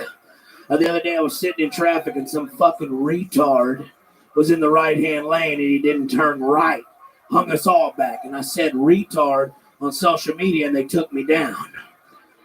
Look at me real quick. I ride the short bus when I was in elementary.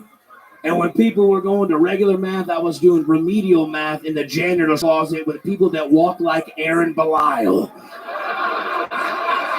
All right, but it's okay for these half-naked women to be on TikTok with their titties and their clam sandwiches, hanging out, selling fucking CBD oils.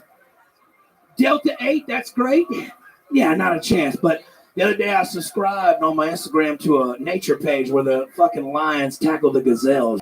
And then a couple days later, I opened the shit up and they collaborated with some fucking pocket pussy company.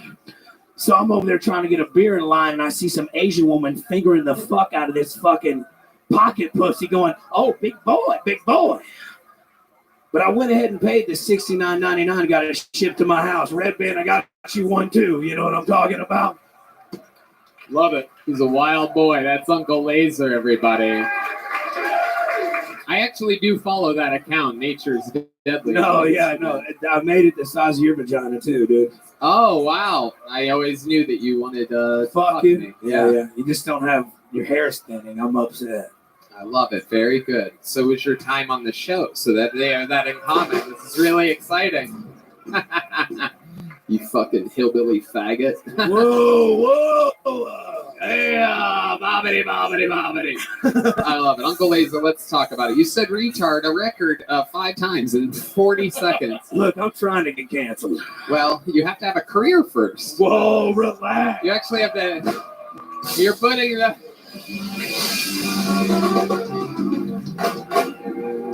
I'm going to be the first person to get canceled 6 months into my comedy career. Hey, that's funny you should say that, but my Instagram account alone has more than the Kill Tony fucking Instagram account. How does that make you feel? It's a show, Uncle Laser. How many followers does your show Instagram account have? Because you don't have as many as I have. No, but this is what but you your judge first shit off of. Your first episode on your podcast didn't have 37,000 in the first week. Not a fucking shit. I stole this from the green room, by the way. That's mine now. Okay, very good. Yes, you can have the crown royal, Uncle Laser. I'm just trying to get him to sponsor me because every king has a crown. Very good. There you go. Absolutely. Again, more things that were said on the show 9.5 years ago. I love it. Uncle Laser, let's talk about it. How was your weekend in Tampa? We talked with Hans. Oh, earlier. man. He gave a good report. He said you had a pool party. Yeah, and I invited this motherfucker to be nice. I give back to the community for the fucking Asian autistic kids. I do it all the time. You know what I'm saying? I'm for the children. But he shows up, first off, in jeans to a pool party. All right. He's carrying a box of his T-shirts. Like, he's like, you know that old Mexican man used to, like, ride that bike selling ice creams and shit, trying to get him out to everybody? And then he brings a drone. He got in the pool with his jeans on, with goggles on, blowing bubbles, fucking flying that drone up there, just like that. It was incredible. That is amazing. That is so Asian. He doesn't want to show his legs also, I think. No, he had a huge dick in them jeans. So I will give him that, dude. It ain't stereotype Asian. It's different. Yeah. No, he is. It's different. He's got Kill Tony confidence. It's a whole thing. His hair's thinning, too. Okay, very good. Yes. Again, Uncle Laser's hair is his identity. So he looks at other men like, what's your hair look like? Okay, I got you. My hair's got more followers than you do. Fucking trash ass, fucking garbage human. I'm trending though. I love it. Yes, indeed. What are you trending on exactly? Trending up. Okay. If you've ever wondered what it's like if cocaine took an Adderall pill, this is what it's like. Like a blob of cocaine did Adderall. First off, can I say something though about shit? That chick's into cocaine and Adderall. Laser, look at There you that. go. She's ready to fucking. Well. I think we found Auntie Laser up there. Look at this. Chris, listen. Yes, sir. You've been quiet all night, dude. I mean, I get it. You're pretty. You know what I'm saying? You're like a pretty girl at the party that pets the dog. Yeah. In the corner. I snipe in and out. I bet you're a pillow princess too, aren't you? What's a pillow princess? Where they just lay there and get fucked and make no effort because they're pretty. No, I'd make an effort. I know you do. You put them glasses on like that. Yeah, why don't you take me to your pool? I honestly wanted you in Tampa, to be quite honest. Yeah. I did. Oh, do you live in Tampa? No, I live here, dude. Oh, shit. I Okay. just travel for a living. All right. Yeah. Good, man. You, Laser, I've never seen you go completely gay in the middle of an interview. Hey, he's a good. Look, last time I said something about somebody having cancer with a woman, and that was too much. So now I'm gay. Yeah, it's pretty good, man. Okay. You look like Eileen Wuornos, the first female serial killer ever. You should Google Eileen Wuornos. Yeah. I know who she is, dude. You do. You got that vibe a little bit. He really does. Charlize Theron. Yeah, and like Mad Max, Monster. Yeah, Monster. Mr. Yeah. Perfect. Mr. Monsters Ball. Monsters Ball. Wow. There you go. Holly Berry. Yeah. Okay. Yep. Absolutely. I think Monsters Ball is a different movie. I think Monster is the Eileen Wuornos movie. That's what it was. Yeah. Monsters. Yeah. Monster. She used to kill the people that would buy the prostitute. What are those called? Johns. John, she would kill him. So the life of Tony Hinchcliffe. Yes, very good, Uncle Laser. Very good. That did not go over Dude, well. it ain't going well at all. I don't know if you noticed. I don't know if you. God damn. Okay. How dare you? How dare you? It's a shame I don't have a little joke book to give you. No, but give me one of them fucking gel blasters. Hey, you give them to everybody. I'll fuck them homeless people up. I don't want them washing my windshields or anything, dude. What? I did watch. We did have me and a group of friends hung out a few days ago at a local coffee shop. Don't say the name. And a guy asked me when I pulled up. There was a gentleman with a rag and a bottle of Windex, and I pull up and he starts walking up to my car, which got waxed literally the day before, and I'm like literally laughing. I'm like, don't you fucking even think about it, dude, right? We're hanging out later. Laser pulls up. I go outside. He has this guy Windex his entire truck, the outside, the doors, the tail, the muffler. No. Windex the whole goddamn thing. Here's $20. But he only did the front end of the truck, right? So the back end, it looked like it had a tan line. You know what I'm saying? Like it's white up top and dirty on the bottom. But yeah, I love it. Nice guy. Yeah. I bought cocaine from him later that day. But that's neither here nor there. Uncle Laser, absolutely wild. You are a sensation. I love you. The internet hates you, but I love you. Boy, they hate me, don't they? It's incredible. But I'm trending. Again, I don't think that's a good catchphrase to commit to, but I respect the trial process. What'd you say? Let D Madness love me now. D Madness is now making fun of you. D Madness has entered the chat. I'm taking that gel blaster. We're going to get you a gel blaster. There he goes. Uncle Laser, everybody. Uncle Laser, baby. Good shit. Bottle of Crown Royal. There he goes. Out of control. Should we do one more bucket pull?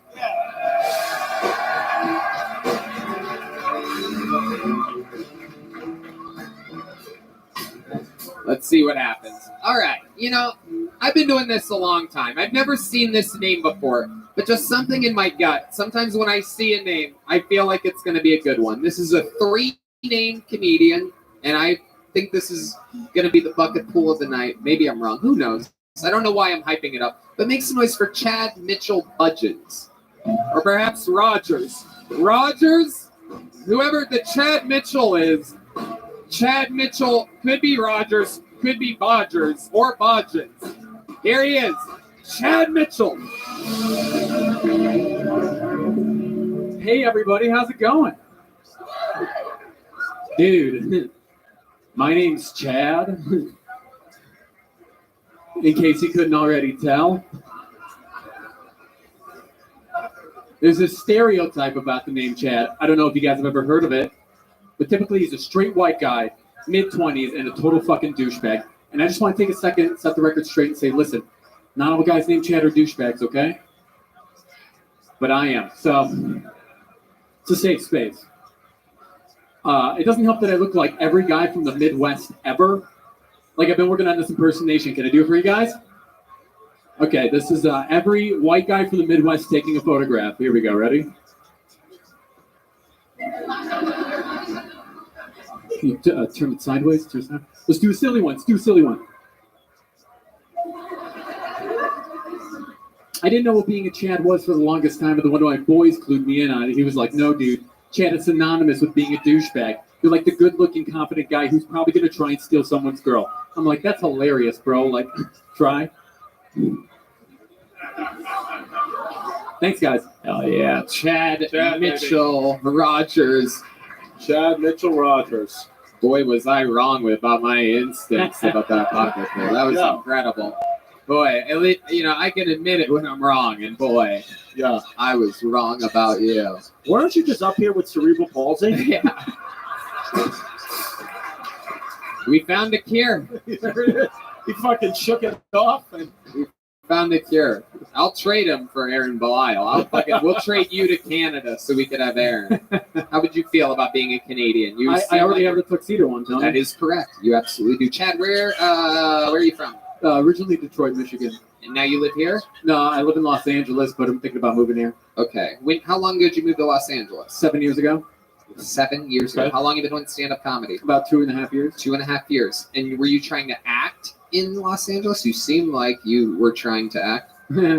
Yeah, dude. Yeah. I know. I lived there for 17 years of my adult life. Actually, a little bit more than that. But I actually started doing stand-up comedy when I was 8 years old. I was like a little kid, but I would memorize other people's like specials, and I'd go do them at like in a talent show. And very cool. That's how I got started. You're a young Carlos Mencia. Look at that. Incredible.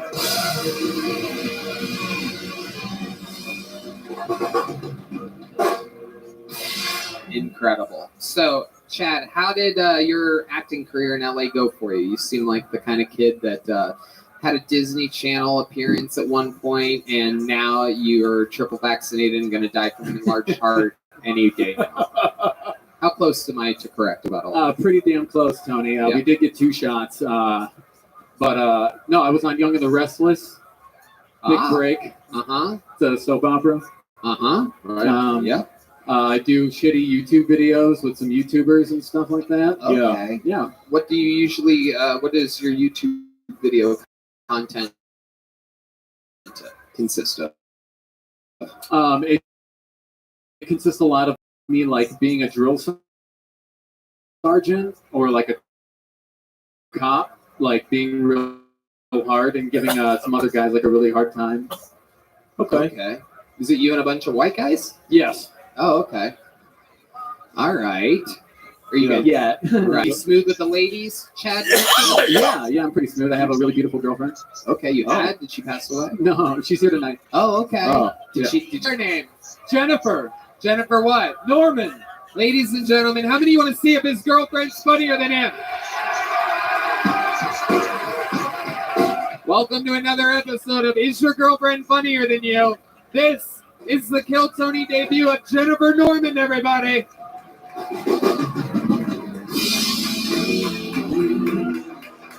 What's up, Austin? We are super excited to be here. So, my boyfriend and I are here to apartment hunt. I'm beginning to wonder if he's gay. If you can't already tell why. Every place that we look at, all we can obsess over is how much closet space there is. Yeah. I'm like, why, Chad? Because you spend all your time in the closet?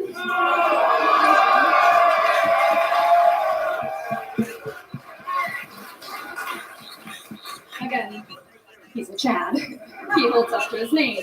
Also, he prioritizes making sure that our bidet has an outlet, right? I've learned something about Boston. In your apartments here, you guys tend to put your closets on the other side of your bathroom from the bedroom. So now when he goes to the bathroom, I don't know if he's just going to the closet secretly or shooting water up his ass. Wow. Wow. I love it when this happens. Yeah. It's going to be an awkward drive home tonight. I 100% smell a breakup. Oh, you yeah. Wow, Chad. This is it's coming. It's gonna that was hell yeah. The no doubt the girlfriend just buried the boyfriend on this. Big time. It's The good news is after the breakup's official, I've just confirmed you will be getting a blowjob from the purple-haired girl. So That's it. congratulations. Congratulations. Close your eyes and hold on tight, my friend. It is over. Man, is very funny. Great. Very funny. That was amazingly well executed. Have you done stand-up comedy before? And this is my very first time. What? Unbelievable. And wait a second. Ow. Wait a second. How long has Chad Mitchell been doing stand-up? Did you say 4 years? 2.5 years? 2.5. 2.5 years. Oh my God. Are you better than him at everything? Jesus. Well, Jesus, you're funnier, you're taller. It's bad. It's Chad. It's never Chad. I love you, buddy, but it's just. my nickname is Jen the Jack of all trades. Wow, that's incredible. Name some more things that you're great at. I dance. We actually met 2 years ago in LA, but I also moved from Michigan to Los Angeles. Been there 7 years, and now we just applied for our first apartment in Austin today. Wow. What kind of dancing are we talking about? Oh well, a lot of commercialized styles. So. Okay. Whoa! Whoa! Wait a second. Wait. Whoa! Can we get a rope for Chad Mitchell Rogers so that he can? How many of you think we should watch Chad kill himself here tonight? This is incredible. Is that Paul Daner? Oh, I thought Paul was playing the In Memorial Marine song. Another gay soldier lost. Wow, this is incredible. How long have you two been together? Right up to that microphone. I only want to talk to Jennifer for the rest of the. Chad, every question I ask, I want you to approach the mic like you're going to do it, and then you back off, just like that. Yeah. Let's start here. How long have you two been together? Just over 2 years. Over Oh, 2 wow. years. This is incredible. So Now- you really love So you love him. I love him very much. Oh, that's cute.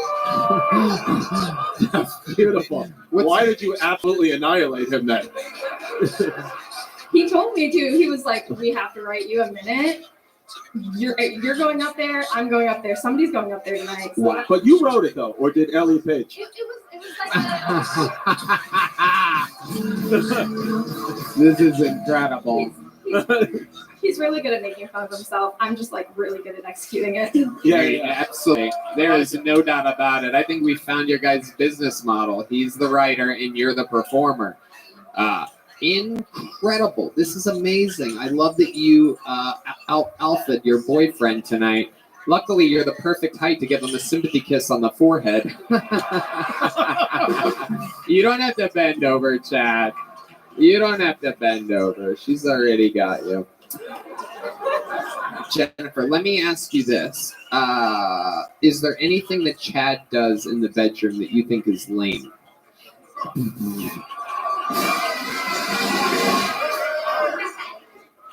I think it's more so what he doesn't do. I'm going to kill myself. I'm going to kill myself on behalf of Chad. This is incredible. This is incredible. If you tell me, I swear to God, if you tell me right now that Chad doesn't eat your pussy, I'm going to do a backflip into the audience. I just want to see you do that.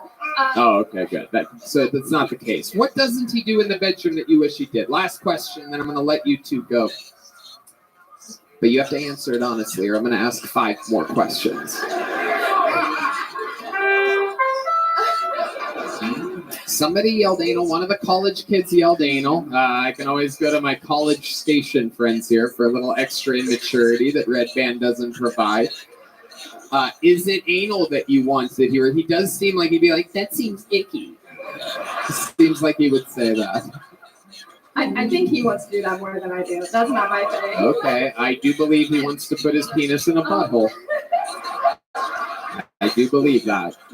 I've been incorporating more toys though, you know? Like, Ah, okay. That can be. He does look like a puppet.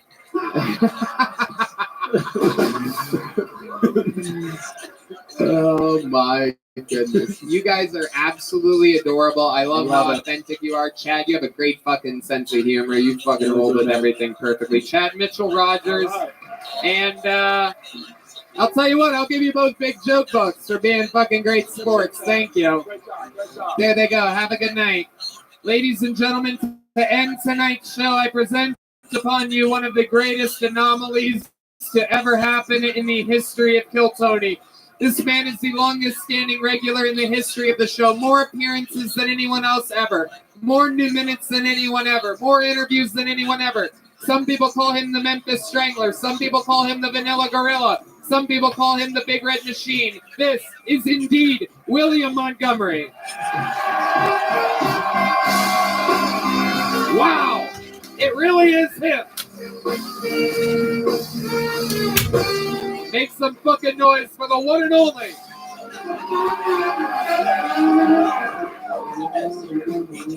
Man, I bet your fucking stupid ass was on The Young and the Restless. What the fuck was that? God damn it!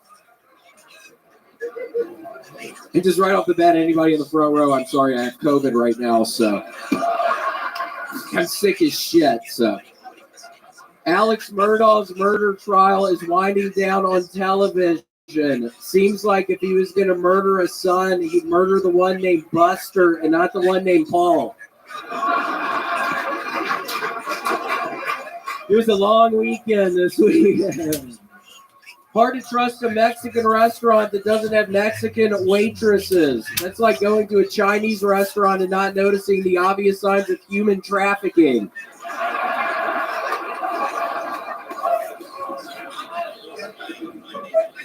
I don't know if y'all have heard of this Brian Laundry guy, but I've got a laundry list of reasons why your daughter shouldn't go out with him. Do we have any Houston Oilers fans in the crowd tonight? The Houston Oilers are so bad at football, they asked to borrow the Astros drum set. Okay. The Astros are cheaters at baseball. All right. That's my time. How are you, Tony? William Montgomery. Okay, there he goes. One more time for William, everybody. Asking me how I'm doing to end this set. I love it, William. Good Coming stuff. up with a lot of energy. I love it. Good. Are you not feeling good? For real? Yeah, I'm not feeling good, and I ate the same mushrooms as Uncle Laser did. God, what happened with this fucking set? It was fun to see y'all go after each other. But yeah, I was watching that, and I was thinking, tripping by myself on the side there. I was like, fuck, what a horrible decision. Yeah. But it's fun. It's totally fine. How much mushrooms did you guys eat? I had no idea you guys have eaten Like a mushrooms. handful? No, I don't know. Like some pieces of mushrooms. Okay. So how often do you eat mushrooms? It's not often. I ate some this past week. Before that, it had been some years. But Tony, I'm excited to announce I've started. I don't know if y'all remember Miss Cleo, but I've started calling Miss Cleo is back, and I have started calling her again. I've lost a lot of money doing that, Tony. It's cost a lot of. She literally, it's crazy you mentioned this because I literally just watched a documentary about her. She's dead. Who have I been talking to? Wait, no, you're kidding, right? No, she's dead as shit. No, dude. you're kidding, right? I would never know. I never would have said a thing, but it's so crazy. I watched a documentary about her. You're really like out of the news this week. You just did a Brian Laundry joke. That was like literally from a year ago.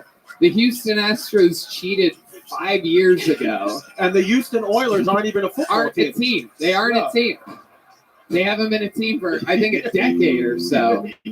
It's absolutely incredible. Your time is like, did you go like in a time machine or something? Come back. Have you guys heard of this Thomas Jefferson? I like it. Wait, hold on. I'm still trying to get over the fact Miss Cleo is not. Who have I been talking to, Tony? Oh my God. I've been talking to some Jamaican lady on the phone. I swear to God. Are you gonna stop talking to her? Yeah. I'm never gonna stop talking to Miss Cleo. Oh my goodness. No, I swear to God, I'm never gonna stop talking to this Jamaican woman. Hold on, what the fuck is going on? Y'all are scaring me. Stop. Stop! I'm literally tripping. Yeah, stop. Stop. So what have you and this random Jamaican woman been talking about, and how much is she charging you for this? Yeah, $10 a minute. $10 a minute? Yeah. Oh my God. Is it David Lucas? Huh? Jamaican woman. I don't know. I'm kidding. Absolutely incredible. William has been talking to a random Jamaican woman. We have Brian Laundrie. We got the Houston Oilers. What else has been going on this week, William? I've literally gotten sick. I was with Duncan and Irvine and then San Jose, and yeah, I couldn't sleep at all last night, so I haven't slept at all. Did you do any ketamine with Duncan? No, not this time. Not this time. Not this time. No, I didn't. But yeah, the sets were good. It was all good. I just couldn't go to sleep last night and feel sick as shit right now. I almost called you saying I couldn't come, but I decided against that. But What exactly are your symptoms right now? Horrible sinus infection. Uh-huh. Probably fever. Oh, really? Yeah. I feel horrible. That's why I didn't know. Yeah, I've had this horrible fucking attitude since last night for some reason. I couldn't go to sleep. That's not a joke. Yeah, and then I decided to eat those mushrooms for some reason right before this. I see that fucking dumbass. Yeah, they're gonna break up, right? That couple. Holy shit. It is going to be weird. That was so awkward. Yeah. It's gonna be weird. And then, he's gonna try to overcompensate. He's gonna go to a sex store and come back with some weird shit. He's gonna end up being the one handcuffed to the bed. Because she's just gonna alpha him all the time for the rest of their lives. And they're always gonna have this to look back on. She's gonna win every argument forever. She's gonna remember that time I bodied you on Kill Tony? In your own art form that you did for 2.5 years.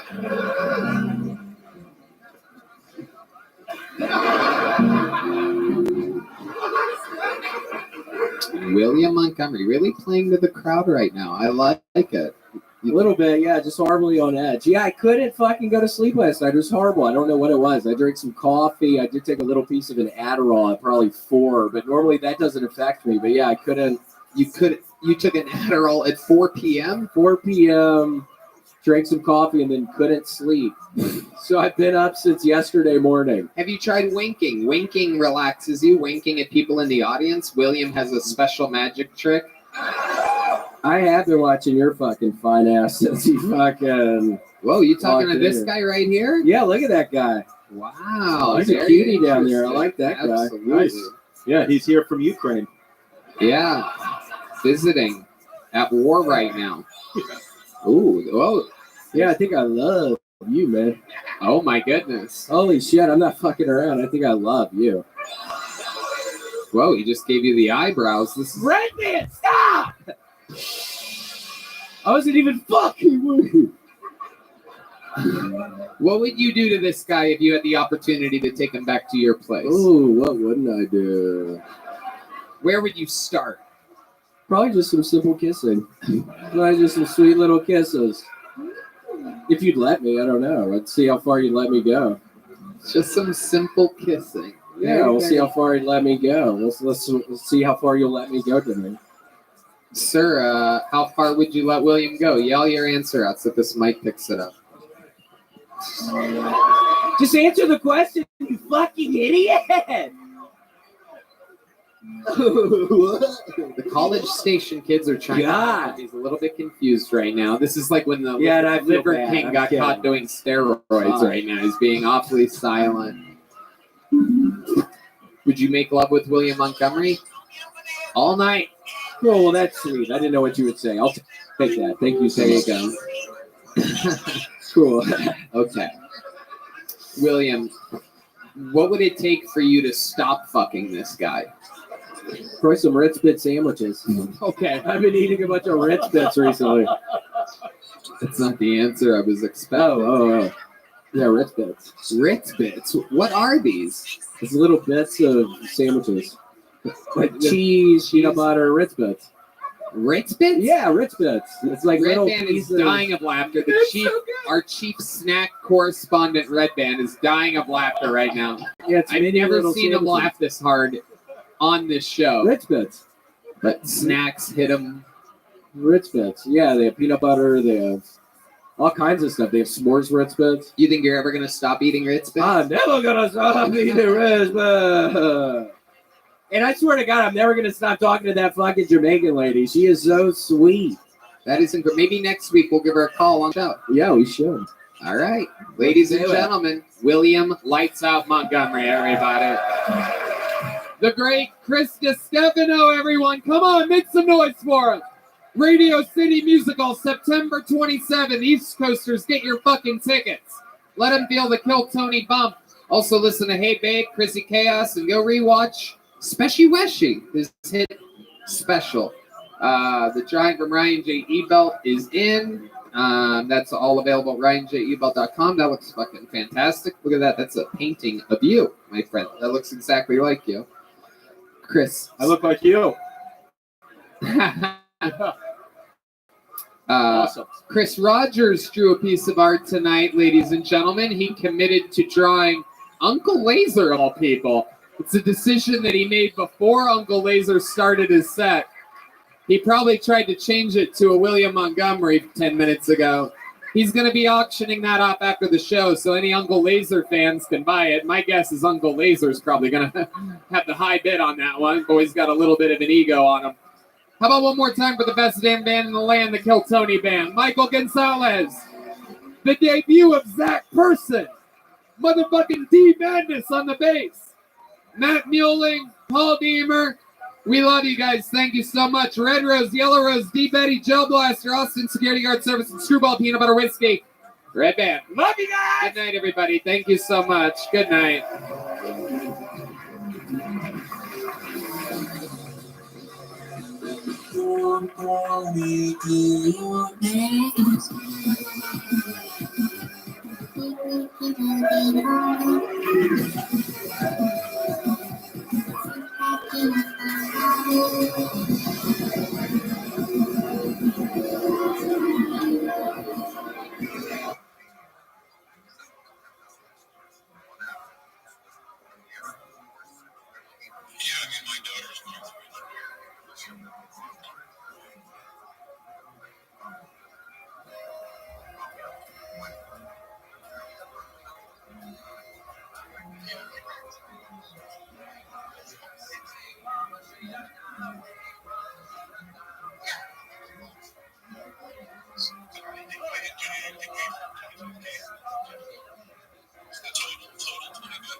That's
Do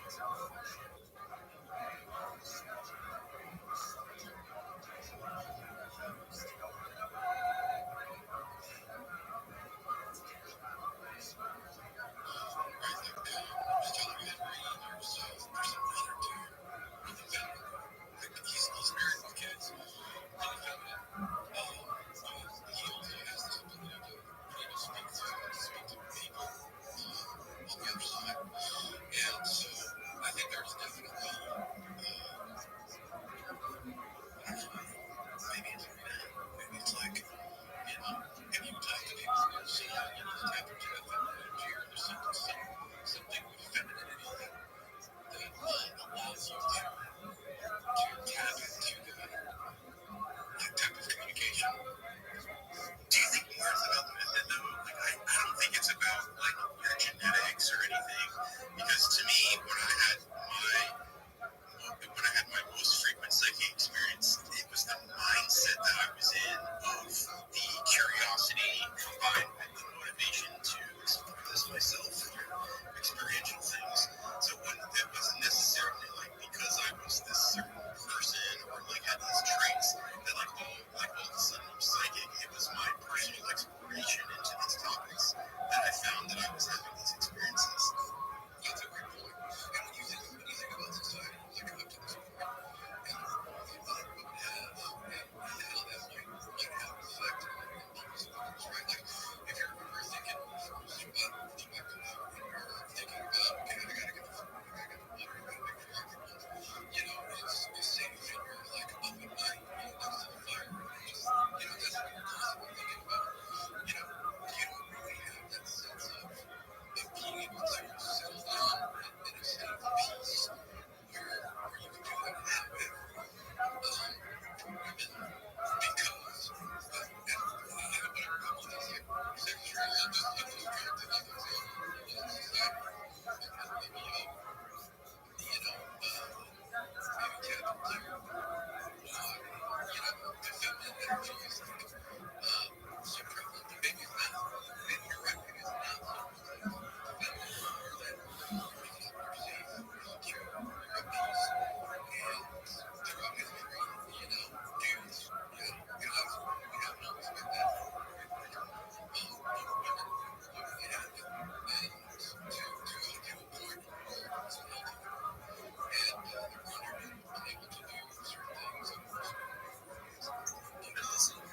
Very psychic too. Like a lot of shamans in South America, for instance, traditionally are men.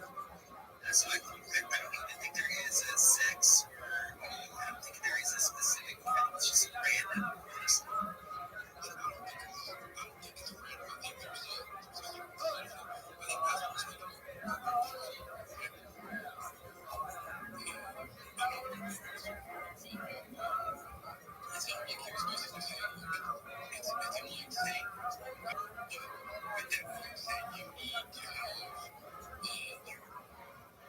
a sort of safety, like a sense of safety, a sense of protection. You can explore these ideas, even shamans, they were effectively I was going to say that the most prolific shaman in their community was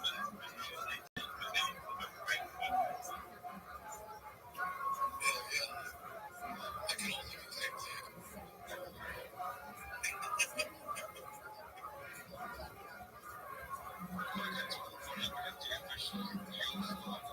Actually, you can say something from that truck. What's going on there?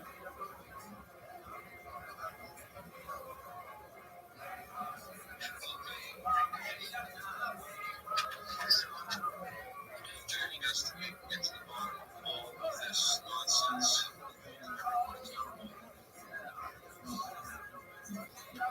We'll talk us a little bit about because you read that vaccinating history almost like 2 years ago. So people try to create history and she said evil and how they were evil.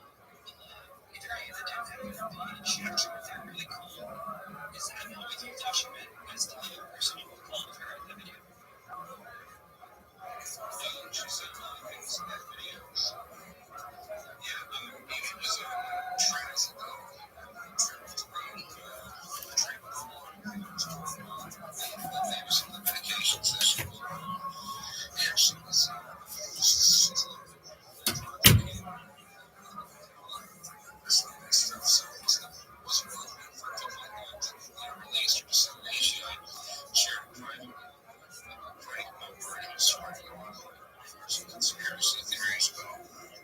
was surrounding her dad, and I wanted to kind of like, get people to know inside, what her mental state was. So to say, or so before she took her life. So that wasn't a public video. And then, when he shared it around,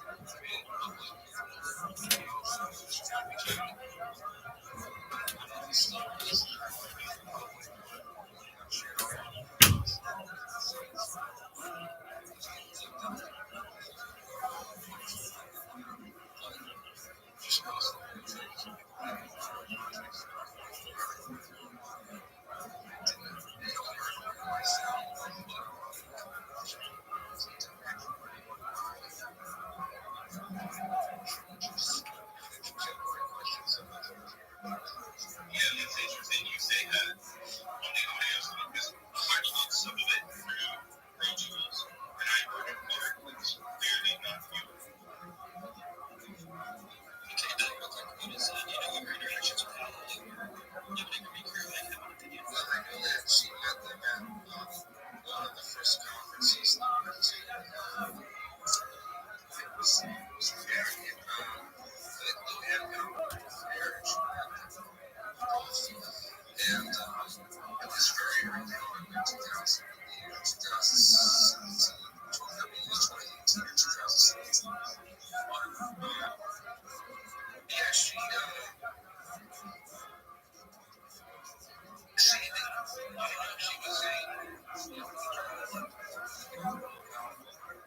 was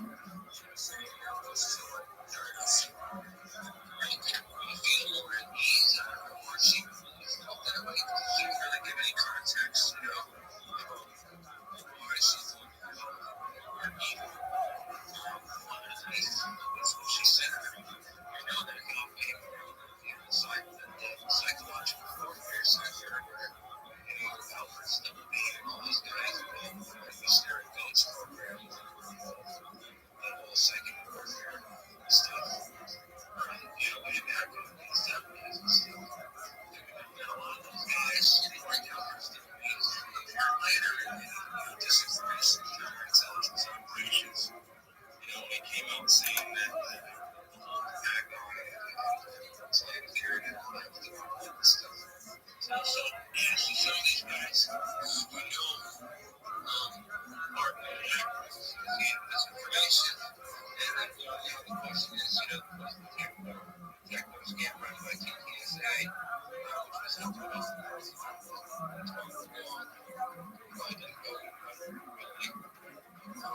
useful.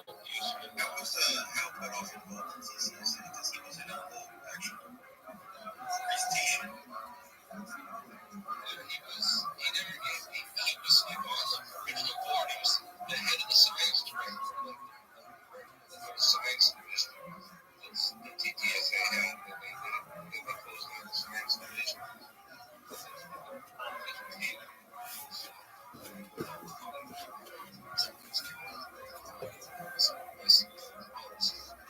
He's a TTSA technologies. Why do you think people like Eric Davis and Al Puthoff are coming public with what they know? That's a good question. Because they should have come public with a lot of stuff.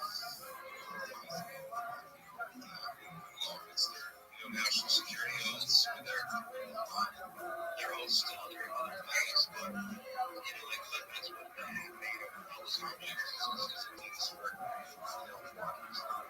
full catastrophic disclosure like that. That's a good question. Because I beginning to question how much of that is like anti-gravity talk is legit. Because like all the stuff that Greer said about the fracking in 1954, and it just doesn't jive with the real history. Research was really dug through and dove into it. Billions that have been spent on anti-gravity research by the government over the decades. It doesn't make sense. The constant naval programs and the people that handed down the generations of knowledge to the current people just doesn't make sense. That they've got a breakthrough and we're able to keep all this secret for all this time. I think that there's a lack of, there's some breakdown in the ranks there. I know that they're producing some pretty incredible advanced craft, and a lot of that's based on, technology that, like Ed Fouché was talked about back in 1998. Ed was talking about the Astra program, polychromatic panels, the hexagon-shaped panels that change color and visibility and stuff.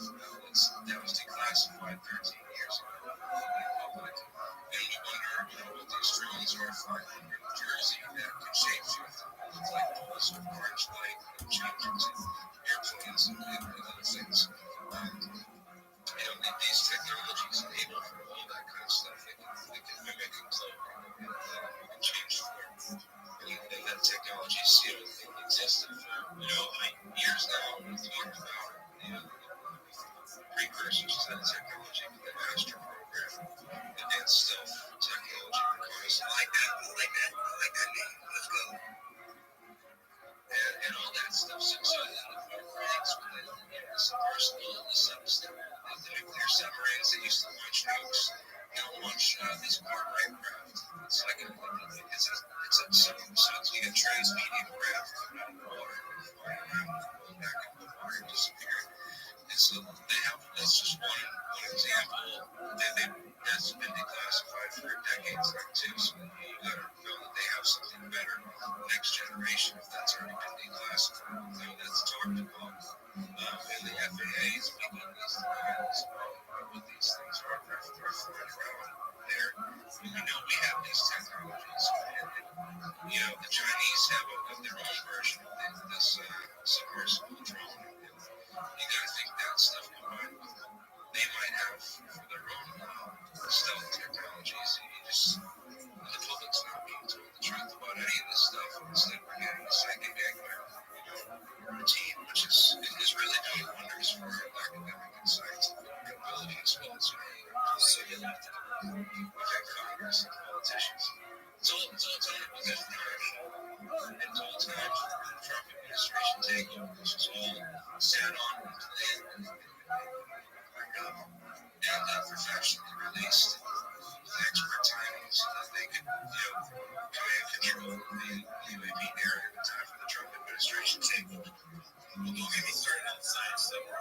The fucking stream today was a prime example where it was 2 hours of talk and about 15 minutes of it was actually about developing a scientific field in creating journals and shit, and all an hour and a half of it else was Eric Davis speculating on disclosure or inside information. So it's like, we need somebody actually leading the field of scientific discovery with regard to UAP topic. Who that is going to be or what organization is going to lead that is still up for grabs, really, in my eyes. There needs to be what into all of these research. I see that we have the 38 papers that came out with a tip program, right? All those science and technology stuff. That's stuff that I had back in 2010. I started to listen to in 2010 when she spoke there. And, that's 7 years before that story broke, before she had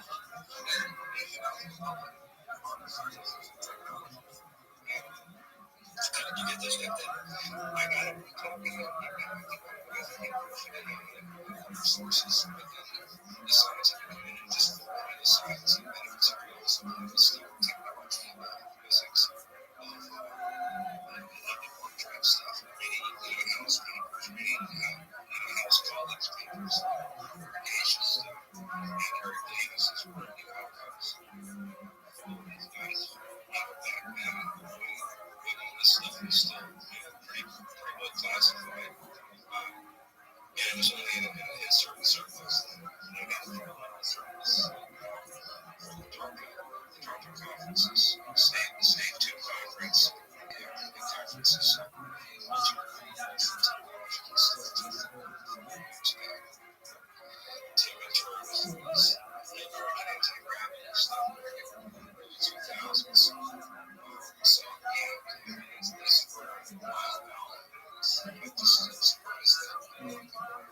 taking science more seriously instead of so much attention to this stuff that is relevant. It's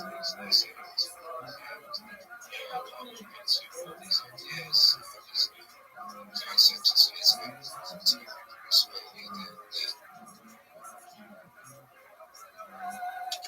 capabilities. We want to know what the government's capabilities are. We know now about the capabilities of these stealth aircraft that they have, but not everybody knows about them, and they're not talking about that the White House press conference. The FAA, when since I was, made a whole list of things that I would like to investigate if I was ever employed at UAPs or we're going to get to the bottom of the K, and we might as well get to the bottom of all the different conspiracies. Where there's evidence for that, So I put a 3-part thing together just the main thing is number one is the deep state quasi-governmental container organizations. After a thorough historical secrecy methods, deep state container higher security clearance of the president. This company opens up institute. They manage all of the national labs. They had, since the Manhattan Project, used those medical labs to produce the uranium and plutonium. It's all built. The demon force for the Manhattan Project is the most classified bombs by higher security. And the president is still do. If there's anywhere that this stuff's hidden, it's inside the organization. So if there was originally hidden in underground bunkers just inside Wright-Patterson Air Force Base, those bunkers, complex system is served to function as a storage place for these classified artifacts. Was later repurposed for State University campus, which is the only university in the entire country that has underground tunnel system. Are you talking about underground alien bases? Underground human bases for studying right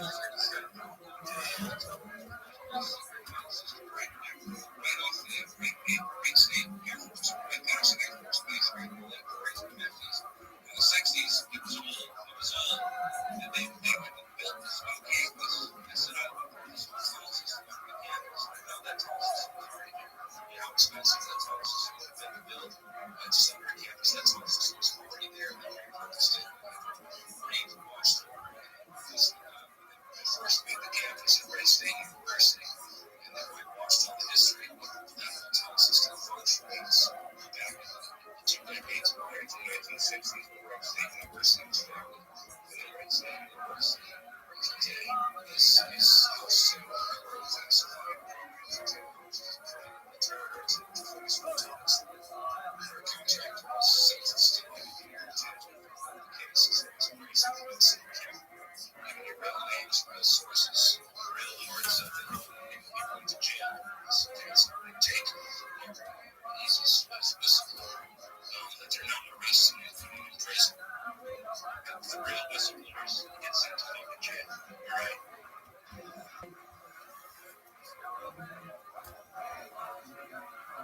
Yeah, competitors are not raising it, but also there's that thing documented that is scary mistake. But that great trigger confirmation report after was real, I guess it's still shipped to multiple so we can bring our standards and raise the money to these. You zero this minute, this one that the bus. Yeah, maybe it is. You say with your pretty voice the dog again. Because Chris was like, yo, this is classified, you can get arrested.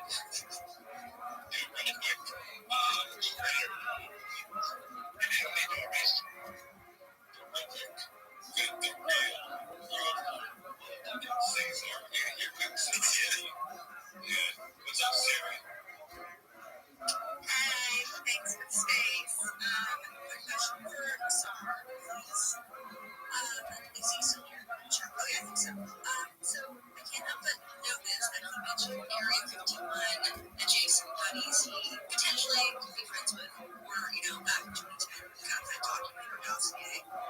Funny science papers. Curious on if you were to guess, guys who have worked around there, did they ever give more credence to certain testimonies or witnesses that are on the record or public?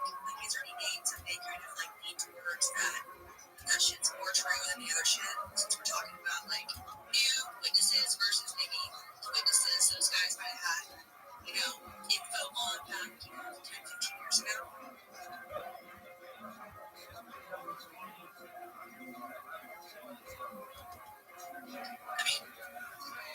That's a question that if you don't know, it's yours.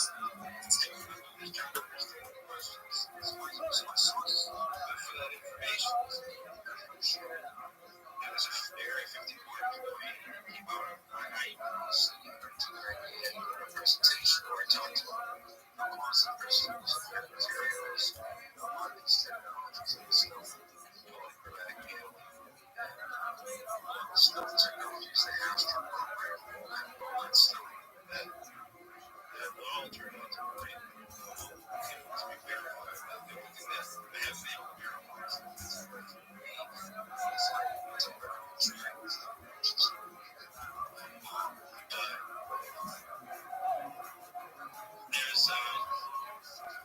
there's certain people that he said were sources for him for some of that information, and he revealed to me privately that how put off it was with the sources that he talked to, the people that he knew.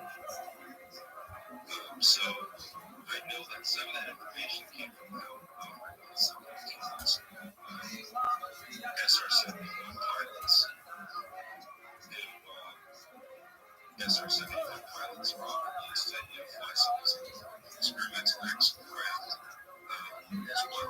So I think that they might have had some exposed to some of these craft technologies.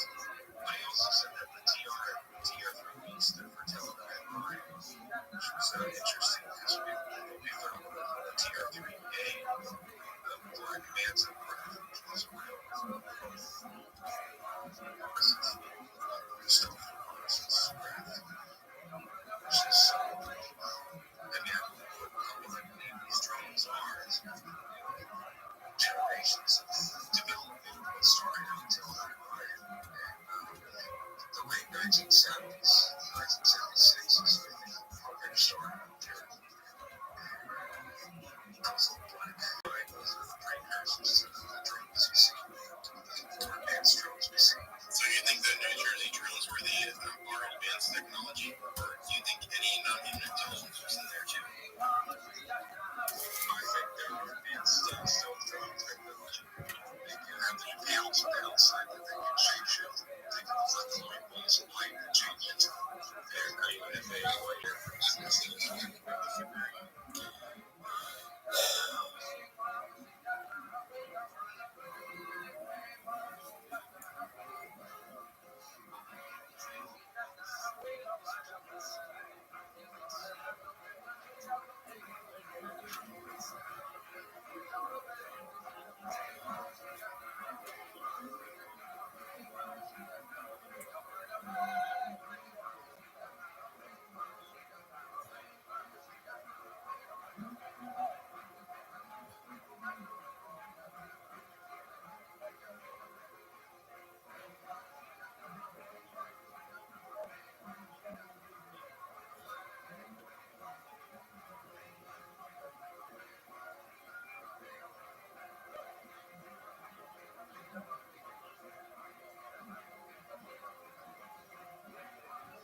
Yeah, if they don't fix it over the weekend, then it's going to be trade war all out next week. It's going to be bad for everybody. It's going to be back and forth. It's going to be the market will be buzzed. Bitcoin's going to be down over there, 89,072. The numbers were fun. Over time, it will, but I would like to see that shit happen fast. It's coming down now. It's 99,887.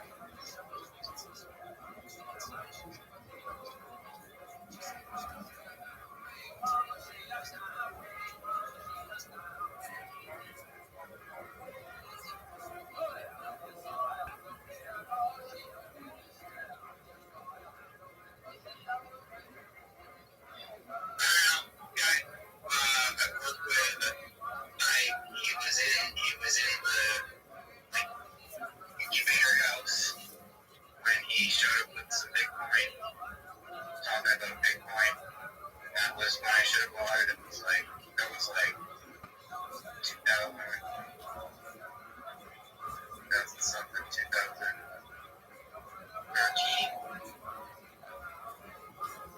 That was sometime, and this guy, he had like 6 old Bitcoins that he had bought that he still had. He just sold all of them. Every single one. Didn't leave any. And he has to pay like $100,000 in taxes.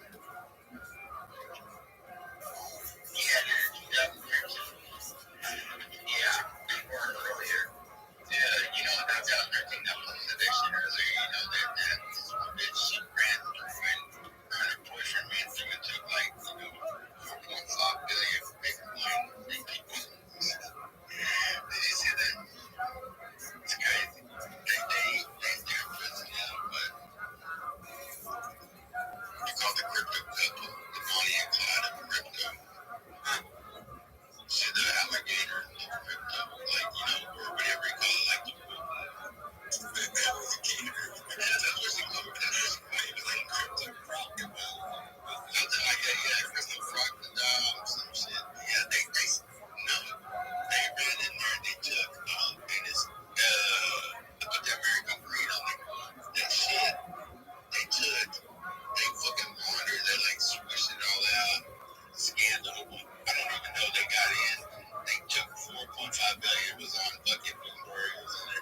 Bonnie?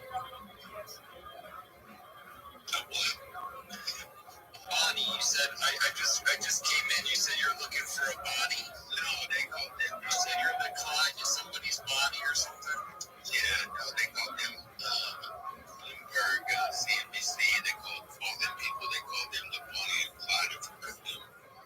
That's what they called them. So you're not looking for a Bonnie? No. Okay. No. Are you? No, I wasn't. I just wondered. Yeah, I was talking about the whole thing. It's posted on one thing, so it's Heather Morgan and some Russian guy and did some shit. Roscoff is her name. She's a rapper too. They have alligators and all kinds of bullshit. You know, they got like 5 million of crypto stolen from people. So you're thinking Bitcoin to 89, huh? Yeah. You think it's going any lower? Officially to 72. I mean, that's the plan.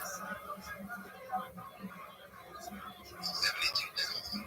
There's another higher high, 99,600.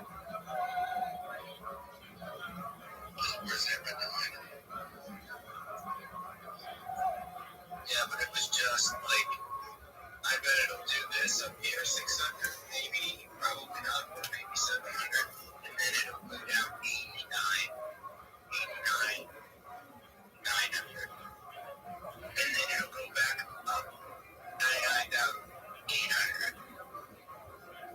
It's just doing a really crashing range right now.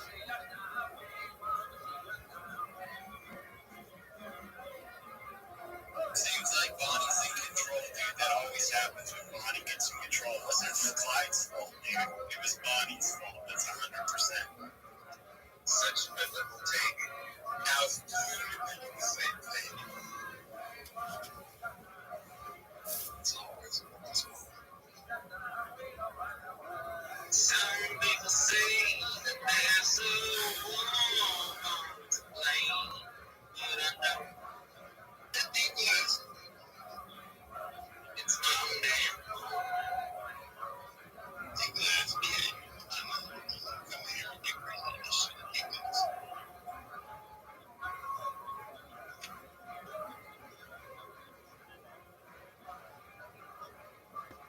Did you sit in it? I didn't even know the spaces. No, I thought that was deep glass. That's the only one I think of those. Was that deep glass? I'm not even looking at my face. You're just freaking. Shut up. How fucking drunk are you, dude?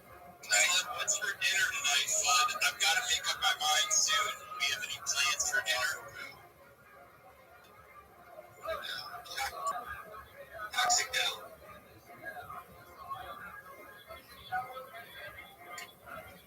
It's my own damn fault. I had Wayback Burger. What do you think about Wayback Burger? I've been thinking about trying.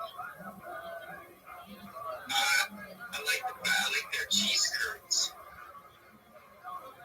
But I mean, they're not the best burger. Best burger, I think, is Shake Shack. Like for a fast food burger.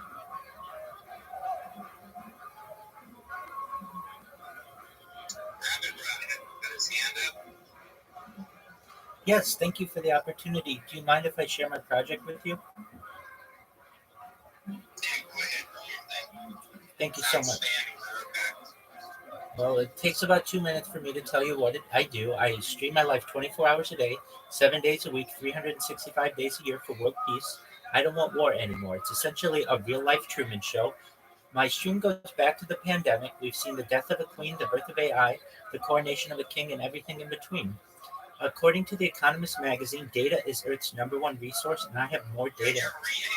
No, I'm talking. Well, you can watch me live on my profile. I'm not reading this. Please don't interrupt me. Okay? Thank you. I stream my life. Yes, we're hearing him. It's okay. It's a go, Rabbi. I'll allow it. Continue. Thank you so much. All right, I'll quiet them. Sorry. That's okay. I am not reading this though. If you want to see, I'm live on Twitter video. You can see it on my profile. I also have the largest biography in the platform's history. It's 50,000 characters. It's under the View More if you want to learn more about what I do. I talk about ending world hunger through the use of technology such as agricultural drones, floating greenhouses, saltwater greenhouses, hydroponics, things like vertical farming, and perhaps cloud seeding. I think that these are important endeavors that may perhaps help end world hunger in the developing world. I want to help end world thirst through desalination plants, essentially pumping Earth's seawater onto land to make it drinkable. Other things that I talk about that I feel are important to the world are things like anti-gravity, antimatter, cryptocurrencies, certainly Web3. I'm sponsored by a cryptocurrency. It's known as Harry Potter Obama Sonic 10 Inu. It's worth more than $100 million. I've been live in their Telegram for more than a year and a half. Other things that we talk about are things like de-extinction, essentially reversing the extinction of species that are here on Earth. People don't know this, but the first successful de-extinction took place in the year 2003 with the Pyrenean ibex, which was like a goat in northern Spain, southern France. Fast forward to the year 2021, a company out of Dallas, Texas, known as Colossal Bioscientific, was founded. Essentially, they have made it their goal by the year 2028, or in the next 3 years, to reintroduce the woolly mammoth into the Arctic Circle using African elephant surrogates, which I think is just a phenomenal.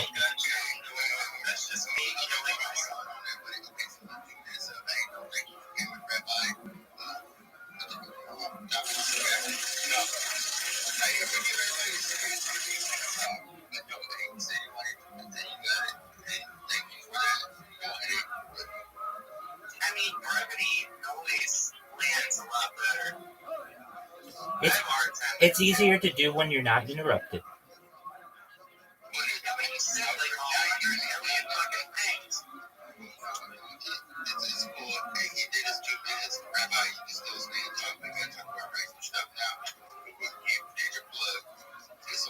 Thank you so much for the opportunity. You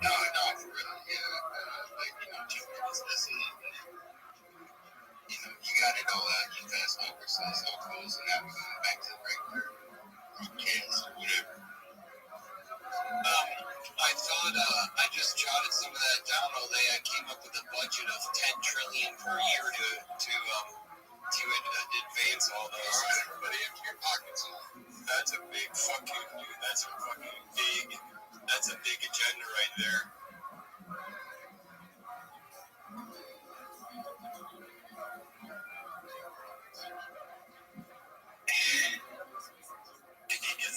He's coming. Apparently, I need something to sell. I mean, at least it sounds humanitarian, or environmental, or both, or all. This is the ultimate fucking whatever charity. It's like a multi-charity, like a multivitamin.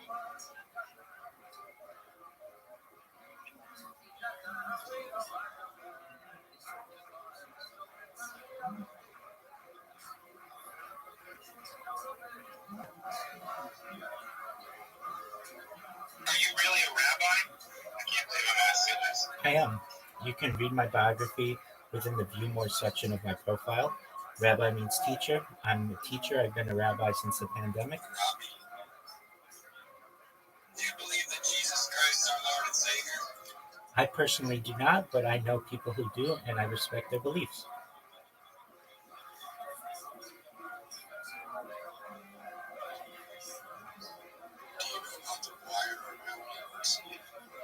Most certainly.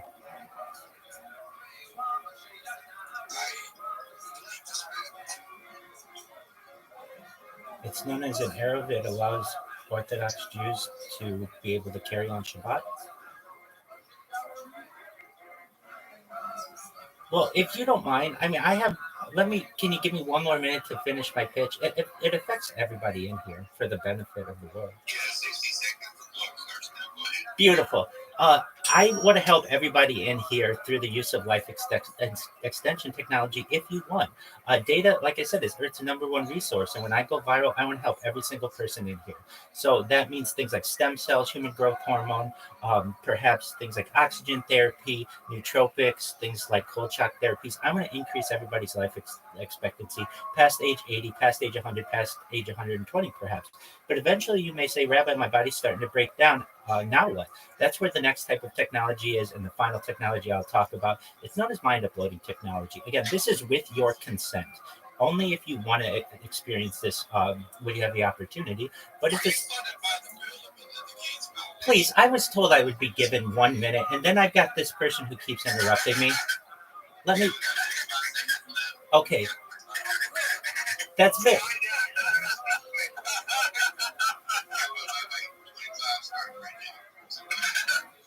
Thank you. Essentially, there's a type of technology known as mind uploading technology where we can scan your brain into a computer if you want with your consent, like a CAT scan or an MRI for later download as an android, an avatar, a cyborg, a cybernetic being, a clone of yourself, an ethereal being, essentially perhaps even a robot, whatever you want to be, essentially. But I do want people to know that there's an opportunity, perhaps, at digital immortality. Thank you so much for letting me share that.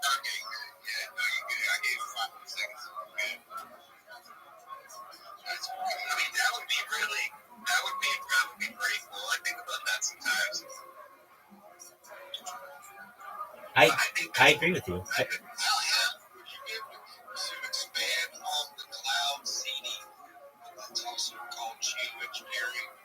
Oh yeah, most certainly. So, I think if people aren't aware, the manipulation of the weather is actually against the UN protocols, but it's still done anyway.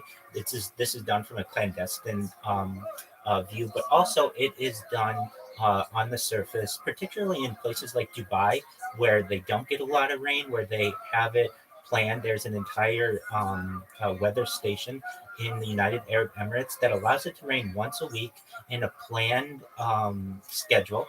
And I think that this type of technology should be utilized in the developing world, and especially where we have wildfires. I don't understand why we don't utilize this type of technology to end really wildfires globally.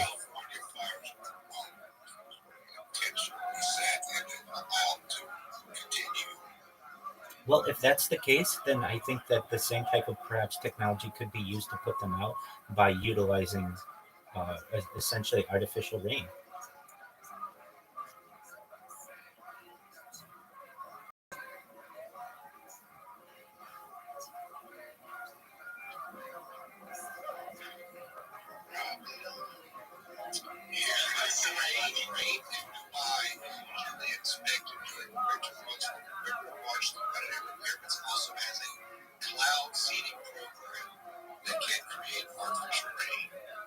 Absolutely. I've seen the inside of it. It is one of the most futuristic types of stations I've ever seen. And basically, at the push of a button, they can make it rain whenever they want. And I feel like this type of technology certainly could be utilized in the developing world, but also globally. I don't understand why we can't use it to ensure that we have consistent crops.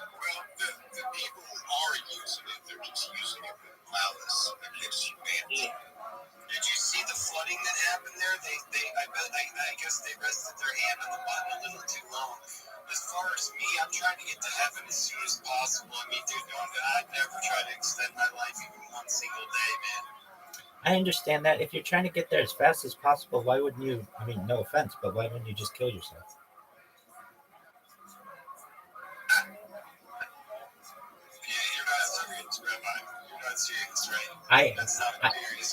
It most certainly is. If you want to get to heaven, which I understand happens after death for some believers in it, why wouldn't you just kill yourself to get there as soon as possible?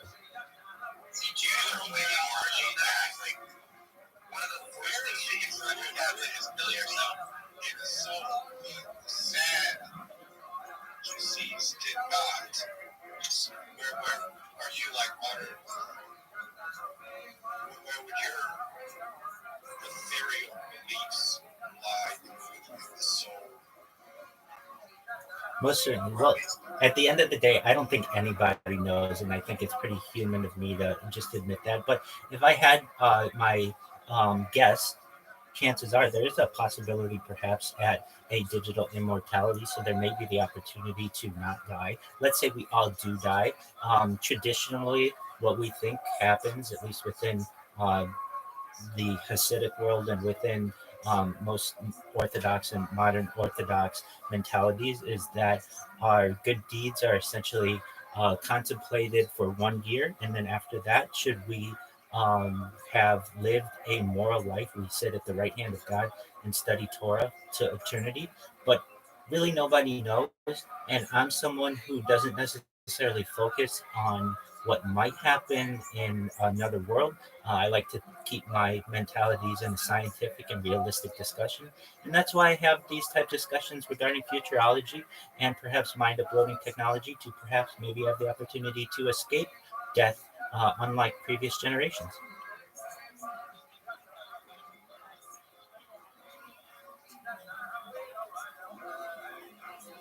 So you kind of believe in reincarnation almost?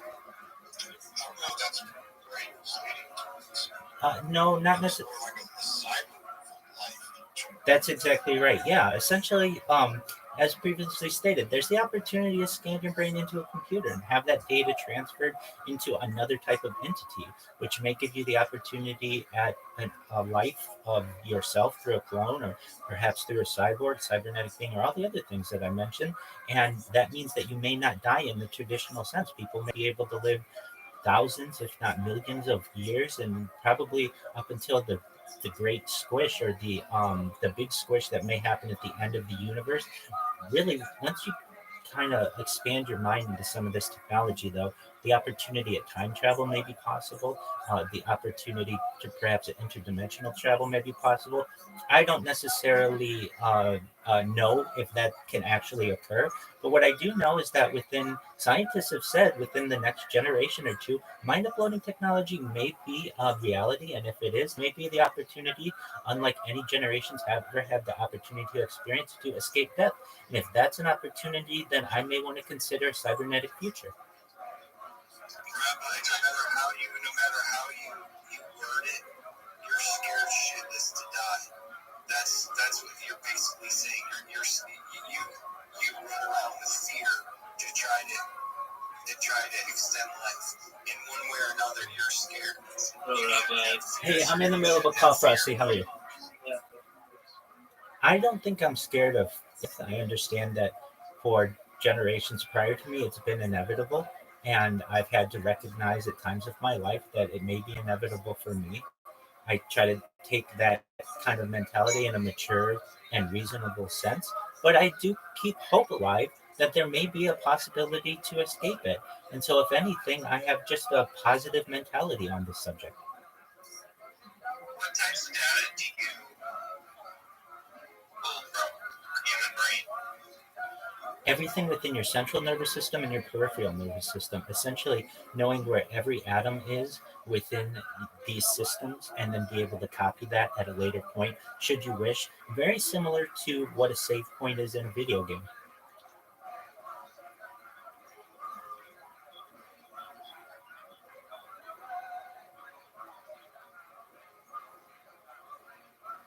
I recognize that it's a big topic, and by no means can I guarantee it has a future. I do want you to know I appreciate the opportunity to share this with you.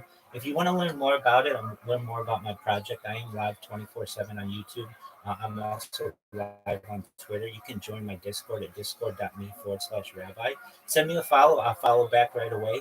Just want to thank you guys for being respectful, allowing me to have this conversation, and just wish you all the best and many blessings to you all. Thank you.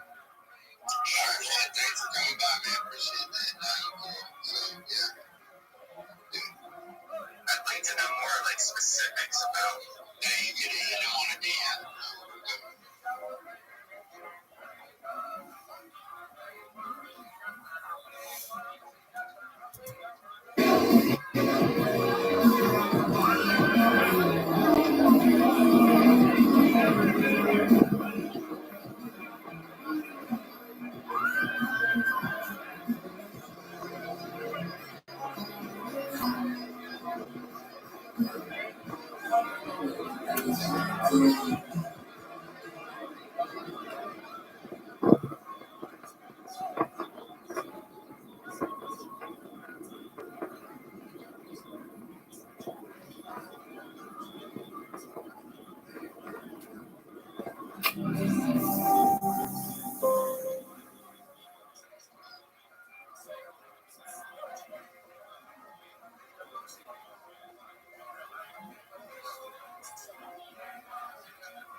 said to kill Tony. Give it up for Tony.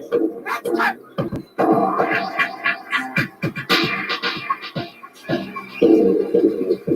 You guys ready to have the best goddamn Monday night of your lives or what? Yeah! Make some noise for my friend Red Band, everybody. Hey, everybody. Right here. He invented podcasting a long time ago. This is Kill Tony, brought to you by the Red Rose and the Yellow Rose, the two best strip clubs on planet motherfucking Earth, which are all here in Austin. And so is Deep Eddy Vodka, which, believe it or not, is also an amazing sponsor of the show. How you guys doing tonight? Are we feeling okay? Bringing everything together.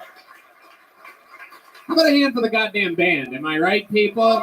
That is the Screwball Peanut Butter Whiskey Kill Tony band. That's the great Paul Deemer on the horns. Michael Gonzalez on the drums. John Dees on the keys. Dave Scher stepping in on the bass guitar tonight. And Matt Mueling on the electric guitar. D Madness not here this week, which is interesting because a fun fact that I heard before the show is he left his cane here last week. Our bass player forgot or perhaps didn't see his cane here. They got it now. Yeah, we recovered it, but we have no idea where D Madness is tonight. So conspiracies are saying that he's not even blind. That's what a lot of people on Reddit are saying. It's very, very exciting. Something to keep an eye on for the future. We're happy to have you guys here. We're going to have a lot of fun. Before we start tonight's episode, here's a little bit more from the amazing sponsors that made tonight's episode available for you here right now.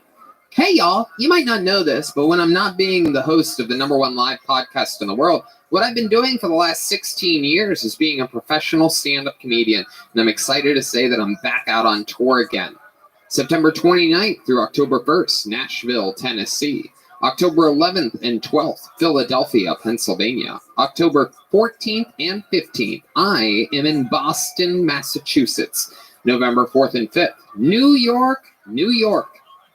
December 9th and 10th, I'll be performing in Arlington, Texas. January 13th and 14th of 2023, I'm in Dallas, Texas. And February 9th and 10th of 2023, I'm in Houston, Texas. Tickets available at TonyHinchcliffe.com. Are you guys ready to start tonight's show or what, huh? You guys are in for a treat, man. You know, sometimes we have the famous fucking unbelievable guests, and sometimes, you know, we have the most talented, truly, I like to think that we were the first. If you go way back in history, go look at who was booking Shane Gillis, Tim Dillon, you know, these monsters, that all of these people, go see who was really putting them out there first. And I would say, with no ego, that we are the best at finding monsters right before everybody else knows about them. Tonight is one of those nights. This is truly two of the funniest human beings on planet Earth that I think the whole fucking globe is going to know about. Ladies and gentlemen, make some noise for Brian Simpson and Ryan Long. You're going to say that you saw them here tonight. That's Brian Simpson. That's Ryan Long.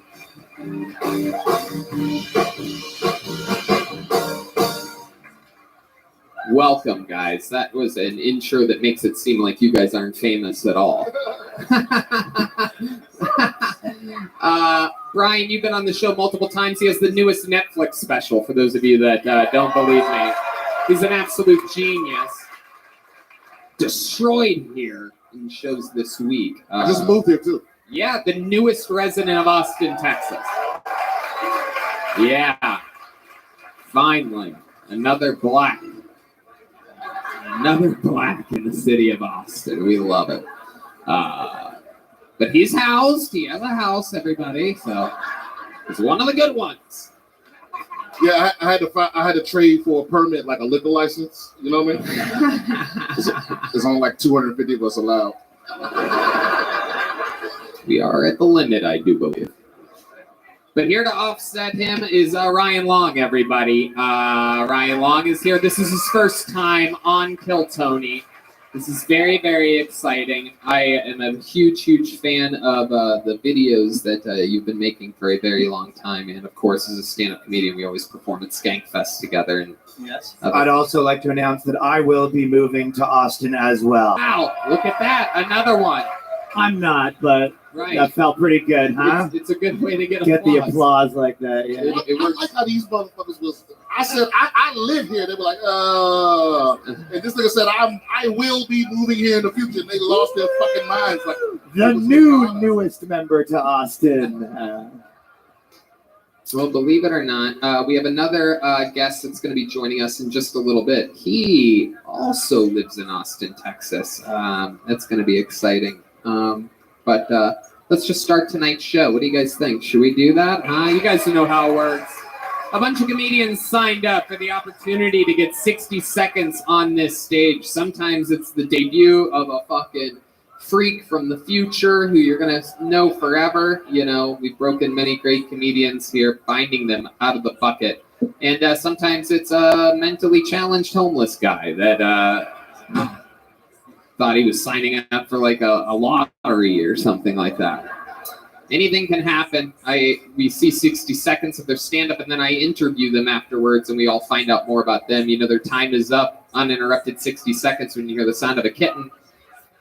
Oh, you can barely hear that, Red Band. That's the sound of a kitten there. That's the show. We've been doing it 9.5 years, everybody. Red Band still forgets his cues, everyone.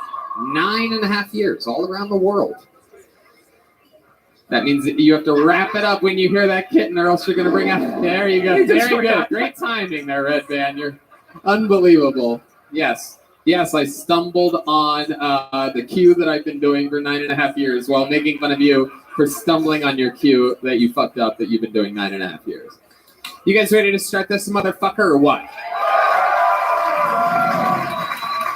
Yeah, that was cute and all. I could tell a lot of you are visiting from other places, but we have to do a little bit better than that. I know it's Monday. Are you guys ready to start the greatest live podcast on planet Earth? Performing a new minute right now, one of our regulars. We literally met this guy a year and a few months ago. He was living in his van. He had been an open micer for 7 years at the time. He's now rich, has his own house, is on jets regularly. We just found out he's doing the London O2 Arena with Joe Rogan in a month. Ladies and gentlemen, this is Hans Kim. This is Hans Kim. This is Hans Kim. H-A-N-S-K-I-M. What's up? It's good to be here with Meatwad from Aqua Teen Hunger Force and Canadian Pete Davidson. My name is Hans Kim. I'm an Asian man. I'll be the female comedian of the night. I love the ladies. You know, a lot of ladies are worried about having a thigh gap, but if you're with me, you don't have to worry about that shit because I got really skinny hands and I can finger you from any angle. But thank you for shouting, you fucking idiot. I love the ladies. You know, I'm looking for a woman who doesn't believe in too many isms, you know, capitalism or communism or autism. It's hard to date. You know, a lot of dates go poorly with me because girls never want to admit they're on a date with me, even when they're on a date with me. It's like asking a guy at a basketball court, hey, you want to play basketball? And he's like, I'm just here to make friends. Why is everything about basketball with you? All right, that's my time. Thank you. Hans Kim. This is Hans Kim. This is Hans Kim. Hans, welcome back to the show. Another brand new minute. How do you feel? I feel amazing. I think we're under nuclear attack or something like that. You guys feel that? What Is that the car system? Jesus Christ. Looks like we're at 251, Brian Simpson. You know what I'm saying? Okie dokie. You guys don't remember that joke from I'm pretty sure 2.5 Hans minutes is ago. Perfect. I'm pretty sure Hans is half South Korean, half North Korean.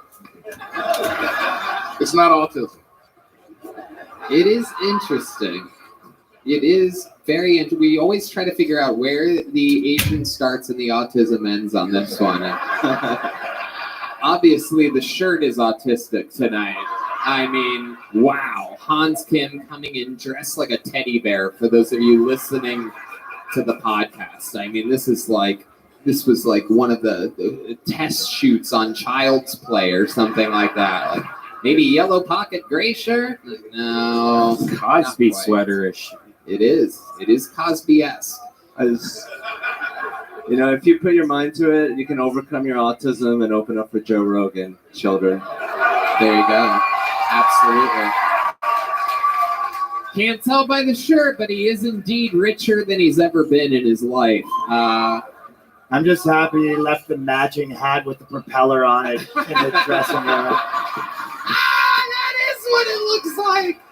Yeah, I didn't want you to fuck me, Ryan Long, you pervert. Why would he fuck you? Look at his tattoos. He has a childlike sense of sexuality. Oh my goodness gracious. I'm not gonna fuck a kid guy. I'm not gay.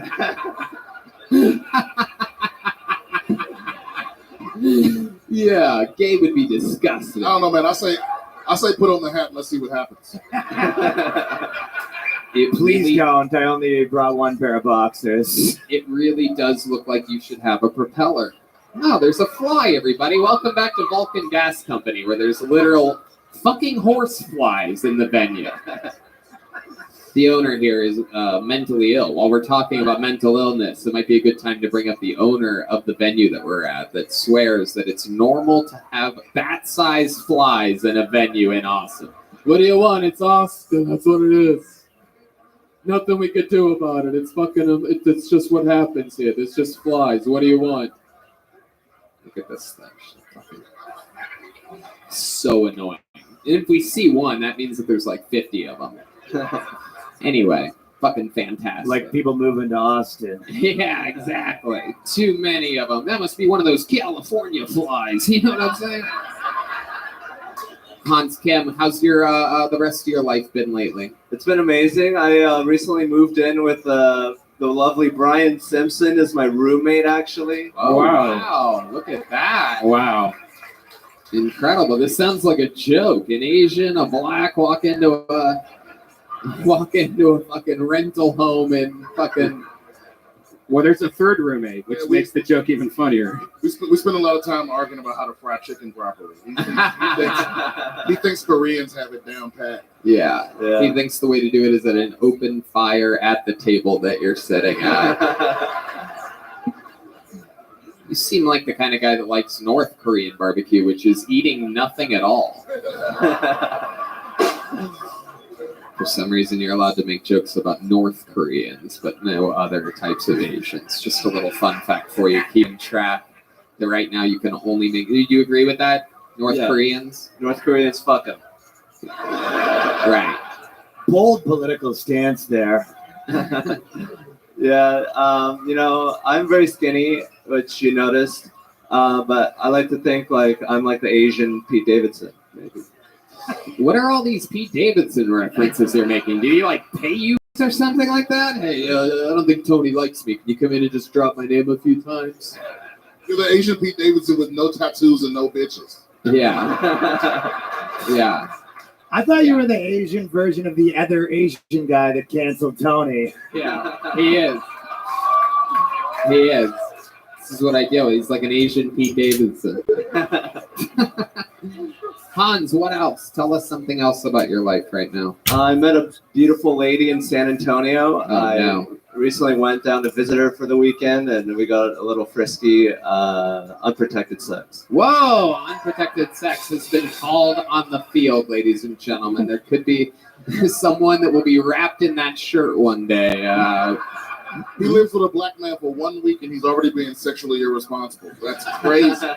That was when he didn't put a condom on the strap on. Holy shit, there's a giant bug on your back. Jesus Christ! Wow! That was crazy. What the fuck is that? What is that? Did you catch that? Oh, you caught that with your hand?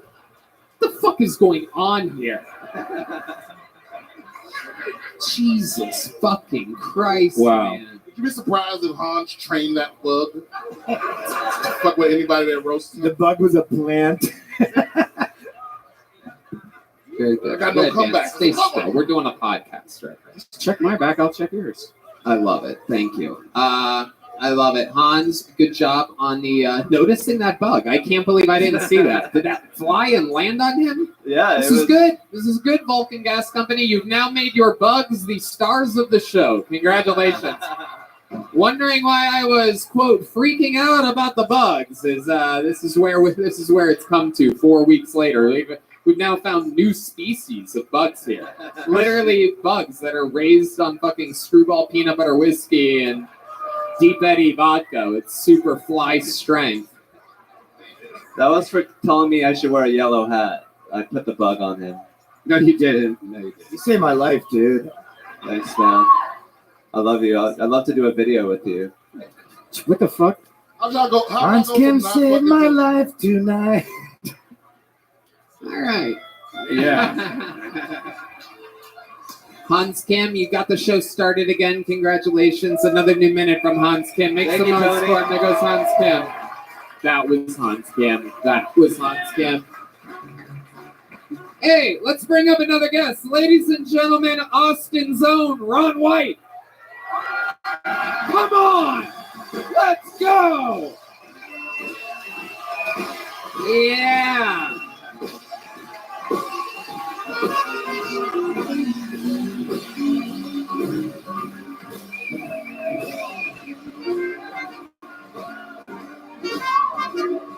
Ladies and gentlemen, Ron motherfucking White has arrived.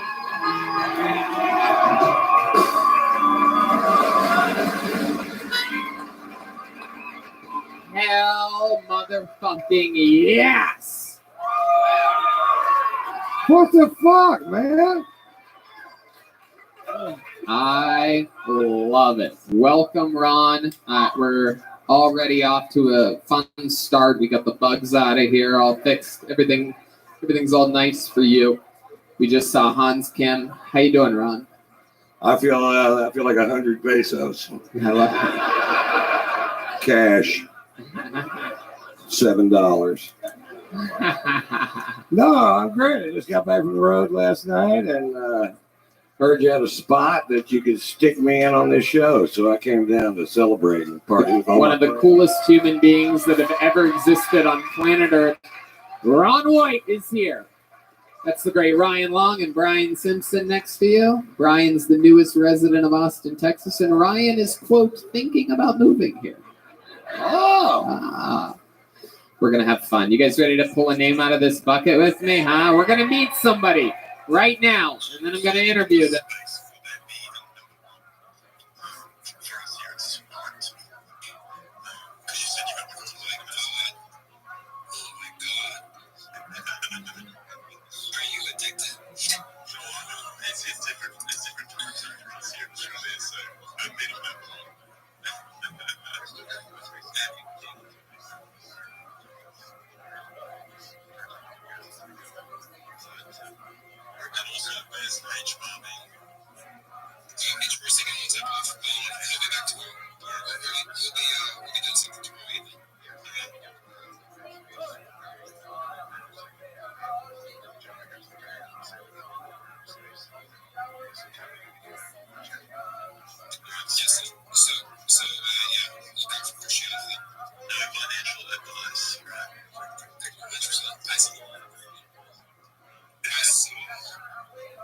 Ricky, I saw you were, listen, I think I can pin this. I saw you were tweets. You caught the Bitcoin with the Binance. Sorry. The video is pinned up to decent space. This is not like Binance. Yeah, I clicked that across from the stuff for the week. And it went missing. It's got like 10,000 views or something. It's really good. And it's the retro with the music as well. That's the It looks very similar to Binance. Just saying. Oh, okay. There's another one. Did you get all of them, Ricky, or you just get this one? No, I got that one and the blue. Yeah, the blue. And actually slowed the blue down to see how I can see in the actual, as you can see, reflections in the blue, because you can kind of see the X. Let's try to see if I can actually see like the shape of Elon in the morphosis.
She's from one of my favorite states.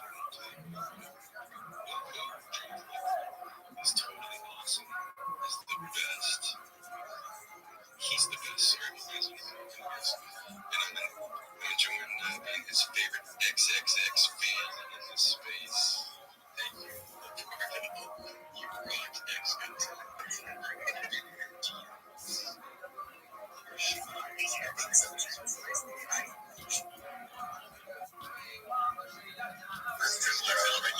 She's described her only large cats, dog, whatever. We'll get in the DMs. I wanted to say hi to the most viral rabbi on the entire planet. He streams 24/7, 69 platforms. What is that, Rabbi?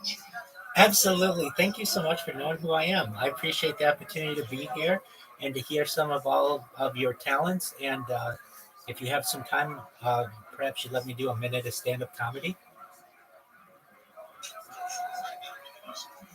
All right, just one moment. I want to warn you in advance that perhaps this is adult comedy. Here we go. Shalom, y'all. My name is Rabbi Rothschild. If you want to be super popular with the ladies on social media like I am, here are some surefire pickup lines for sliding into a shawty's DMs. For that hottie in your feed, you might message, "Are you my pinky toe? Because I'm going to bang you on every piece of furniture I own. Are you a rear end collision? Because I'm going to hit it from behind. You could always use the tried and true, is there a mirror in your pocket? Because I can see myself in your pants." For an international flair, you might send something like, "You remind me of the Bank of England since you got me interested in a pound. What about, I lost my number, can I have yours?" If you admire an animal lover, you might say that you hope they have pet insurance because that pussy's getting beaten. For the thick girl in your life, you might say, "Do you keep a phone in your back pocket? Because that ass be calling me." You might message, "Are you sure you aren't a parking ticket? Because baby, I want to tear you up."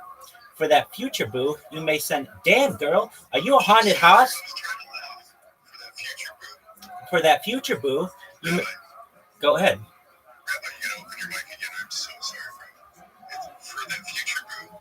Absolutely. For that future boo, you may send, "Damn girl, are you a haunted house? Because I'm going to scream when I come inside."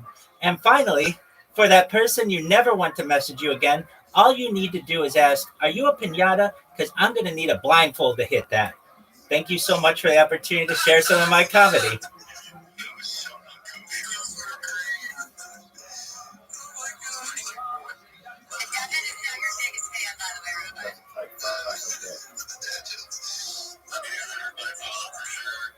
Thank you so much. Please know I will follow you back if you follow me. I appreciate all of your kind words. Thank you.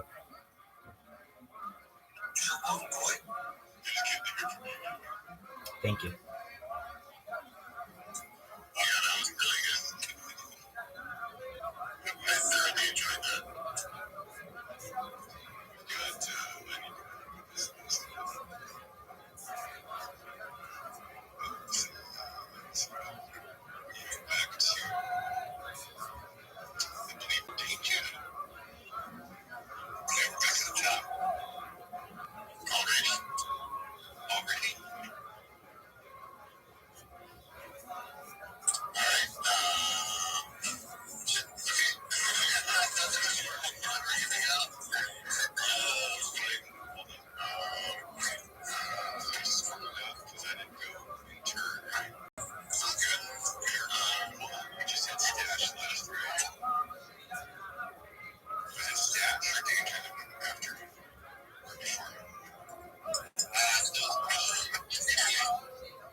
All right, we got some followers out of that.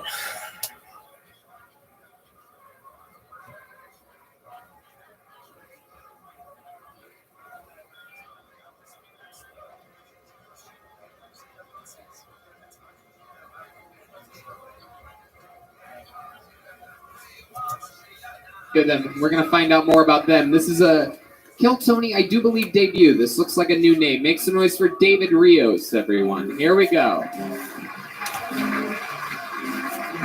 Anything could happen. Could be a weary traveler. Could be a local legend. Could be a first time. Could be a 10-year vet. Ooh, a little stumble. One more time for David Rios, everybody. How are we doing tonight? Thank you, Tony, for pulling my name out because I actually came from the doctor today and I got some bad news and I kind of thought I'd sign up today and get lucky, maybe spread some joy because I didn't get too joy today. So I got diagnosed with PN syndrome. And I was kind of curious what he was trying to talk about. And I was like, what's that? And he said, you have perfect nipple syndrome. You know, something I've suffered my whole life. And it makes sense. I mean, when I talk to people, they don't look me in the eye. They kind of look at my nipples, kind of like all y'all are doing right now, pretty much. I mean, I guess I could tell my mom, at least Ron White got to look at my nipples today a little bit. Kind of happy about that. Kind of life goes on. But, you know, living with this is kind of hard to say because most people, after I tell them, they're going to say, let me see them. Show me your nipples. Show me your chichis. And I don't show them for free, you know. They're not free. You can show up all of my OnlyFans if you want to do something like that. But I had a whole little minute for about my ass, but I'll stay with the chichis. Was there jokes in it? No. Is this all build up for the big pop? It's a life problem. This is all true. Okay, that's a minute from David Rios, everybody. Give it up for David. It was my first time, obviously, too. Okay, I was gonna get there, but you couldn't wait, could you? Start getting those excuses out there right away. It's my first time. I had a really rough childhood. My car broke down earlier. I was dehydrated. There was no water anywhere. I love it. I want to be cliche and start out with, this is my first time. Well, it's funny. The 60 seconds ends and you start telling the truth about things. Like, you didn't go to a doctor today. He didn't tell you had perfect nipple syndrome. But at some point, you thought that was funny. Where were you when you wrote this? Were you at a fentanyl clinic or something like that? Like, how exactly did something like that? Because I had a first time too, but I've been told with other girls about my nipples, and I've actually when I talked about girls having kids one day, I've always said, I hope they have my nipples. I mean, this is wild because this is normally in a normal stand-up show, it would be like, well, I guess that guy just talked about his nipples. We never got to see them. But Kill Tony, and there's no doubt about it. If you're gonna say you have perfect nipples, I'm gonna Burt Kreischer this real quick.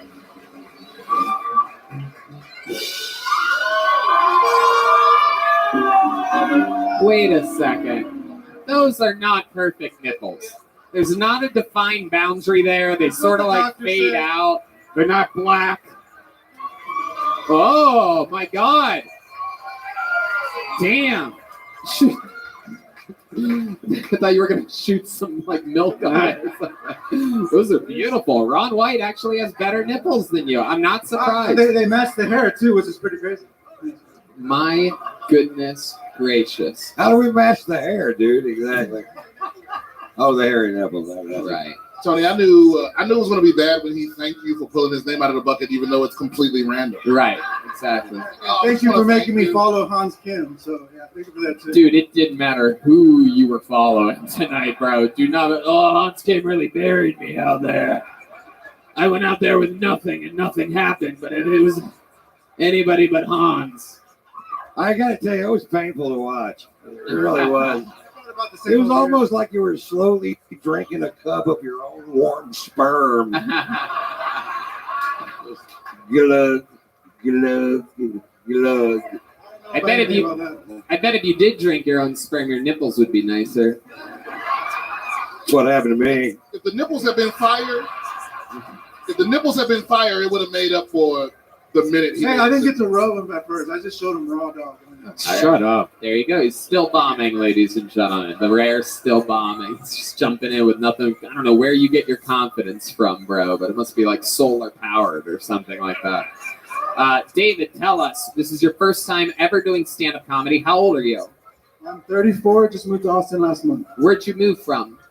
From Dallas, Texas. Okay. All right. 34 years old. Moving here now. You spent 34 years in Dallas? No, I was 7 years in Denver, Colorado. Born in Dallas. Yeah. Born in Dallas. And what do you do for work? I work for airlines here in Austin. Oh, really? What do you do? What do you do for airlines? I push back planes. Oh, move wow. bags around. So you work at the airplane place right here. Austin, Bergstorm or whatever it is. What do you? I mean, you're the one responsible for pushing back the airplanes. Oh, ground operations. Yeah. This video is going to be used on a Dateline report one day. That's why I didn't mention the actual airport. I just said airline. I just said the airline. Oh my goodness! I'm not the other Austins that come here with no job. I actually have a career here. So. Wow. That might be the issue. Those are nice nipples in Dallas, but this is Austin, fucking Texas. You know? Exactly. That's Spirit Airline nipples. Yeah. Yeah. Yeah. One was. They rub them. They goes to American Airlines. Shut the fuck up, David. You contribute nothing. You a Cowboys fan? You know it. I am. That explains it. They're used to a big build-up that goes nowhere. Yeah.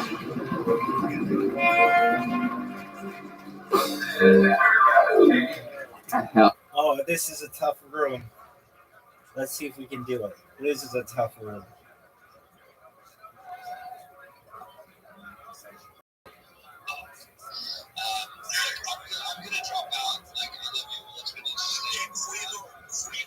How would you tell someone you eliminate or look for?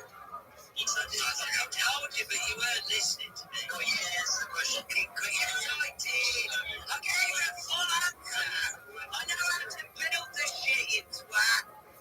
Yeah. In my fucking sleep.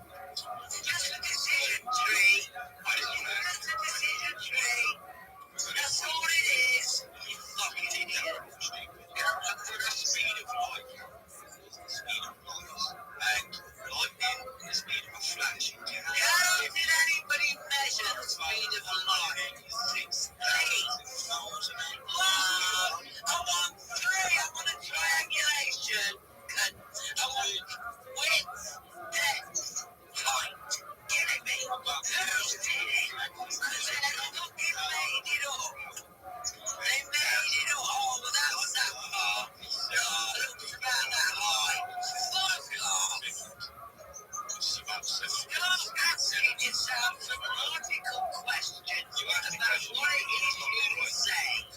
Start asking yourself how you would measure it on yourself. Because now you say, oh, not possible. Speed of light. I just cannot deal with you. Eddie, Mom, you're so pathetic. It's not even funny.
though it was slightly enigmatic, I said, you can tell, but we did a pretty good job, as you know.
Trees and other goods, but at least I am in control of my choices. Yep.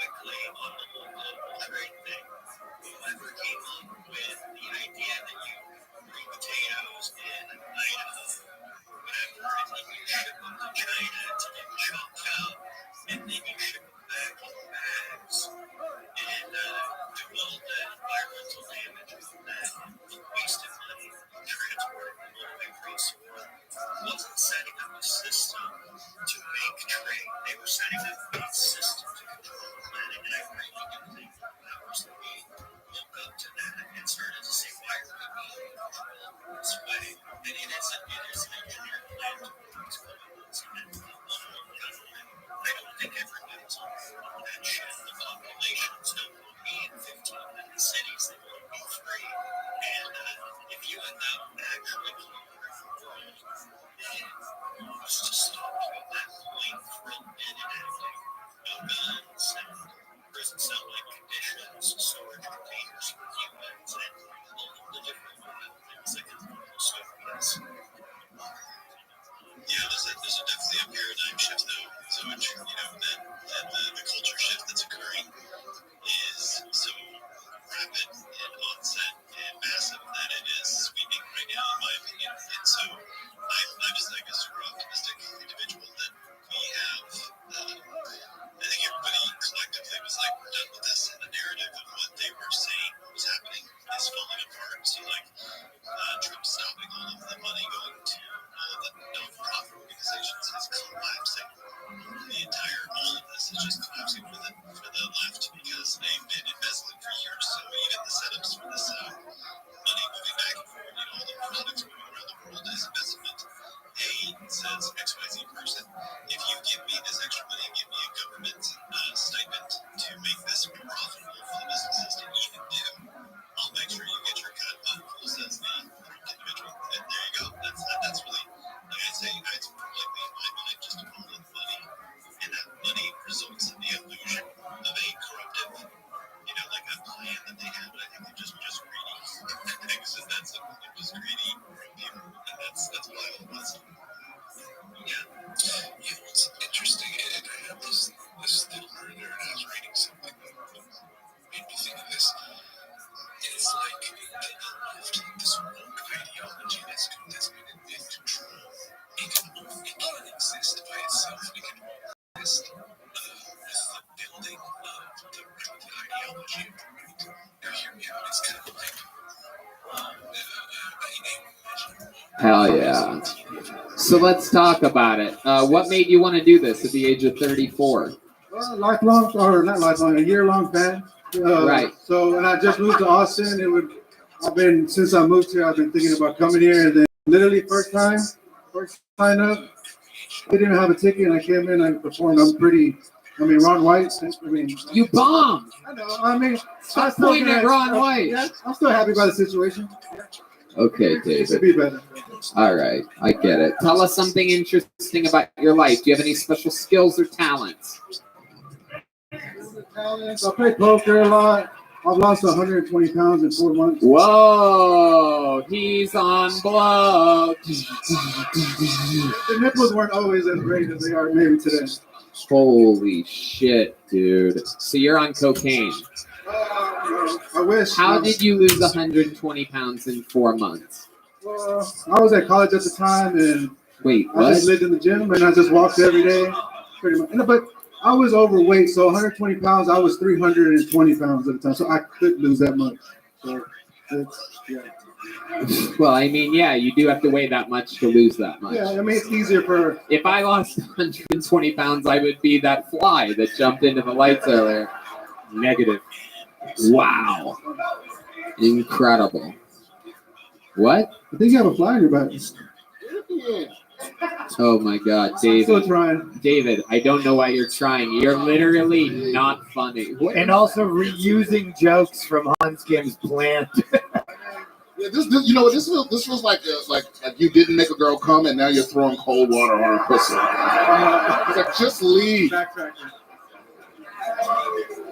Well, David, I don't know what to tell you, but for some reason you will get a little joke book to take with you. That's a handmade Texas leather joke book. David Rios, everybody.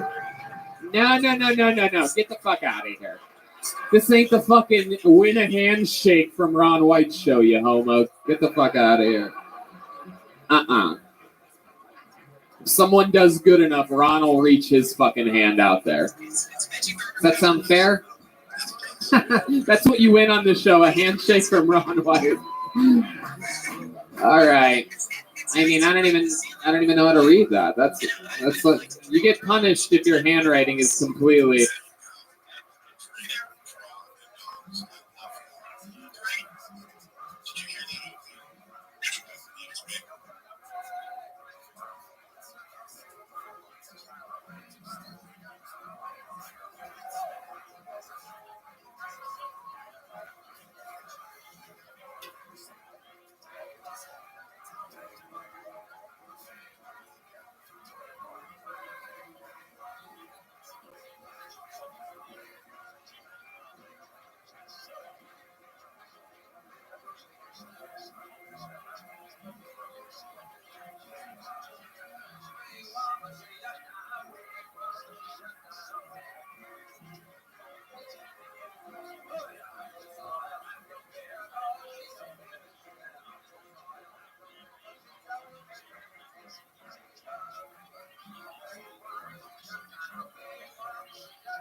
You want to roll, big dog? You want to ban me from your fucking space? I have enough accounts to make you shit.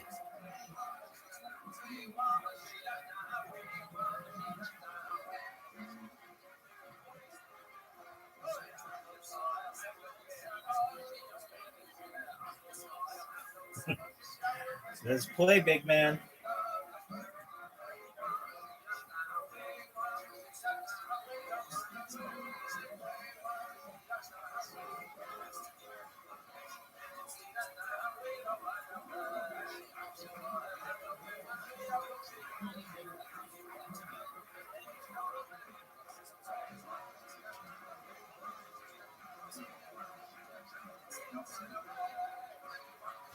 I have 20 fucking accounts that I will fucking join you with right now, just to tell you about my fucking project. Let's play, big dog.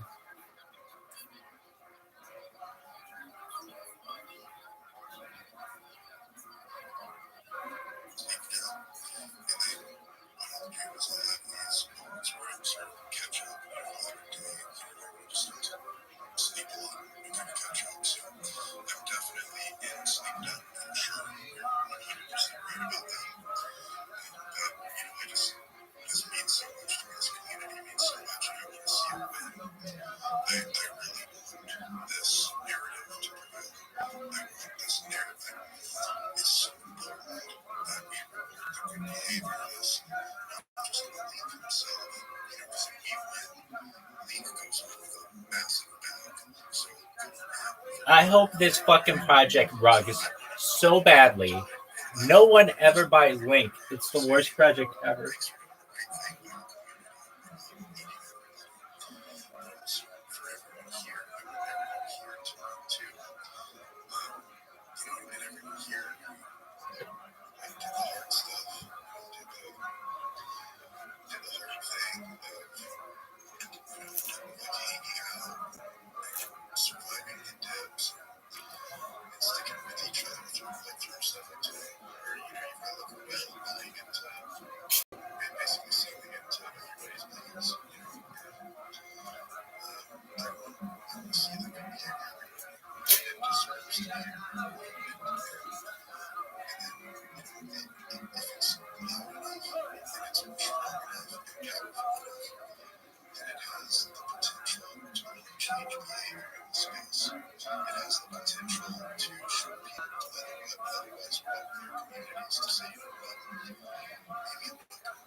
I think it would be a huge win for Solana.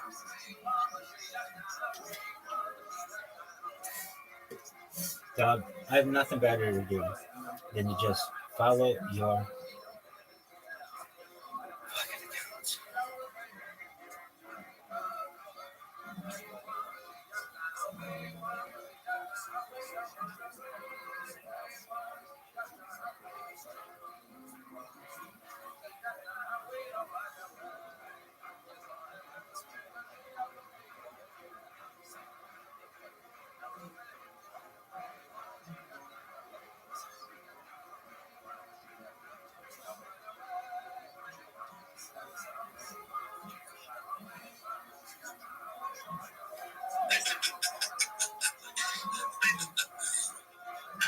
I think it could be a huge win for Solana just to represent and show, hey, we're pulling more people in our community instead of pushing them away. So I think it's wonderful. I do.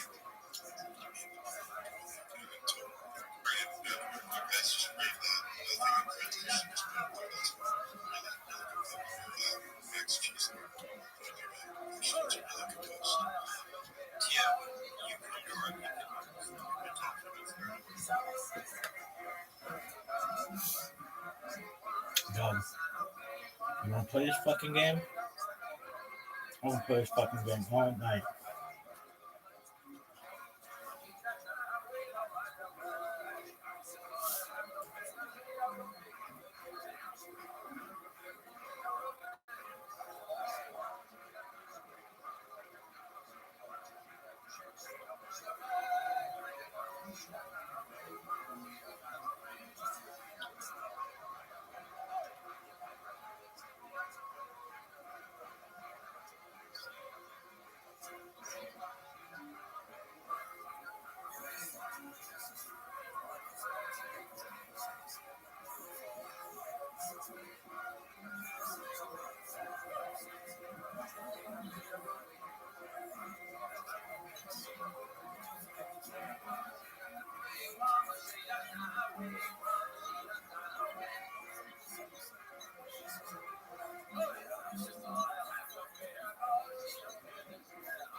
Exactly.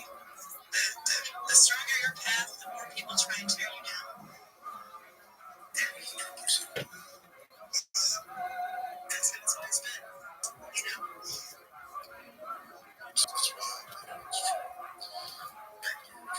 But it's, you know, the fact that you're not concerned with them and you don't care about them, you're like, no, we are too busy building something to bother with you, so you just go your own way, man. That's great. So, yeah. Yeah, sure. I mean, I've been drinking enough. Yeah, there we go. Multi-bottle soup to that. Yeah, that's good.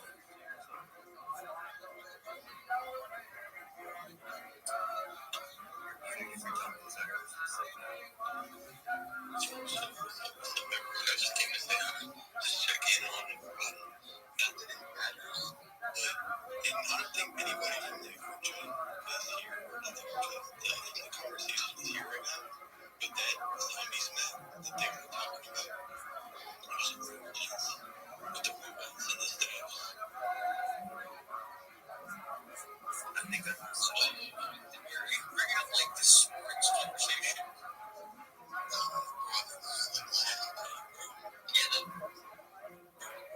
Those about it, like, right now, there's some really good love.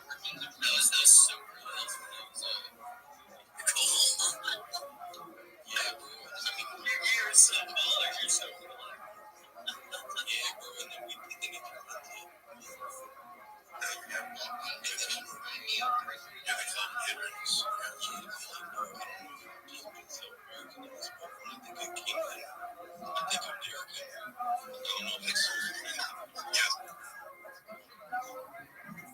Doug, let's play. You want to go? Hope that finger's ready to fucking ban me.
say weird.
comments where it says read my profile. Don't even open it, okay? Don't touch it. Don't open it. It's a bot and it's gonna fuck you up. So don't touch it. Just don't mess with it. I've been really staying on top of it and kicking it.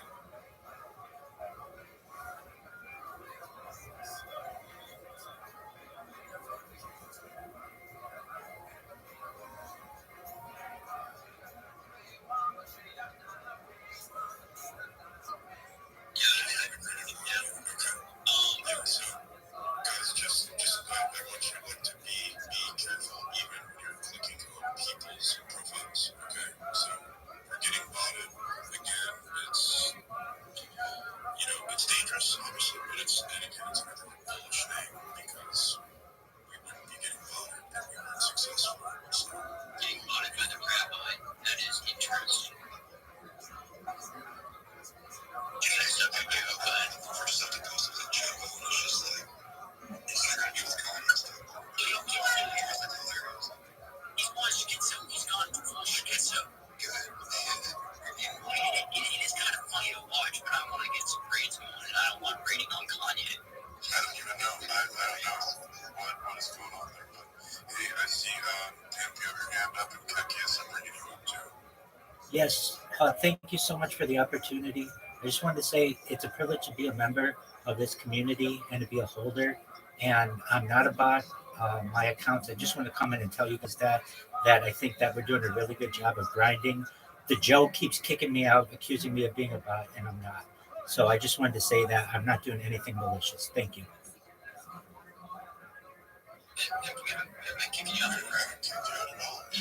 Yes, you did. Yes, you did. You kicked me out 13 times with 13 of my accounts. I'm the rabbi.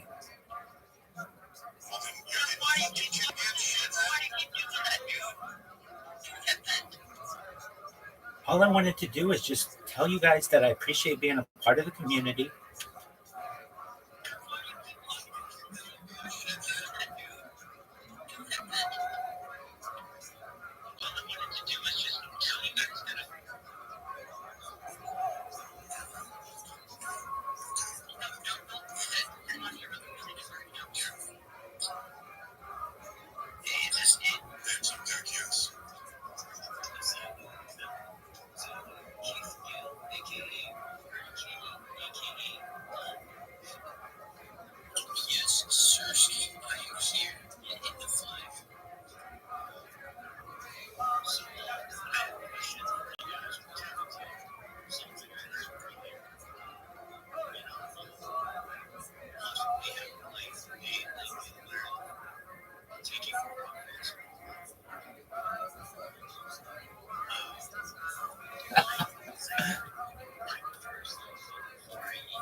That Joe gonna suck his dick.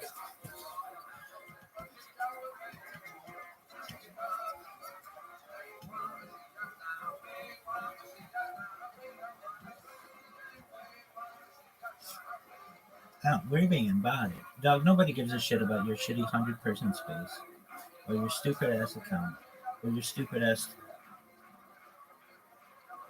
project. Not when you treat holders like that. I could be the biggest holder that you have.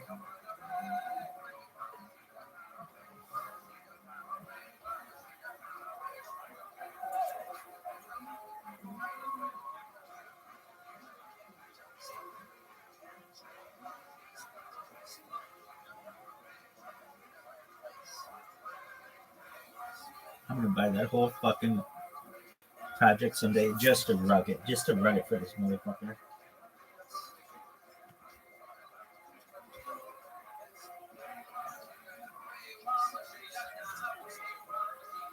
Man, I have to take a major league shit.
Basically, due to the death of my mother, as you know, I was forced to return to my old profession. I spent 2 years. I was back at what Americans call a bar. Not the kind of bar like other years, but not the best sort of bar. So, in my case, they very often do. But as of yesterday, well, as of this Friday, I'm once again a free agent. And after 2 very difficult years, I finally reached a resolution in the affairs of the family estate. 2 years of wrangling and dealing and worrying, it is finally coming to a close. And once again, I'm free to attend all your spaces and all your events and all your performances. I have come back and I've returned to your position once again. I'm now an attorney at a big firm. You don't have to write 7 for your academy.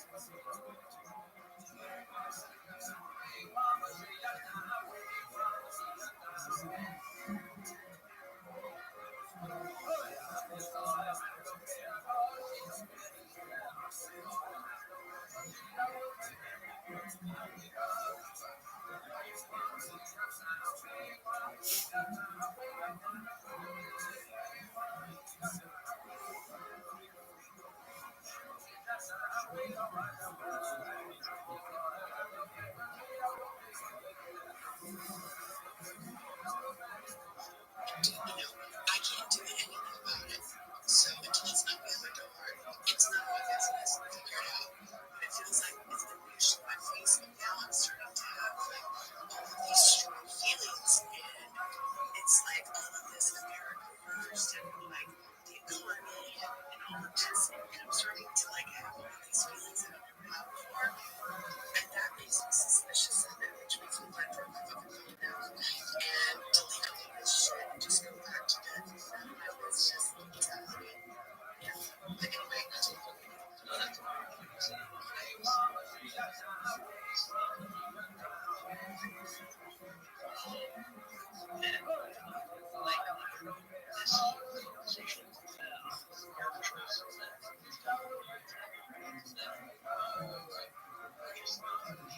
look here, not there. That gets weird. Yeah, that gets weird.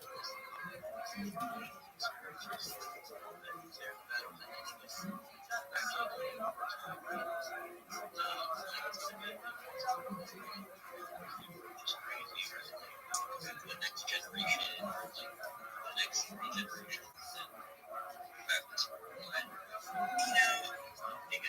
you get to still like utilize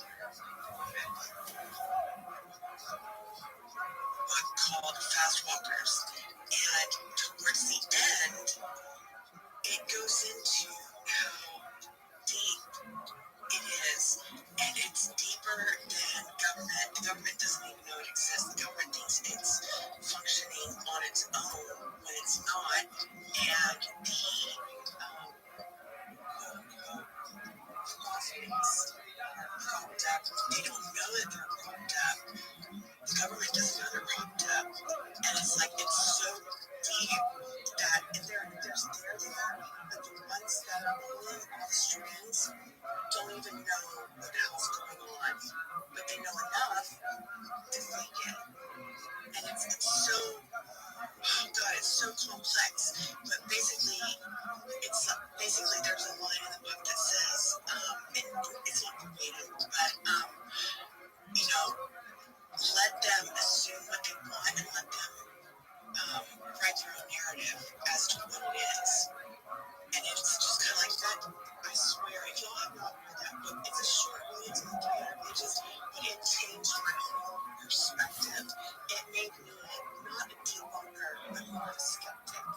guy who doesn't throw his hat in any arena. He's just like, I don't know what the fuck it is. I'm just not doing it. Basically,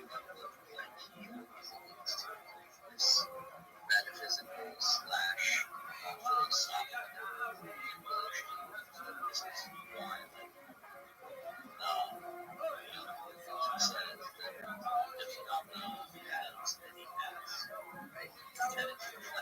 so that's just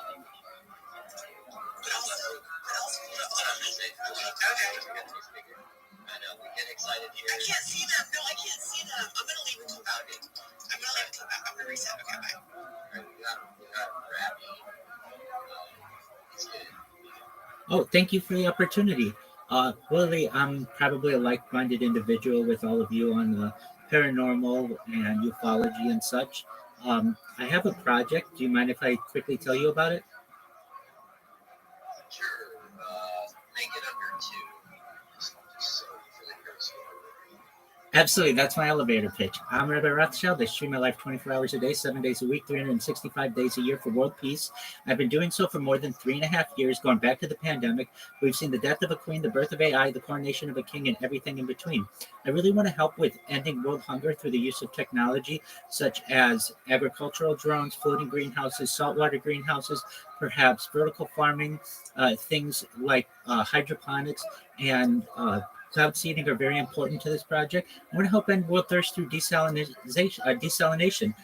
Another thing that we talk about, or many things that we talk about on the stream that are important to, I'm sure, people in here, things like anti-gravity, antimatter, the entire, what's going on in the underworld, what happens at Area 51, what happens at Dulce Base, what's going on with the Galactic Federation. I'm a very big advocate for alien disclosure.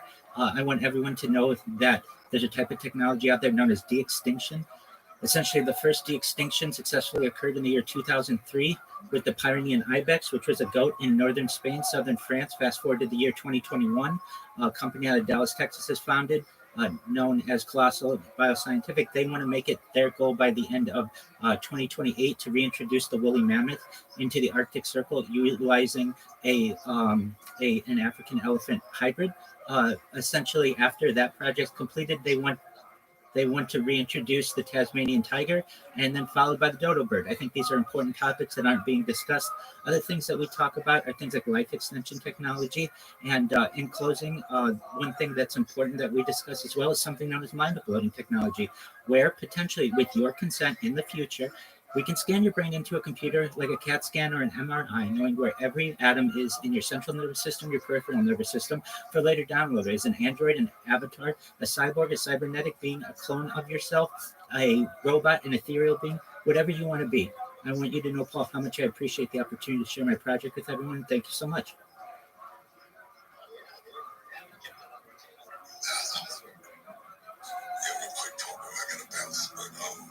I will say this, like with everything that's going on, I'm kind of kept my pulse on a couple of things, right?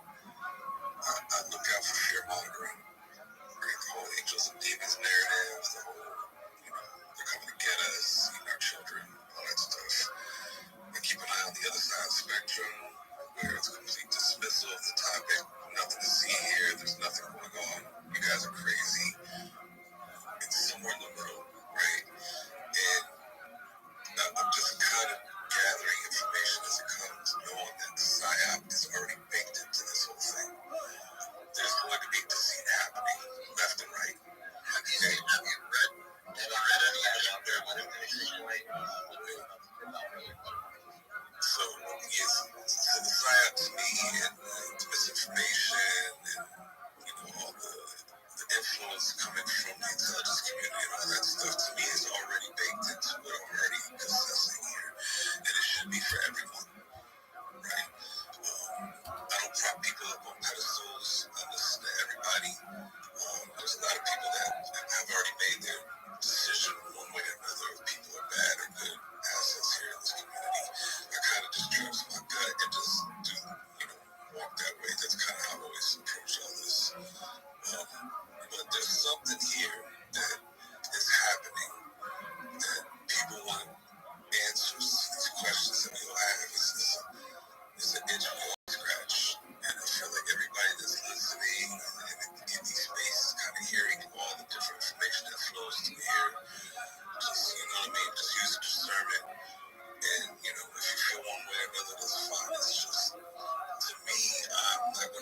satisfied until my questions are answered A, B. I know they will be answered one way or another. So if it's not in this lifetime or when I'm gone, then my physical fades, I'm gonna get my answers that way anyway. So to me, it's just it's a journey. I'm trying to understand like reality in life here. That's kind of all I'm playing with.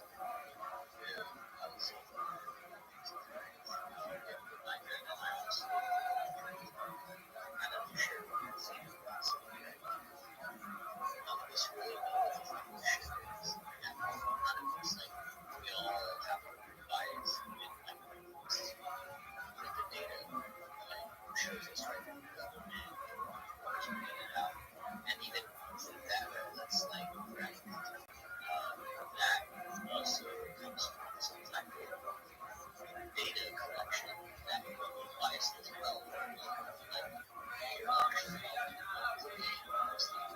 I agree, which is pretty well. Now the narrative is like so it is a little suspicious, but at the same time, if there are real enterprise, maybe we should. I don't know. It's just a lot of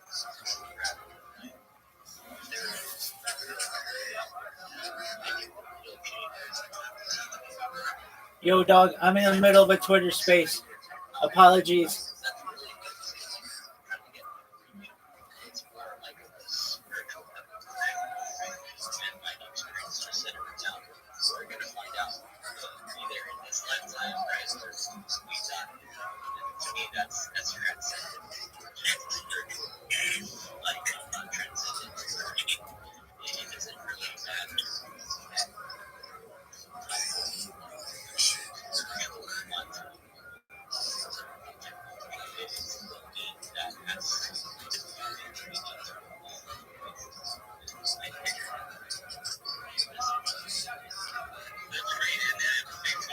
I would definitely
So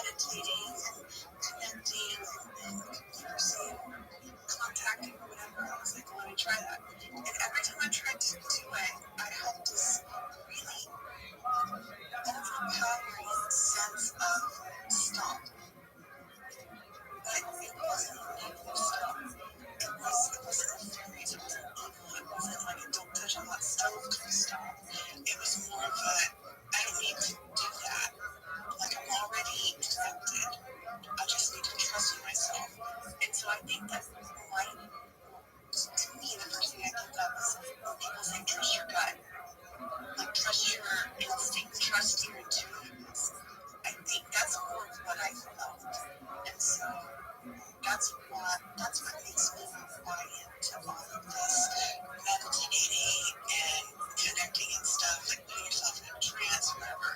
Like, I'm not denying it happens.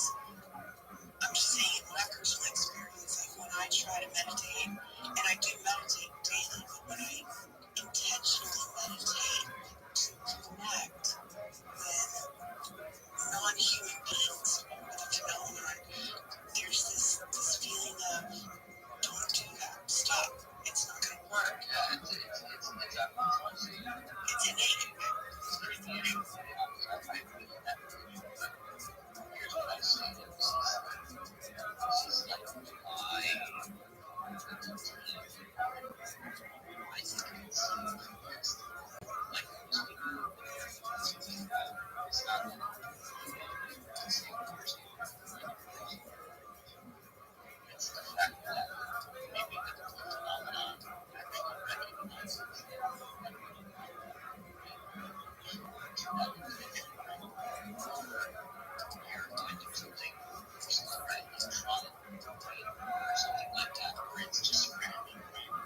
Or maybe it's like a Google plugin. Yeah. That's what I'm saying exactly. Like, it's just random. Like, exactly. It's just a plugin. Like, it's meant to happen exactly. What is that purpose? That's destiny. It's exactly what I'm saying. So your mind keeps trying to do. Texas.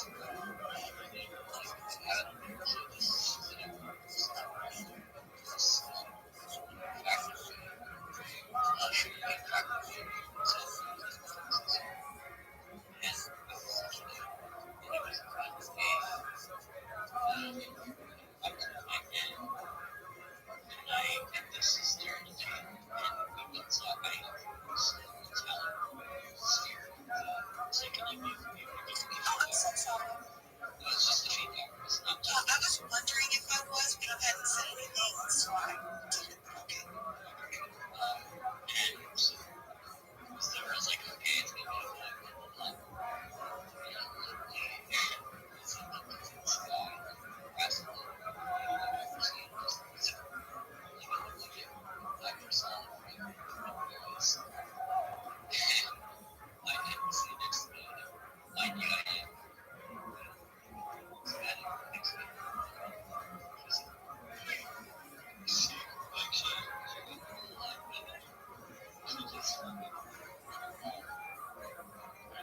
It's like a it's like, and I was just like, oh man, like I was a kid, and I was like, so like, again, it was like conversation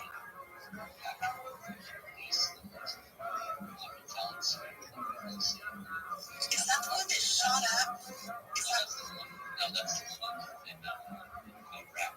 It's like the metallic sphere, like the oh, I thought it. Okay, when you said it was war, I imagined it's like an aerial, like a skyscraper shot up in the black. That's the name of the city. It's like, yeah, I remember that. And then there was like a zap on top of the black shore, whatever, and everybody goes to touch. I think that's what they do. But anyways, that's what I'm trying to say.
I think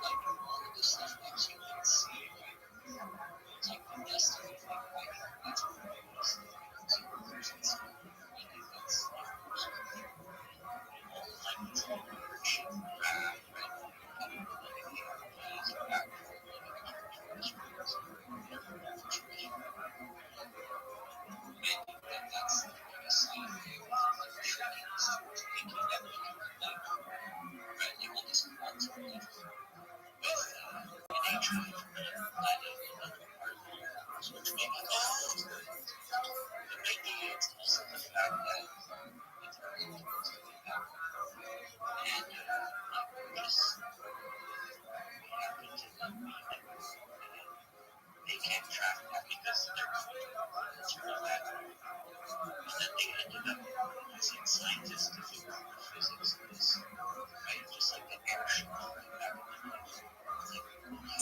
Yes, that's what I was gonna say. And how can we like make that into our own tech and then keep that philosophy? That's what I was gonna say earlier when you told me I have to get to other hands. I was gonna bring that up.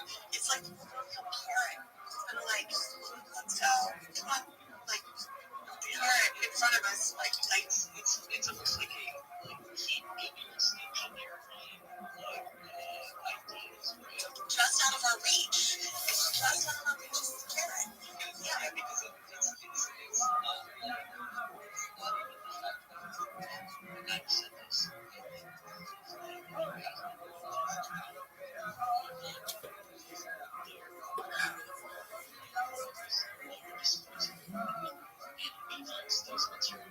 almost like an automated system. Yeah, we've used those materials to also realize the spiritual aspect.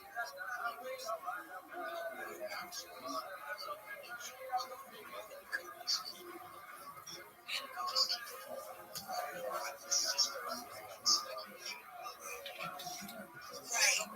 This is also speculation to like jump off of that. So computer programs, once they reach a certain capacity, doesn't it like want you to upgrade or increase your yeah. That's what I meant, like an automated system. It's kind of that's what I'm saying, like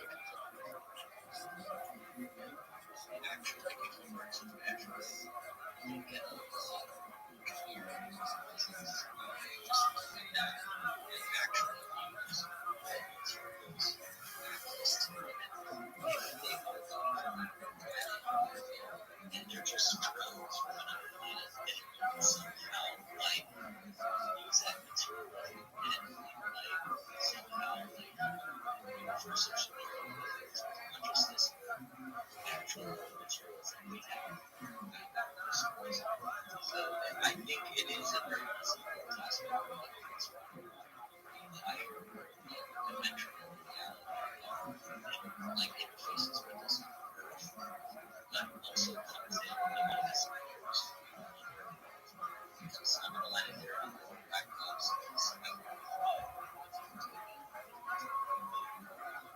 yeah, when you guys mentioned the disposable drones, I had a big deal on that. The example I like best is the Von Neumann program, and that's created by John Von Neumann. And one of the things that also probably taught me is that there's allegations that he was involved in crash retrievals or something like that. And Doug also pointed out to me a video called The Man Who Was Always There or something like that.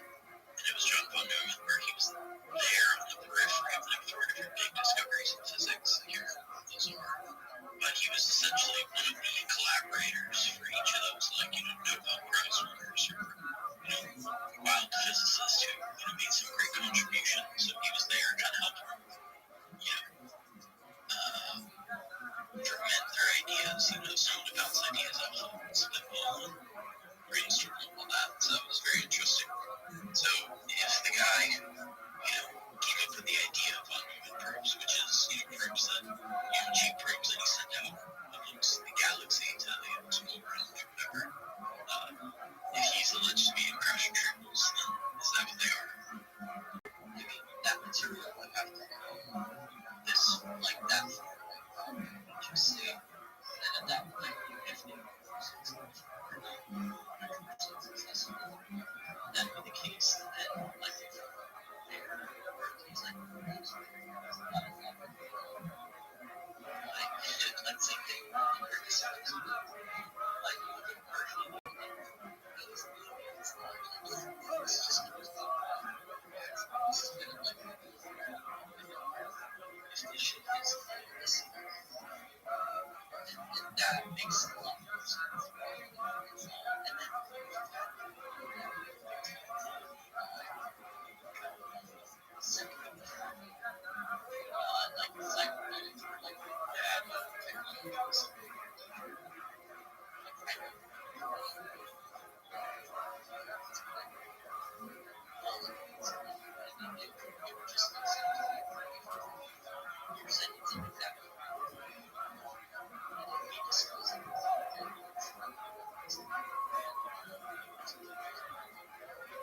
communicate with us. And in that case, one of the iterations of government group is called Bracewell Group, where it's meant to go out there and make contact with sentient organisms and talk to them, or maybe guide them up through the chain of technology. If that's the case,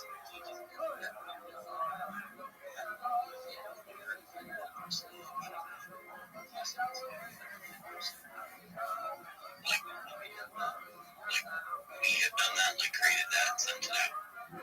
Yeah, like it's not like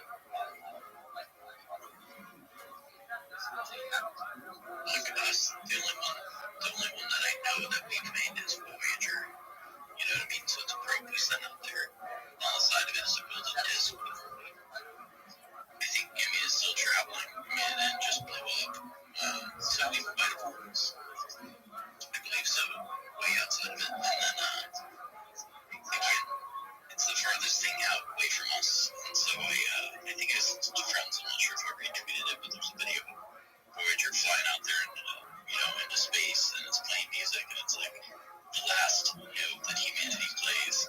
If we kill ourselves here on Earth, I think we should assure destruction. That would be like the last note we play is whatever Voyager says to whoever finds it. But, there's a gold plate on the side with all this information, like a picture of a man and a woman, and then all this different information saying, hey, here's where we are, showing us the star map, or showing a star map with different distances on it, in light years, showing where Earth is compared to other really big stars that, they would figure out. I think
It's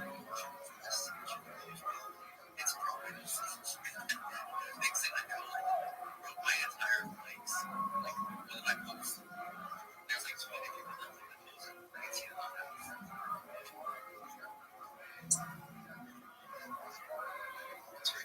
Yeah, my nice face too. I think it makes me a little bit dark to take some of those photographs. That's all I think. What's kind of like a good everything. It's just a shame that you need to give up.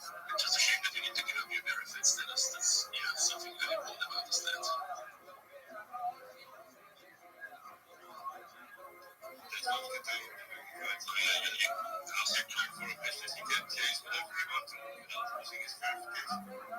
So that's really it's like super commentary. Like people that were priced out of life for a month. They're like, oh, like now I can leave here. So like, we have money to do it.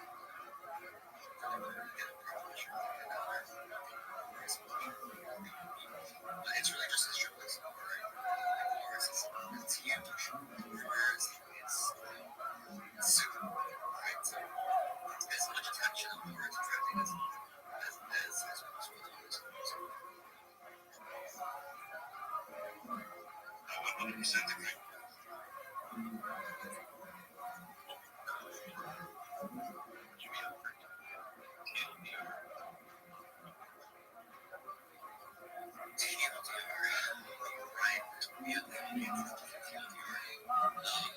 TLDR are interesting experiences from ourselves. We've done a few collections.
He said, I don't put $100 into next boost on a project with the team that we got. Can someone run gay fish up or why more boost? LOL. 200 views. Straight bullshit. Gay fish. There's a lot of people not gay fish. Gay fish straight.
So there's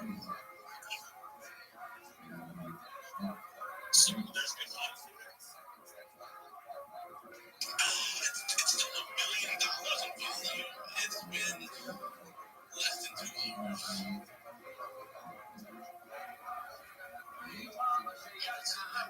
It's decent.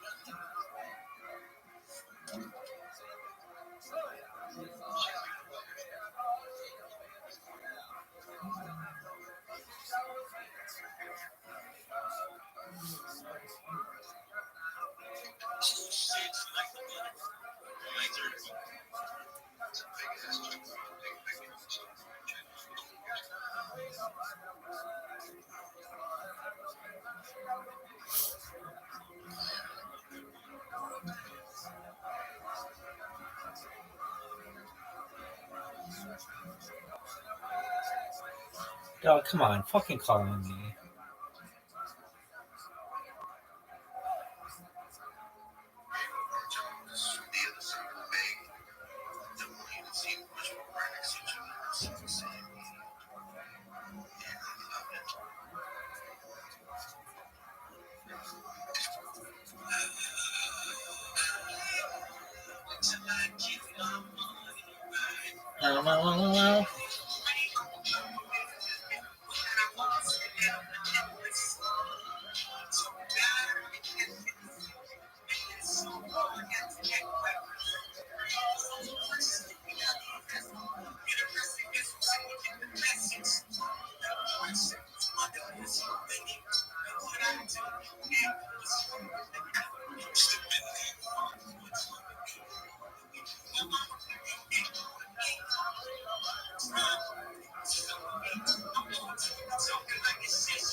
Man, go to hell, man.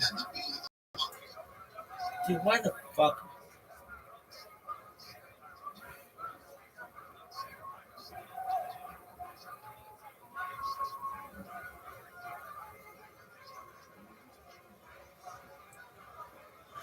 Keep getting fucking banned from spaces.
Kick me out.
Sucks.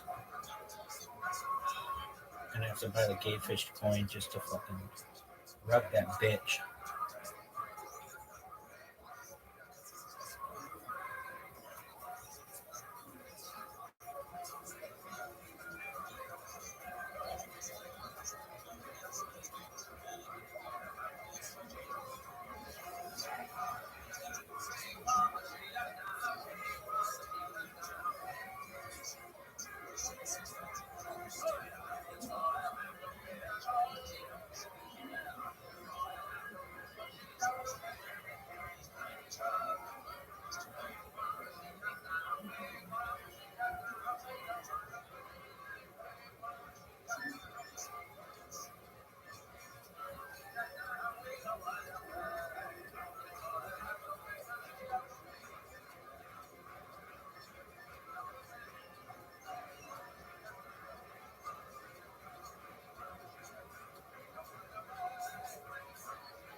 Oh, not those fuckers.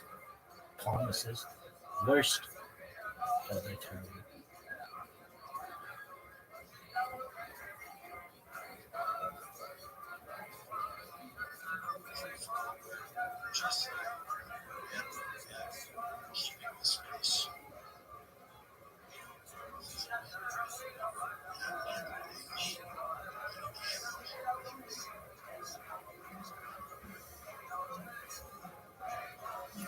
Entertain the ladies.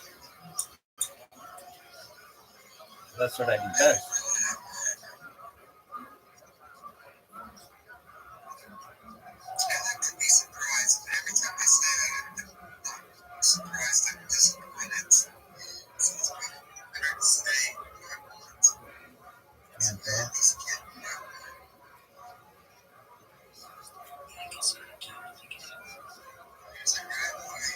Hell yeah, there's a rabbi in here, baby. Fuck yeah, girl.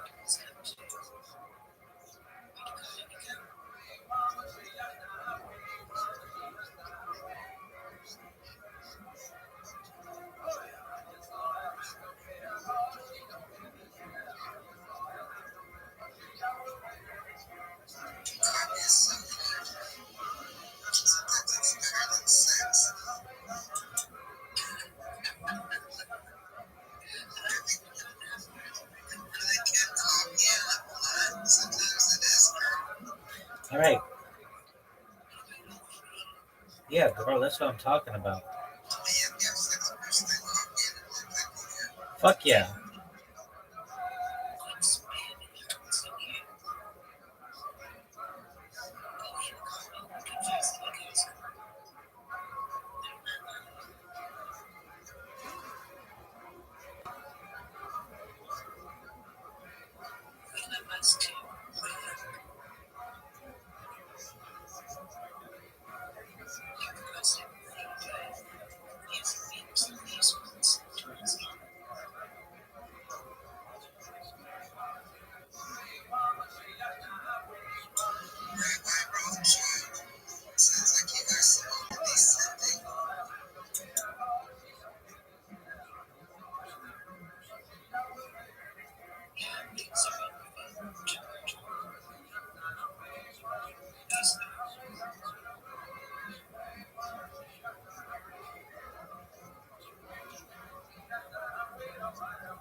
Fuck yeah, I do, girl.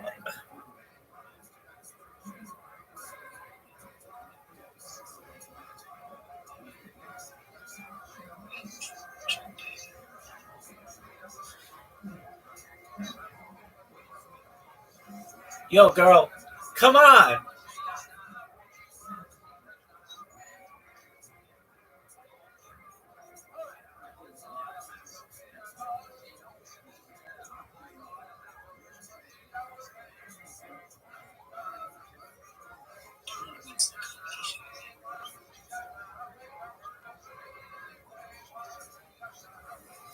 Girl, let me fucking talk.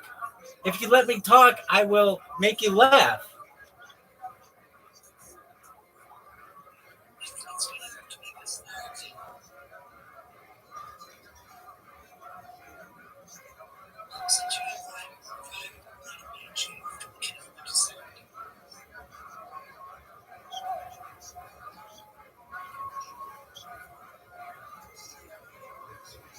Baby, I got all night.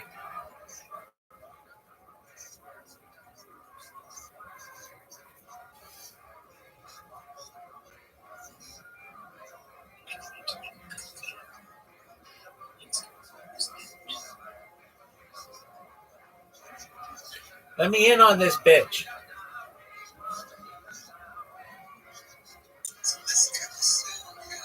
Dude, no one gives a shit about your coffee. They care about my stand-up comedy.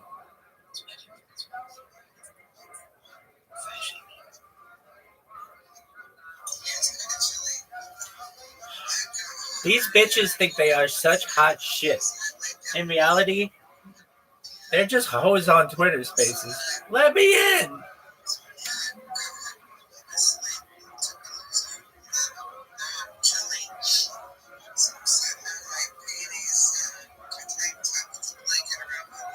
Oh, wow, real sexy. I'm in fucking Harry Potter Obama Sonic 10 Inu pajamas, bitch.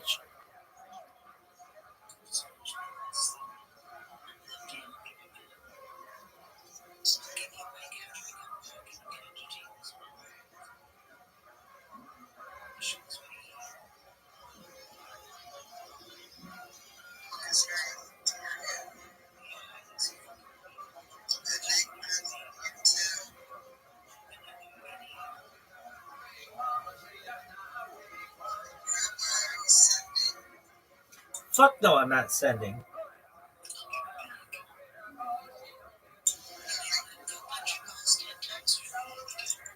Baby, I don't punch my balls for anybody. 101 times, you're crazy, girl. Lady, I gotta take a dump, though. I'll tell you that. I won't even charge you to know that information, allegedly.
Girl, I gotta take a monster shit, allegedly.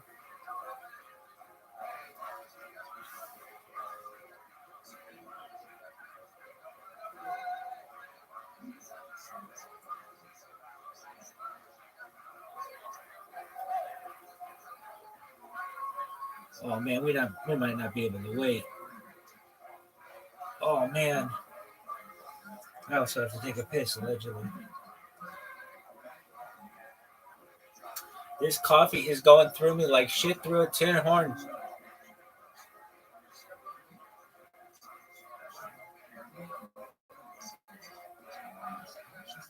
Allegedly. Come on, I gotta take a piss.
Hey, thank you so much. If you don't mind, I've got some pickup lines to use on you beautiful women. Would you let me use them? All right. I mean, it's in comedy, and I don't mean them for real. It's just to make you laugh. Well, you never know until you try. Thank you so much. I'm Rabbi Rothschild. If you want to be super popular with the ladies on social media like I am, here's some surefire pickup lines for sliding into a shawty's DMs. For that hottie in your feed, you might message, "Are you my pinky toe? Because I'm going to bang you on every piece of furniture I own. Are you a rear end collision? Because I'm going to hit it from behind." You could always use the tried and true, "Is there a mirror in your pocket? Because I can see myself in those pants." For an international flair, you might send something like, "You remind me of the Bank of England, since you've got me interested in a pound." What about, "I lost my number. Can I have yours?" If you admire an animal lover, you might say that you hope they have pet insurance because that pussy's getting beaten. For the thick girl in your life, you might say, "Do you keep a phone in your back pocket? Because that ass be calling me." You might message,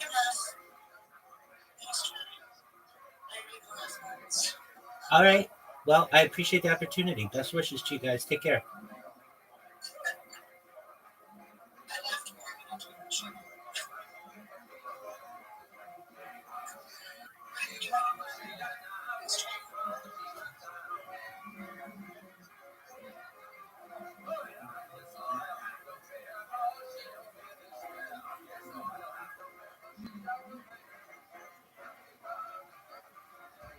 Those girls are bitches.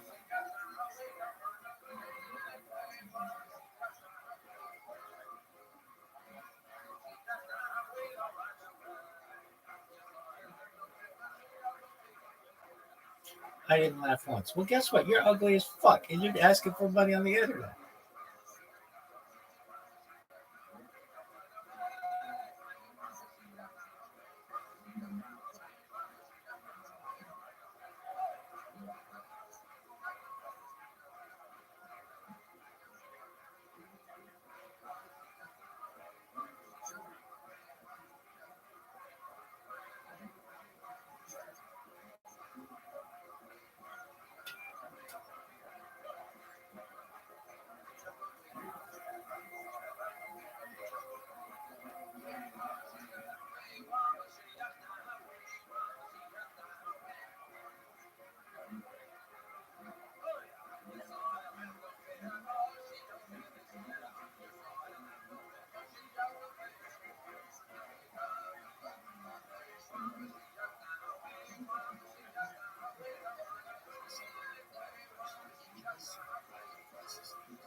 Pulling the pull trigger for that reason.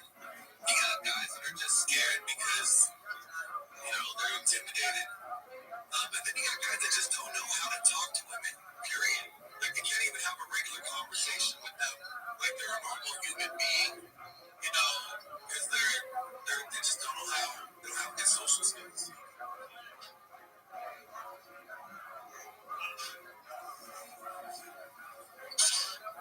Like, we can't talk to a woman in a grocery store about produce, without, making it awkward. Like, you need to first go to step one. You're trying to get to step 8, and you're not even gotten through step 1 yet.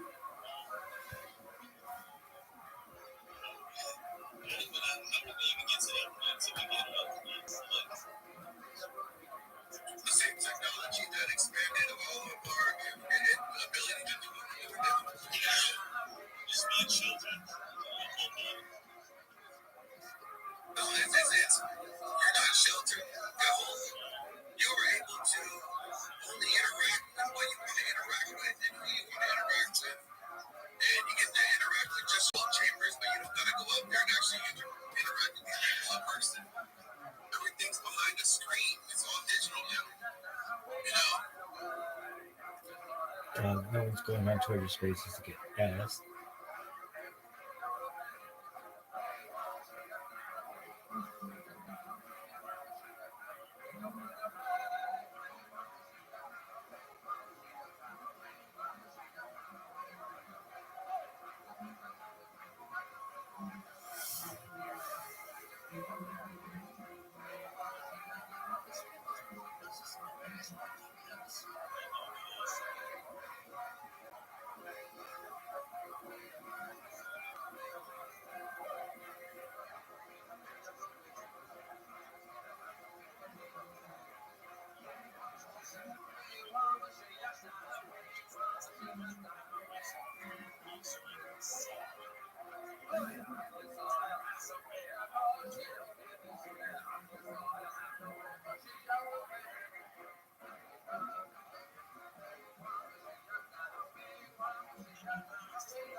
Then why did you originally say there's only one thing I'm doing in my head? Experiencers, spirituality. I gotta take a major league shit. Allegedly. Illegible, by the way. That's ridiculous. Make some noise for Greg Jones. Greg Jones. You guys having fun out there? You get the show yet? Shit's about to go down. Let's see what happens here. This looks like another new name. Perhaps we'll be lucky enough for it to be someone that's prepared. Is there no Greg Jones? No movement? All right. Fucking perfect. Absolutely great. All right, we know this young man. Make some noise for Trey Pack, everybody. He works here. You know him. You love him. You've seen him before. Part of the weight loss challenge, and he is back. This is Trey Pack, everyone.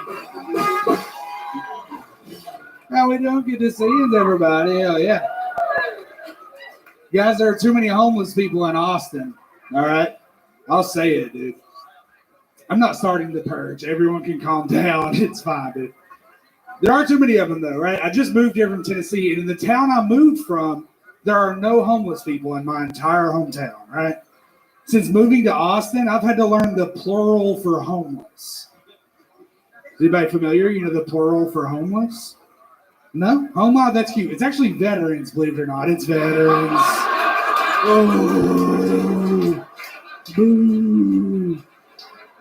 This is why we put your phones in little gray bags, ladies and gentlemen. This is it right here. Yeah. We put your phones in little gray bags so we can be really funny. Do you hear what I'm saying? Yeah. I think anything can be funny. I think anything in the world can be funny, okay? I hate when people say that you can't joke about that. I think that's dumb, okay? Because if a joke is written well and it's delivered properly, anything can be funny. Except for abortions. Abortions are not funny. Because with abortions, there is no delivery. So fucking good at this. Did you guys see that one? That was so cool. Guys, I've been Trey Pack. Thank you so much. Everybody, wow, look at that. Fucking doing it. Living the dream. Yes, sir. Absolutely. What do you do, sir? I work here. What you mean? I like what I've seen you before. You came up with solid jokes, 2 of them, long setups and a punchline. I congratulate you. I can see some growth. Thank you so much. That is true. That is a good analysis. That was great, dude. Just do not lose the weight. But if you do, solid nipples coming for you. I promise my nipples are better than that fucking guy's, dude. I guarantee it. I mean, are you really guaranteeing it? Here we go. Oh! Those are some dark nipples. That's clean. This is clean. nipple Tony. This is what you do after you've been doing the same podcast for 9.5 years. You have to find new ways to keep the show evolving at all times. The last time Ron was here, I was shirtless on this stage, dude. So Really? I'll just come over and take my shirt off. Was that during the weight loss challenge in which I believe you gained weight? Isn't that right? Sam gained weight. Oh, okay. How much did you lose? 21 pounds. And did you gain it back since then? Mm-hmm. Yeah. Yes, you did. Yeah, I found it. It was not hard to find. You are a big little boy. I'd love to see you try to squeeze into that shirt Hans Kim was wearing earlier. Where's that? That's what I secretly. The good news is he just ate all the flies. I feel like pulling out their nipples is how they got all the homeless people to leave their hometown. Hell yeah. Trey, those were beautiful nips. Tell us more about your life. What else do you do for fun? Man, I just do drugs and have sex with girls, dude. That's Wow. every day. Jesus. Wake up, dude. My God, aren't you the most fucking rock and roll fat guy I've ever seen in my The life? best, dude. Holy The best. shit. What kind of drugs are you doing exactly? Dude, I'll get on that cocaine. What kind of every girls now are and you then, doing? dude. What? Yeah, dog. You do cocaine? Too much. I do so much coke, dude. It's a problem. It's a real problem. Are you getting cocaine confused with carbohydrates? What the fuck is going on right now? It's just, what kind of cocaine is this? Is it cake batter? Coca-Cola. It was Coca-Cola. Oh my God. Yeah, too much. Too much. You do a lot of cocaine. When I can and can afford it, dude. Yeah. Can you imagine if he stops doing cocaine, how fat he would be? I know. Dude, I gotta live a healthy that lifestyle to maintain this weight, dude. It's a nightmare. God. So you do cocaine and then you eat sometimes? You just stay up eating? I mean, I can eat whenever, dude. It's not like I've done acid and ate. It doesn't matter. Nothing's gonna stop this train. Yeah, Brian Simpson. He makes cocaine gravy for everything. Yeah. What's the weirdest thing you've done cocaine off of? I had some fall on my boob the other day, and I tried to reach it but couldn't. So I think we just keep eating. We'll get there, and I'm gonna do cocaine off my own tits before it's all said and done. You're not far. And then we'll die, and that's fine, dude. We'll just get there. You look like when you get coked up, you get people in the corner and tell them about your new pie tasting business. Oh, dude, no, I get coked up and my goal every day is to just do drugs and have sex with girls. When I'm sober, I'm terrified of women. It's the craziest thing, dude. So let's talk about it. When you're not sober, what happened? They're terrified of him. Yeah, dude. I know. It's like dealing with a wild animal, dude. I'm much more afraid of them than they are of me. I promise, dude. So tell us about it. Like, how do you end up closing with women? Dude, honestly, when you get to be this size, there are women in the world that just like big dudes. Oh, hell yeah, shit. Dude. What are you doing later? What's up, girl? Oh shit. Hope you like fucking loud and interruptive women. I do. It reminds me of my mom. Yeah. Good. Nailed it.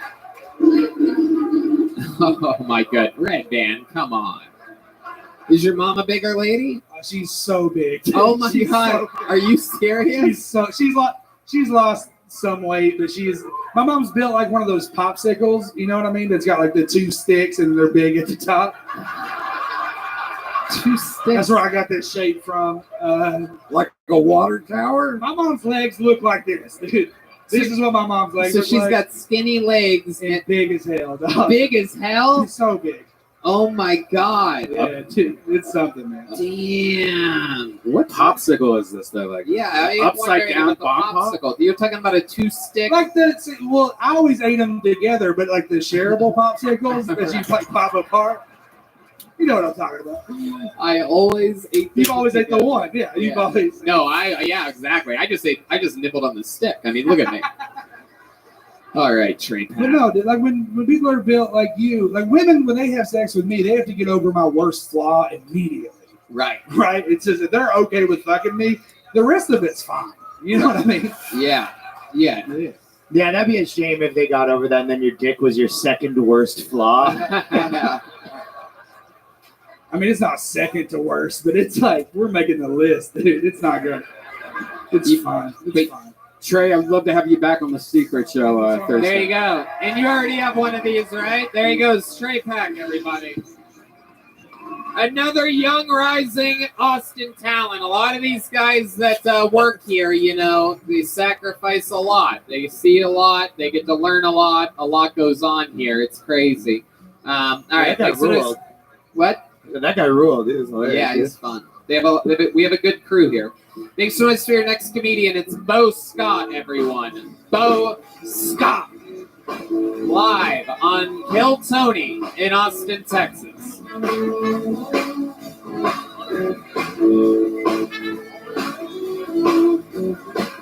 Make some noise for him one more time for Bo Scott, everybody.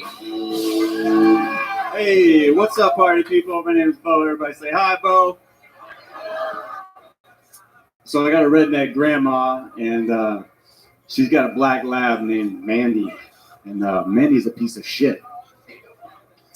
The other day, Mandy brought our neighbor's prize-winning lop-eared rabbit, Anthony Hopkins, dead in his mouth.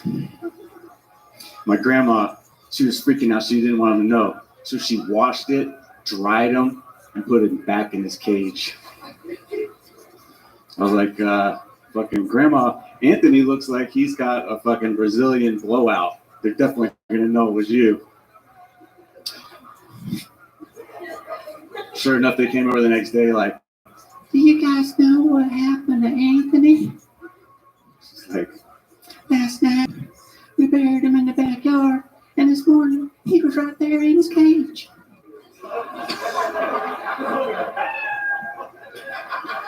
Holy shit. Confidently putting the microphone back in the mic stand like you just did something brilliant. That is what I believe is the Kill Tony debut of Bo Scott, right? This is your first time on the show? I did one of your first shows, actually, up in the Belly Room. Really? How long ago was that? It was Christmas time, your first time you ever started. 2013? Holy shit. Same joke. Dude. Yeah, have you done anything since then? No. Really? This Really. is your second time ever doing comedy. I quit for like 4 years. And I fucking bet you did, dude. I bet you did. I just saw your newest minute. I couldn't tell. I mean, that was an old joke, right? But it was so poorly told, I can't remember the fucking joke. It was very, very poorly told. Like, that's not how it went in my head. But yes, like if I could deliver that better, I think it would. Full disclosure, Tony. I started with him in San Diego fucking 12 years ago. What do you mean? He started 12 years What, was ago? it 12 years ago? Yeah. What the fuck? I recused myself from this roast. Oh my god. Yeah, I know Bo from San Diego also. Holy, it's all coming out, Bo. It's been 4 years since I've been on stage, and so I was like, so not really expecting to get up here. Okie dokie. Perfect. So tell us about your life. Is there anything interesting about you at all whatsoever? Yes, actually. Have you guys not seen the hat? Yeah. Yeah, I have seen it. Is there something interesting about him? I've seen it. I've seen it in every single window on Congress Avenue. My wife hates this hat. She actually tells me never to wear it. Wow. So I don't know. I'm curious. You guys, hat or no hat? I don't know. Let's see. Take off the hat. Oh, wow. Nah, he's still a douchebag, folks. Still a douchebag. Both ways. Okay, now remove the doing comedy. See what that looks like. I think that's a good look. Did you notice any significant improvement over the last 4 years? No, I haven't. No. About the same? No, like really, the delivery was not good, but my comic muscle has dwindled out. Was there ever a muscle there?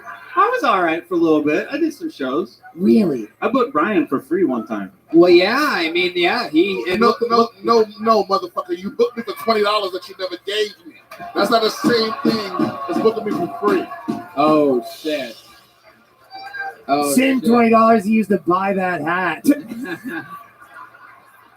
Oh my god. Bo, what do you do for a living?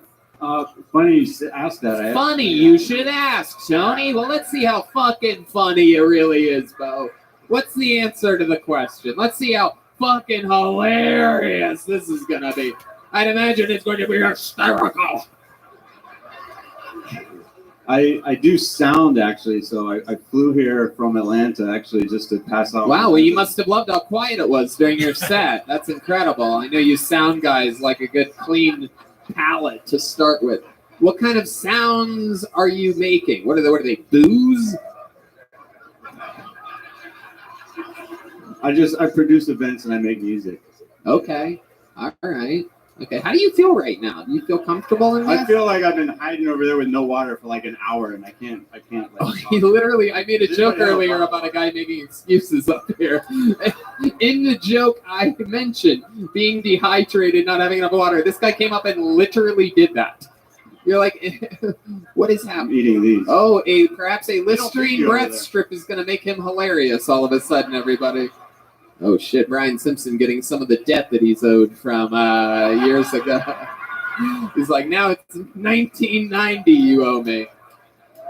All right, Bo. I'm going to try to get a real comedian, someone that prepared for this and that wants to be up here. Ladies and gentlemen, Bo Scott giving us an update. It's been, I think, 9 years since we saw him. 13 years he's been doing it. That's at least all that we know. I should have asked, but I couldn't bear to have him up here any longer. Oh, shit. He's back, everybody. Did you guys get the punchline, though? Bo, get the fuck off the stage right now. Wow. And after all that, he's banned for life. Isn't that amazing, folks? How stupid. Let's do something. Should we do something special right now? All right. In order to sort.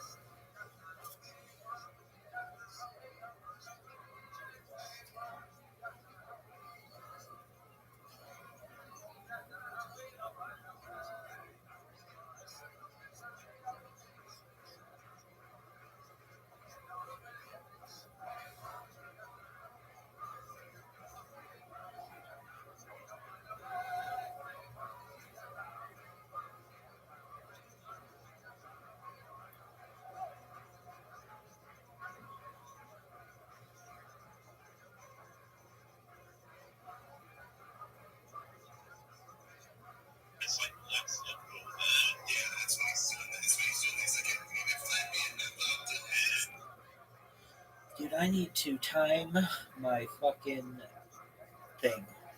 Here we go.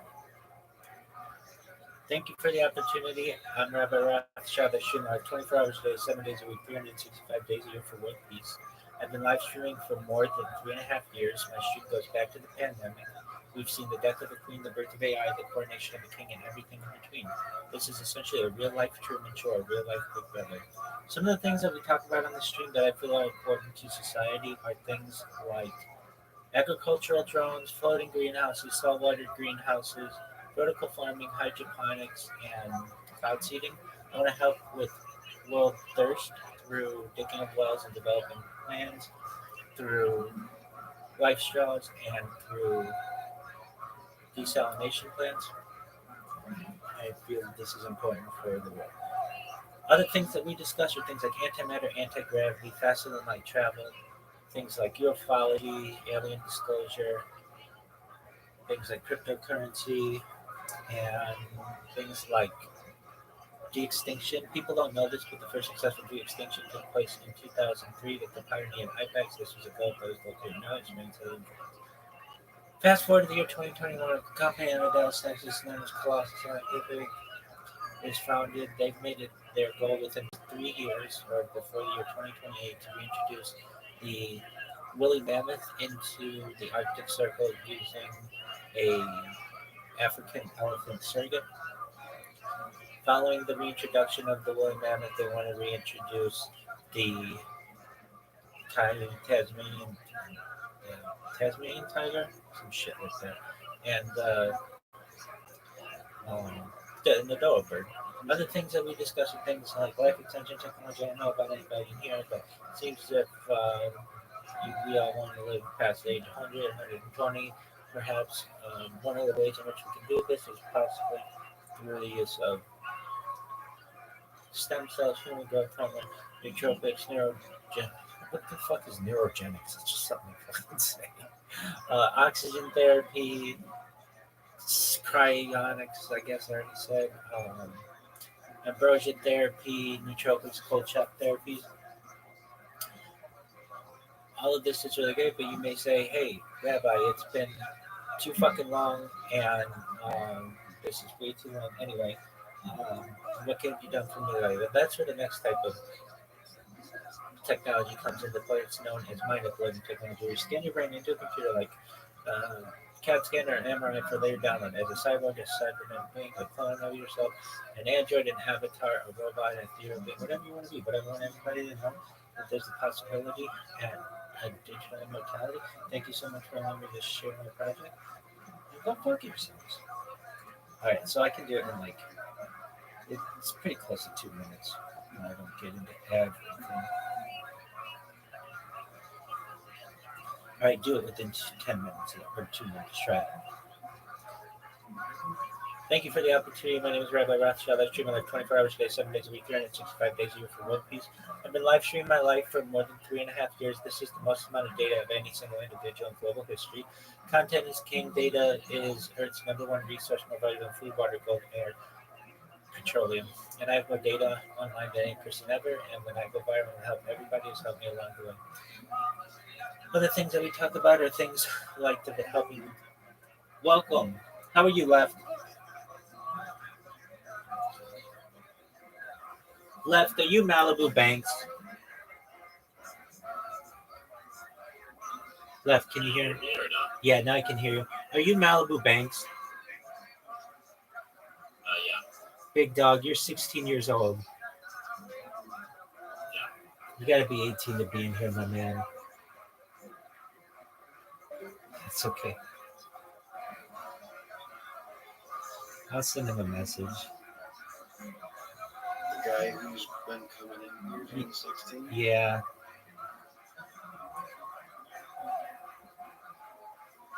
Thank you so much for all of your support, period. I know you understand, period. Take care and best wishes to you.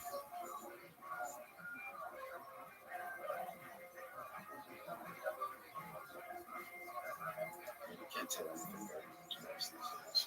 No, you can't. The only reason why I knew is because he put it in his Twitter profile that he's like 16 in finance or whatever. I mean, he's a very accomplished individual if he's 16 doing all this shit. All right. These people are so mean sometimes on these spaces. They're not even letting me talk. They just see my profile and they ban me. And then I come back with 25 other accounts and make them ban every single other one. I don't know. It's kind of just judging a book by its cover, and I don't like that. All right. So I am going to do my spiel, and I'm going to time it. I've never timed it. Like I just did, but it was like a longer version of it.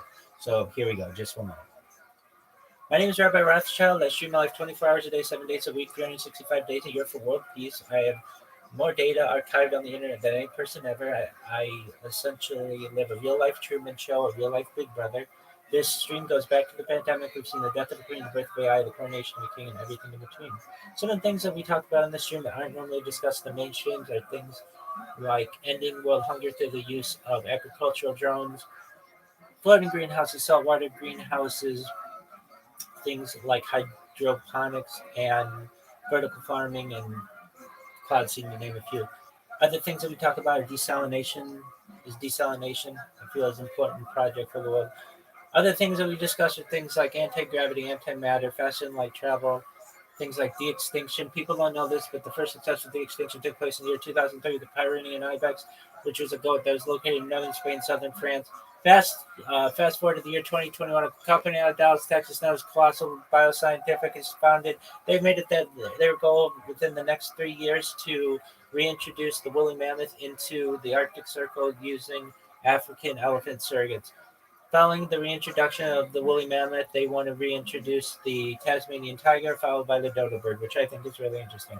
Other things that we discuss on this stream are things like life extension technology, specifically living past age 100, 120 through the use of stem cells, human growth hormone, nootropics, and things like cryonics, things like perhaps cold shock therapy. I don't know about any of you, but essentially when you were born, the average life expectancy was about age 80. I want to increase that to age 100, 120 through the use of mind uploading technology, essentially scan your brain into a computer for later download as an android, an avatar, a cyborg, a cybernetic being, a clone of yourself, an ethereal being, a robot, whatever you want to be. But I want you to know there's a possibility of digital immortality. Okay, I did right at 2 minutes. I can get it at 2 minutes. It's better if they give me 3 minutes, but all right.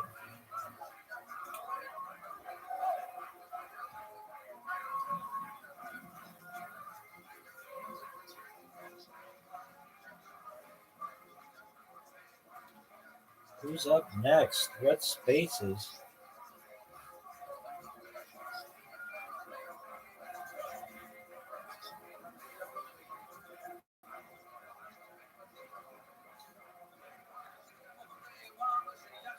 Sunday chill space, songs with chill. Good morning, chill and chill. Oh, fuck you. I'm like Donkey Kong.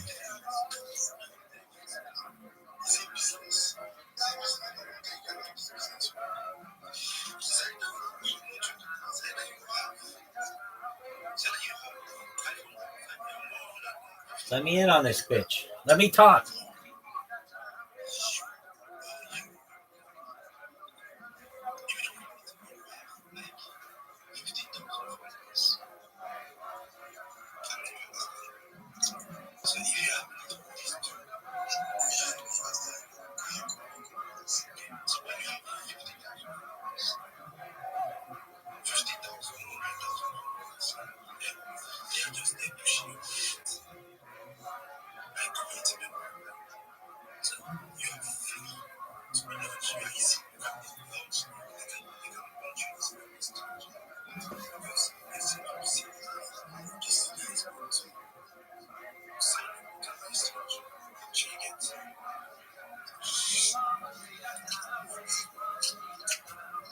Yo, let me fucking talk. These assholes.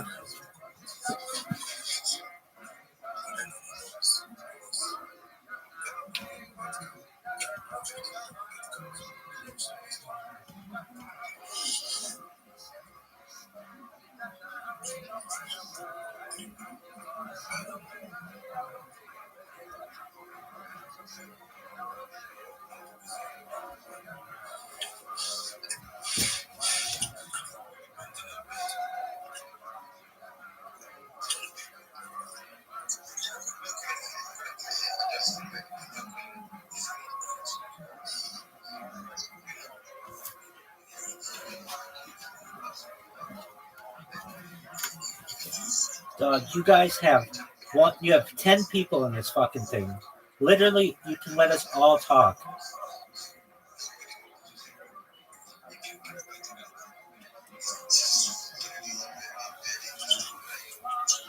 Yo, dog, let me in on this bitch. There we go.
Welcome.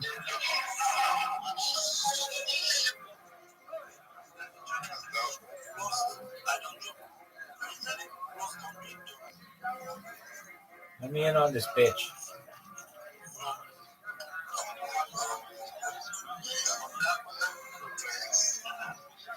Call on me.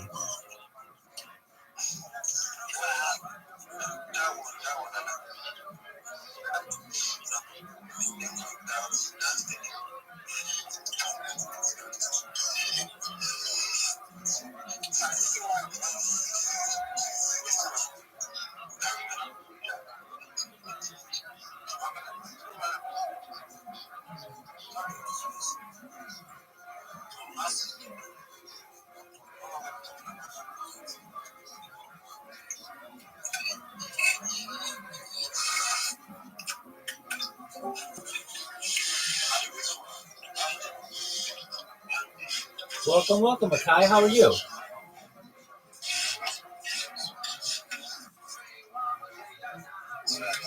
Hope you're doing well. I'm Rabbi Rothschild.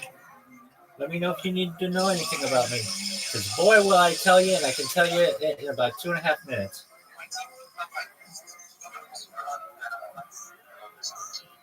Thank you for the opportunity. Is there any way I could tell you about my project?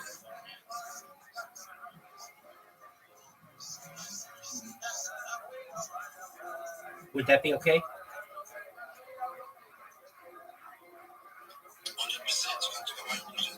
Excellent. Appreciate it. It takes me about 2 minutes, so appreciate your patience. I'm Rabbi Rothschild. I stream my life 24 hours a day, 7 days a week, 365 days a year for world peace. I don't want war anymore. My stream goes back to the pandemic, more than 3.5 years. We've seen the death of a queen, the birth of AI, the coronation of a king, and everything in between.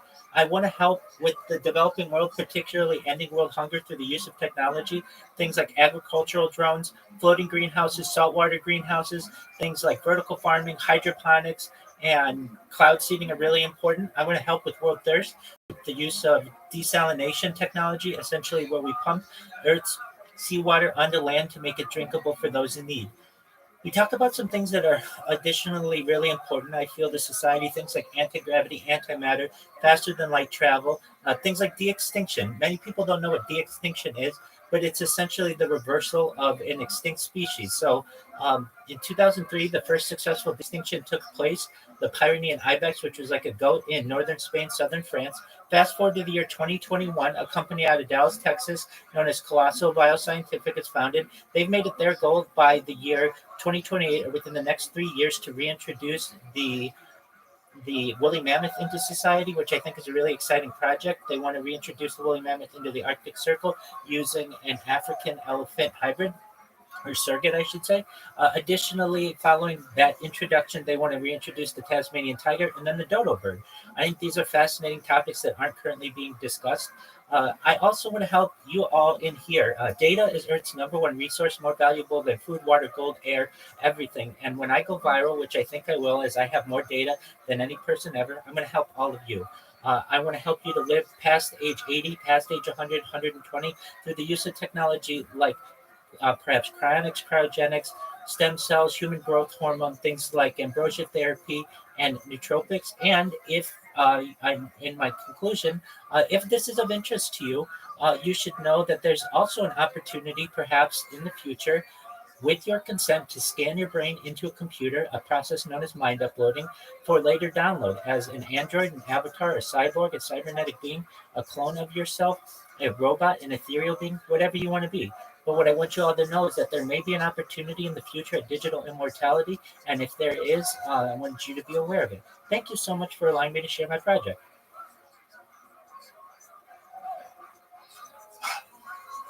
What do you say? Thank you.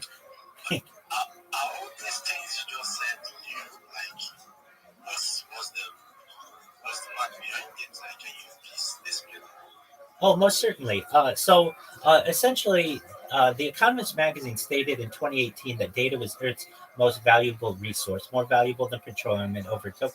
And I have more data online than any person. I'm live right now, not just on Twitter. You can see me live on Twitter video on my profile, but I'm live on more than 10 different YouTube streams. I have over 100 different YouTube accounts, over 200 different Instagram accounts, over 500 different Twitch accounts, over 1,000 different TikTok accounts, over 2,100 different Twitter accounts, and over 10,000 Kick accounts. I've done my best to be absolutely as uncancelable as any individual ever with redundant streams. And essentially, I think in the future, people will be able to learn from all this data, learn that we on Earth are not all that different. That'll allow me to monetize what I need to be able to give you all that which it takes to be able to provide for your friends, your families. And then also, I want you to be able to start projects of your own, particularly in terms of charities and philanthropic organizations. In terms of the science that I discussed, everything that I mentioned is at this point either an emerging technology or something that may be perhaps available to generations within one or two decades. So I'm just someone who's a future thinker. I'm a futurist, and I've done my best to study this type of technology to be able to tell the world about it. Thank you.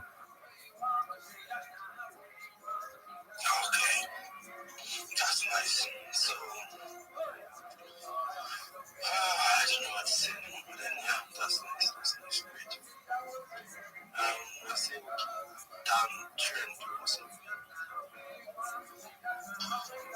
Jamie Maliki, Jamie Boma. Yeah, I think he was talking about data resource. So, the question I want to ask now is that are you dealing more because your data resource is more valuable? So, do you have outlines to actually show us? Because everything you said now, it's more like very too fast to me. I was trying my best to get all the detailing and the like, and we said it's highly valuable than that of petroleum, and you say it is highly valuable than that of petroleum, and you do your research on patent it and more. What's the main aim? What's the main aim? We talk about scanning the brain in the future and all of that. So what exactly are you building that you want to project? What's the aim and what is the list of like white paper, a roadmap, a guide, so that we know that okay, this is exactly what you are building, so that we can actually read it. I feel that would be okay and that would be nice. That's what I want to say, Ravi. Thank you, Aliki. Absolutely, Dan Chen. So my main goal is world peace. I also want to help with world hunger and world thirst. If you're looking for more information on what I do, I suggest you look at my profile, press the view more option, and I have a biography of 50,000 characters that talk about all of this type of technology, how it perhaps may be achieved. And I also have an extensive biography of myself. So, Dan Trend, if you're more interested in what I say, you can take a look at it there. And if you're even more interested in the technology, you can go to my blog where all of these topics are addressed in depth. That's rabbirothschild.blogspot.com. And if you don't remember that, that's fine. That's all.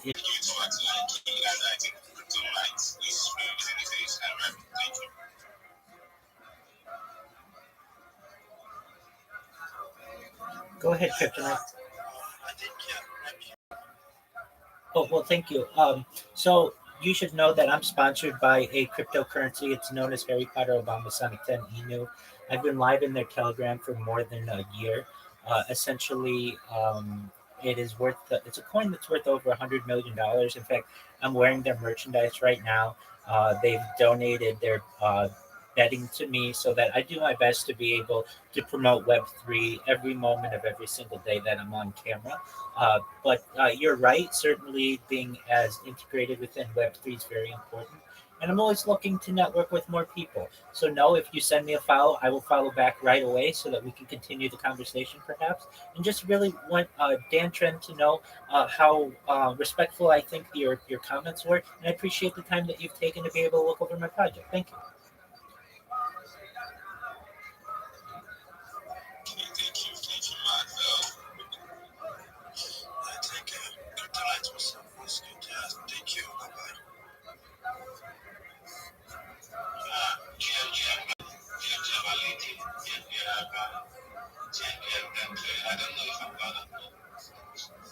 We can hear you.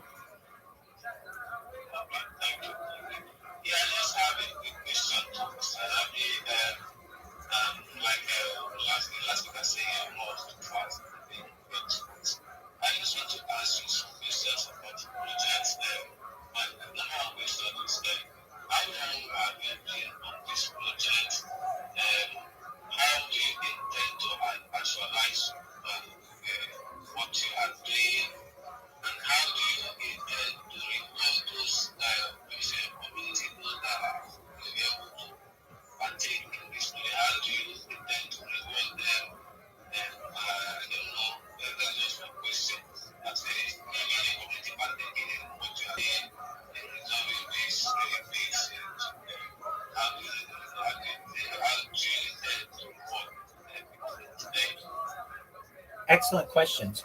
Well, first and foremost, anyone who helps me, I'm going to plan in the future on helping them.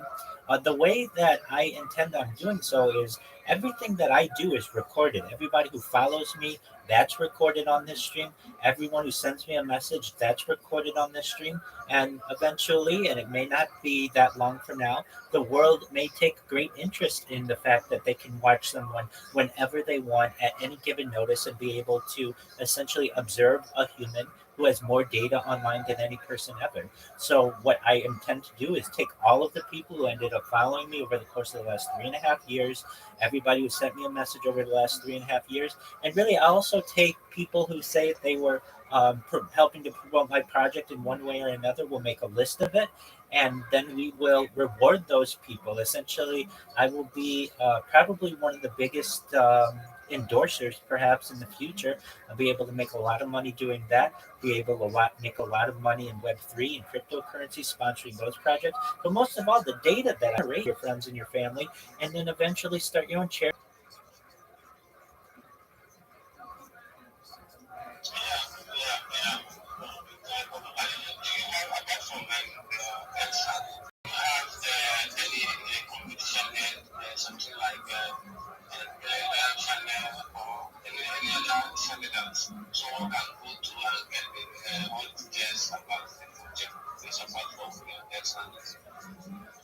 Absolutely. So my Discord is discord.me/rabbi.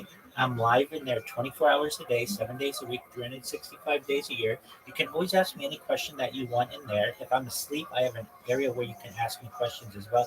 You can type them to me. In addition to my X that has over 50,000 characters within the View More section of my biography, I have a blog. It's rabbirothschild.blogspot.com. It is thousands of pages of what I feel are excellent ideas that I have run through ChatGPT to essentially be able to better organize it, ways of extending your life, ways to travel faster than the speed of light, 100 types of way of computing that are faster than quantum computers. Really things looking into not just the 21st century, but into the 22nd century and beyond. So yes, I do have that.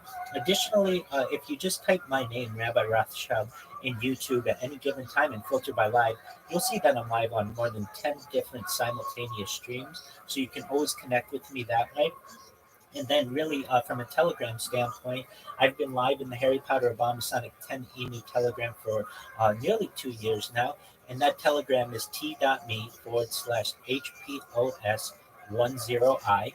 If you go there, you'll see I'm live in there right now, broadcasting every moment of every day that I have in there. And again, that cryptocurrency is a very serious cryptocurrency. It's worth over $100 million, and we're looking for it to increase from here.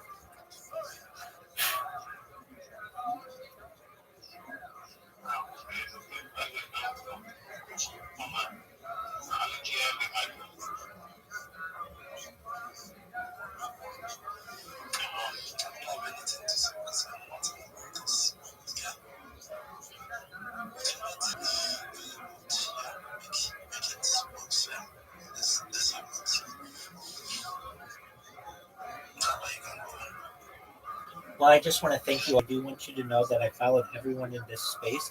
I'd appreciate a follow back so that we can continue to connect in the future. You're just looking for a positive person in your life. You're looking for an optimistic individual. You're looking for hope. I'm here for you, and I want you to know that I'm always here for you. Thank you so much for the opportunity, and many blessings, I hope, upon your friends and family. Thank you.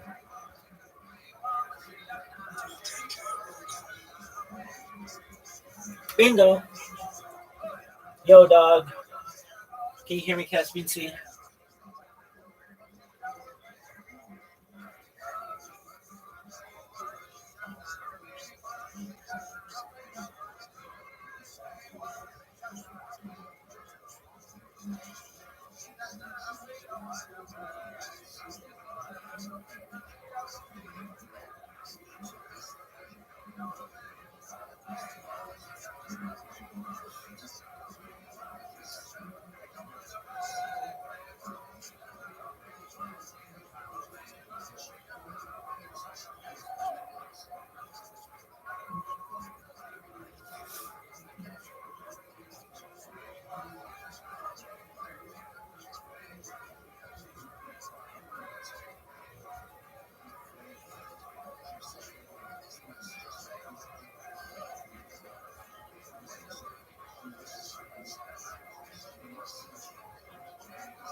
Chill your project.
You're welcome. How are you, Kai? What's good? How are you?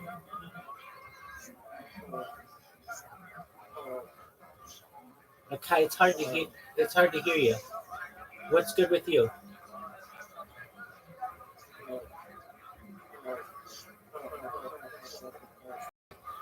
What are you saying?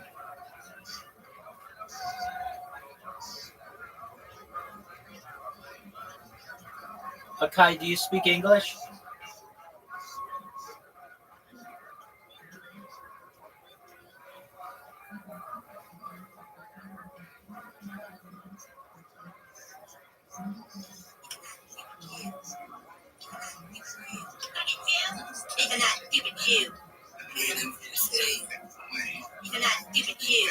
Well, that's nice. That's really nice. I really appreciate that. That's really cool.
Perhaps in the future, may I tell you about my project?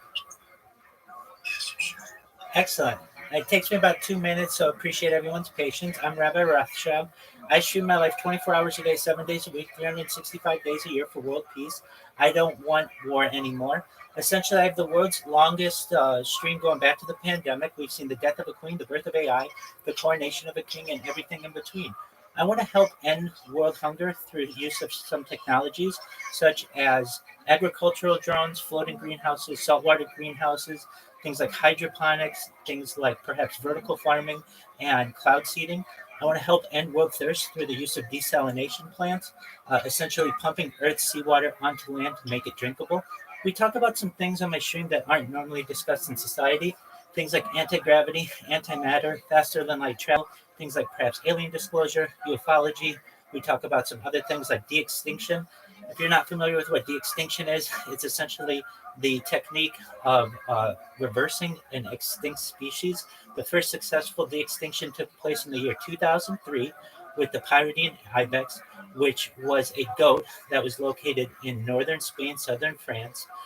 Fast forward to the year 2021, a company out of Dallas, Texas, known as Colossal Scientific, has made it their goal by the year of 2028 to de-extinct the woolly mammoth and reintroduce the woolly mammoth in the Arctic Circle using this type of technology, followed by the Tasmanian tiger, and then the dodo bird, which I think is a really great project that isn't being discussed that much. Other things that I discuss, probably most people in here have, when you were born, the average life expectancy was age 80 perhaps. I want to increase that to age 100, 120. Stem cells, human growth hormone, nootropics, neurogenics, things like cryonics, things like perhaps ambrosia therapy, where the platelets of younger adults are used for the benefit of those in need.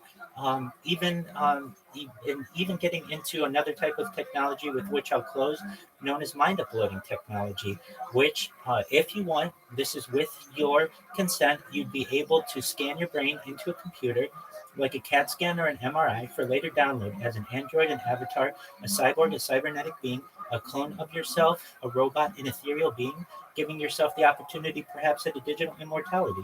And with that, I just want to thank you and thank everyone in the room for allowing me to tell you about my project. Nice. That is pretty solid. I don't understand any of it, but I like it. It's good shit. Thank you so much. I appreciate it. I watched your YouTube channel. It's good. For me to Grace ones and I camera. Excellent. I appreciate it. Perhaps in the future we'll be able to. And just want you to know I appreciate your support and your kindness.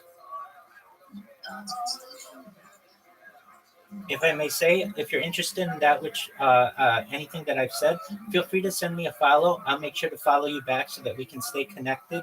And if anybody ever needs anything from me, I'm live 24/7 in my Discord, which is discord.me/rabbi. I'm also live on Twitter, something that I started recently. So you can actually go to my profile and see I'm live on camera on Twitter. You can see me saying all of these things right now. And also, you should know that if you click on my expanded biography, there are over 50,000 characters about myself in there and about some of the projects I discussed. So with that, thank you again. You guys have been very kind. Nice.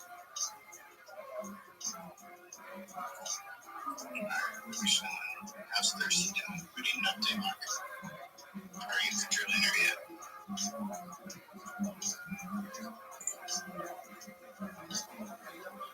Bro, let me check. Hold on a second. Is that yours? The sacrifice one? No, I just okay. Hey, for all the thirsty guys out there, I don't know about Rabbi, but for anybody that's thirsty and looking for some titties and stuff, dude, man, the smells anyway, smells. I know, bro. I doubt that he's ever gonna watch porn and shit like that because he's a robot, you know. But let's take a look. Damn, man, I always wanna pass it.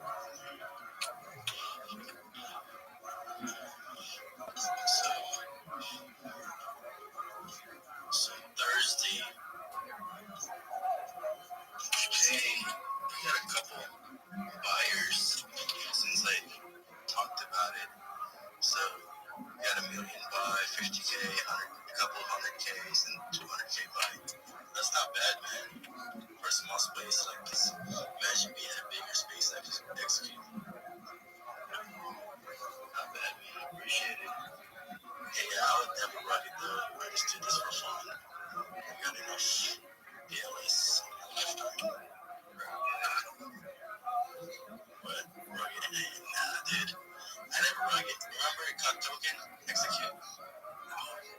You never remember it? Bro, CutToken.io, bro. Hold on, I think I still have it. Cut Token. That's back in the day when we were like launching shit tokens. Oh, dude, it's still here, bro. We were launching tokens, national tokens. I'm gonna show you. Don't worry, that's a good website right there. CutToken.io.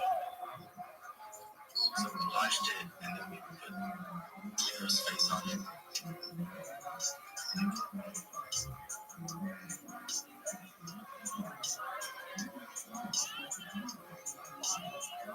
Yeah, but people that I hang around with, man, they like to rock like, what's his name? Freaking, what's his name? The chicken guy. Oh yeah, Cloud. Again, because I used a lot of his art for that website, so I gave him like $200 worth of cup tokens, and then he just freaking wanted to sell them. Right after got it, $200 for like pictures and shit. And then, anyway, got up to like, it went up to like 69,000 X, bro. March price. now we're just like putting more money into it, people to sell and shit. And like, they only need that like $100. Ridiculous. It's really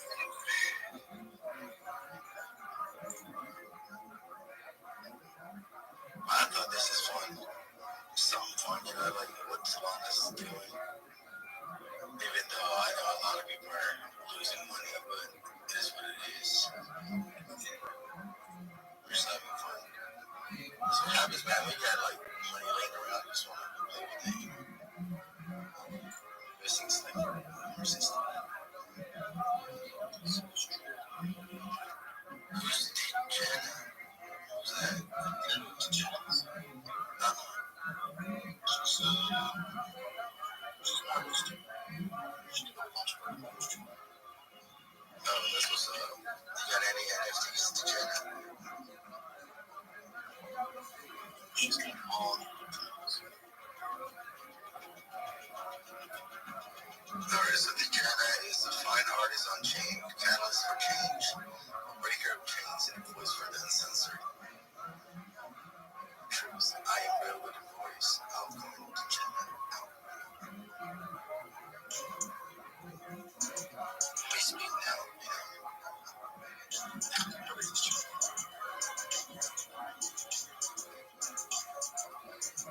Hey, bro, I left here for like a couple months, bro, and then you got all the ladies hanging out with you. Nice, dude. Let's see how you are.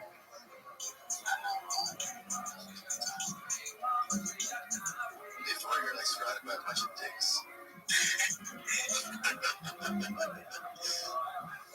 No time to change up a bit.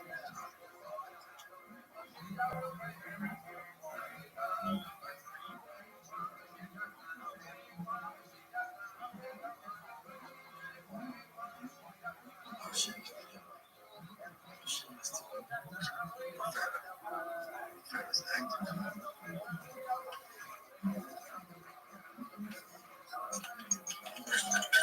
It's gonna fucking want this shit. Oh yeah.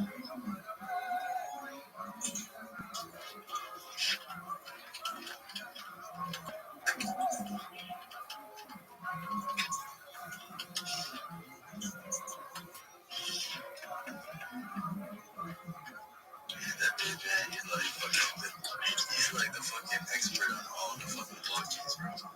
That dude's nonstop. It's true.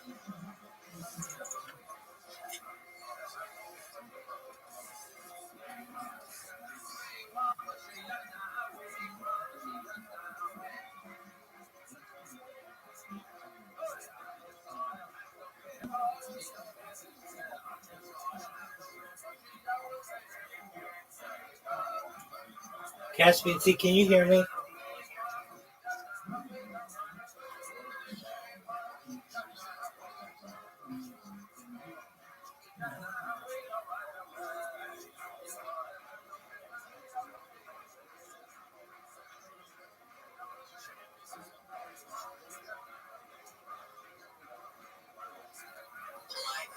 So I retired recently and started up a thrift store on my property. It's like 8,000 square foot space.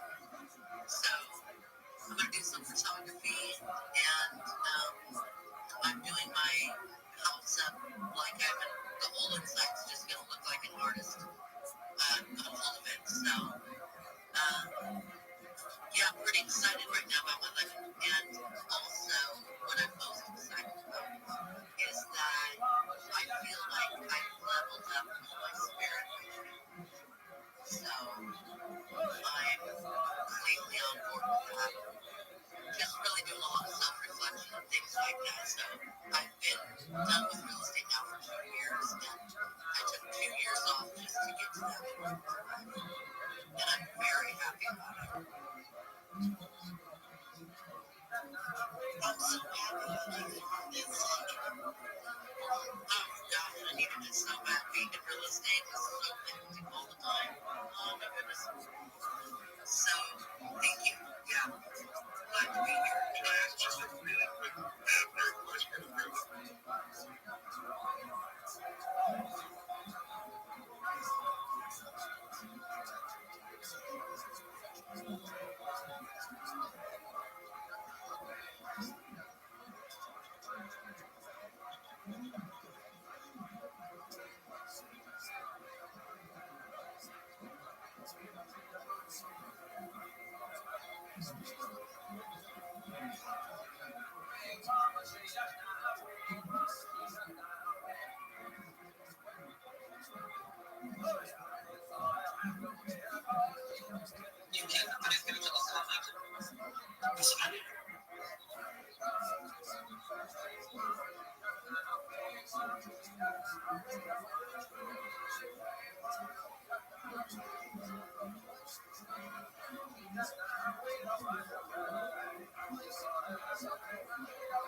Shout out to Juicy. Juicelovich. I love you too.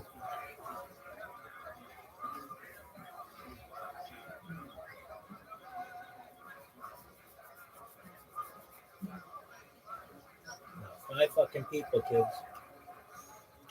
Years of fucking dead.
your newest minute. I couldn't tell. I mean, that was an old joke, right? But it was so poorly told, I can't remember the fucking joke. It was very, very poorly told. Like, that's not how it went in my head. But yes, like, if I could deliver that better, I think it would. Full disclosure, Tony. I started with him in San Diego fucking 12 years ago. What do you mean? He started 12 years Was it ago? 12 years ago? Yeah. What the fuck? I recused myself from this roast. Oh my god. Yeah, I know Bo from San Diego also.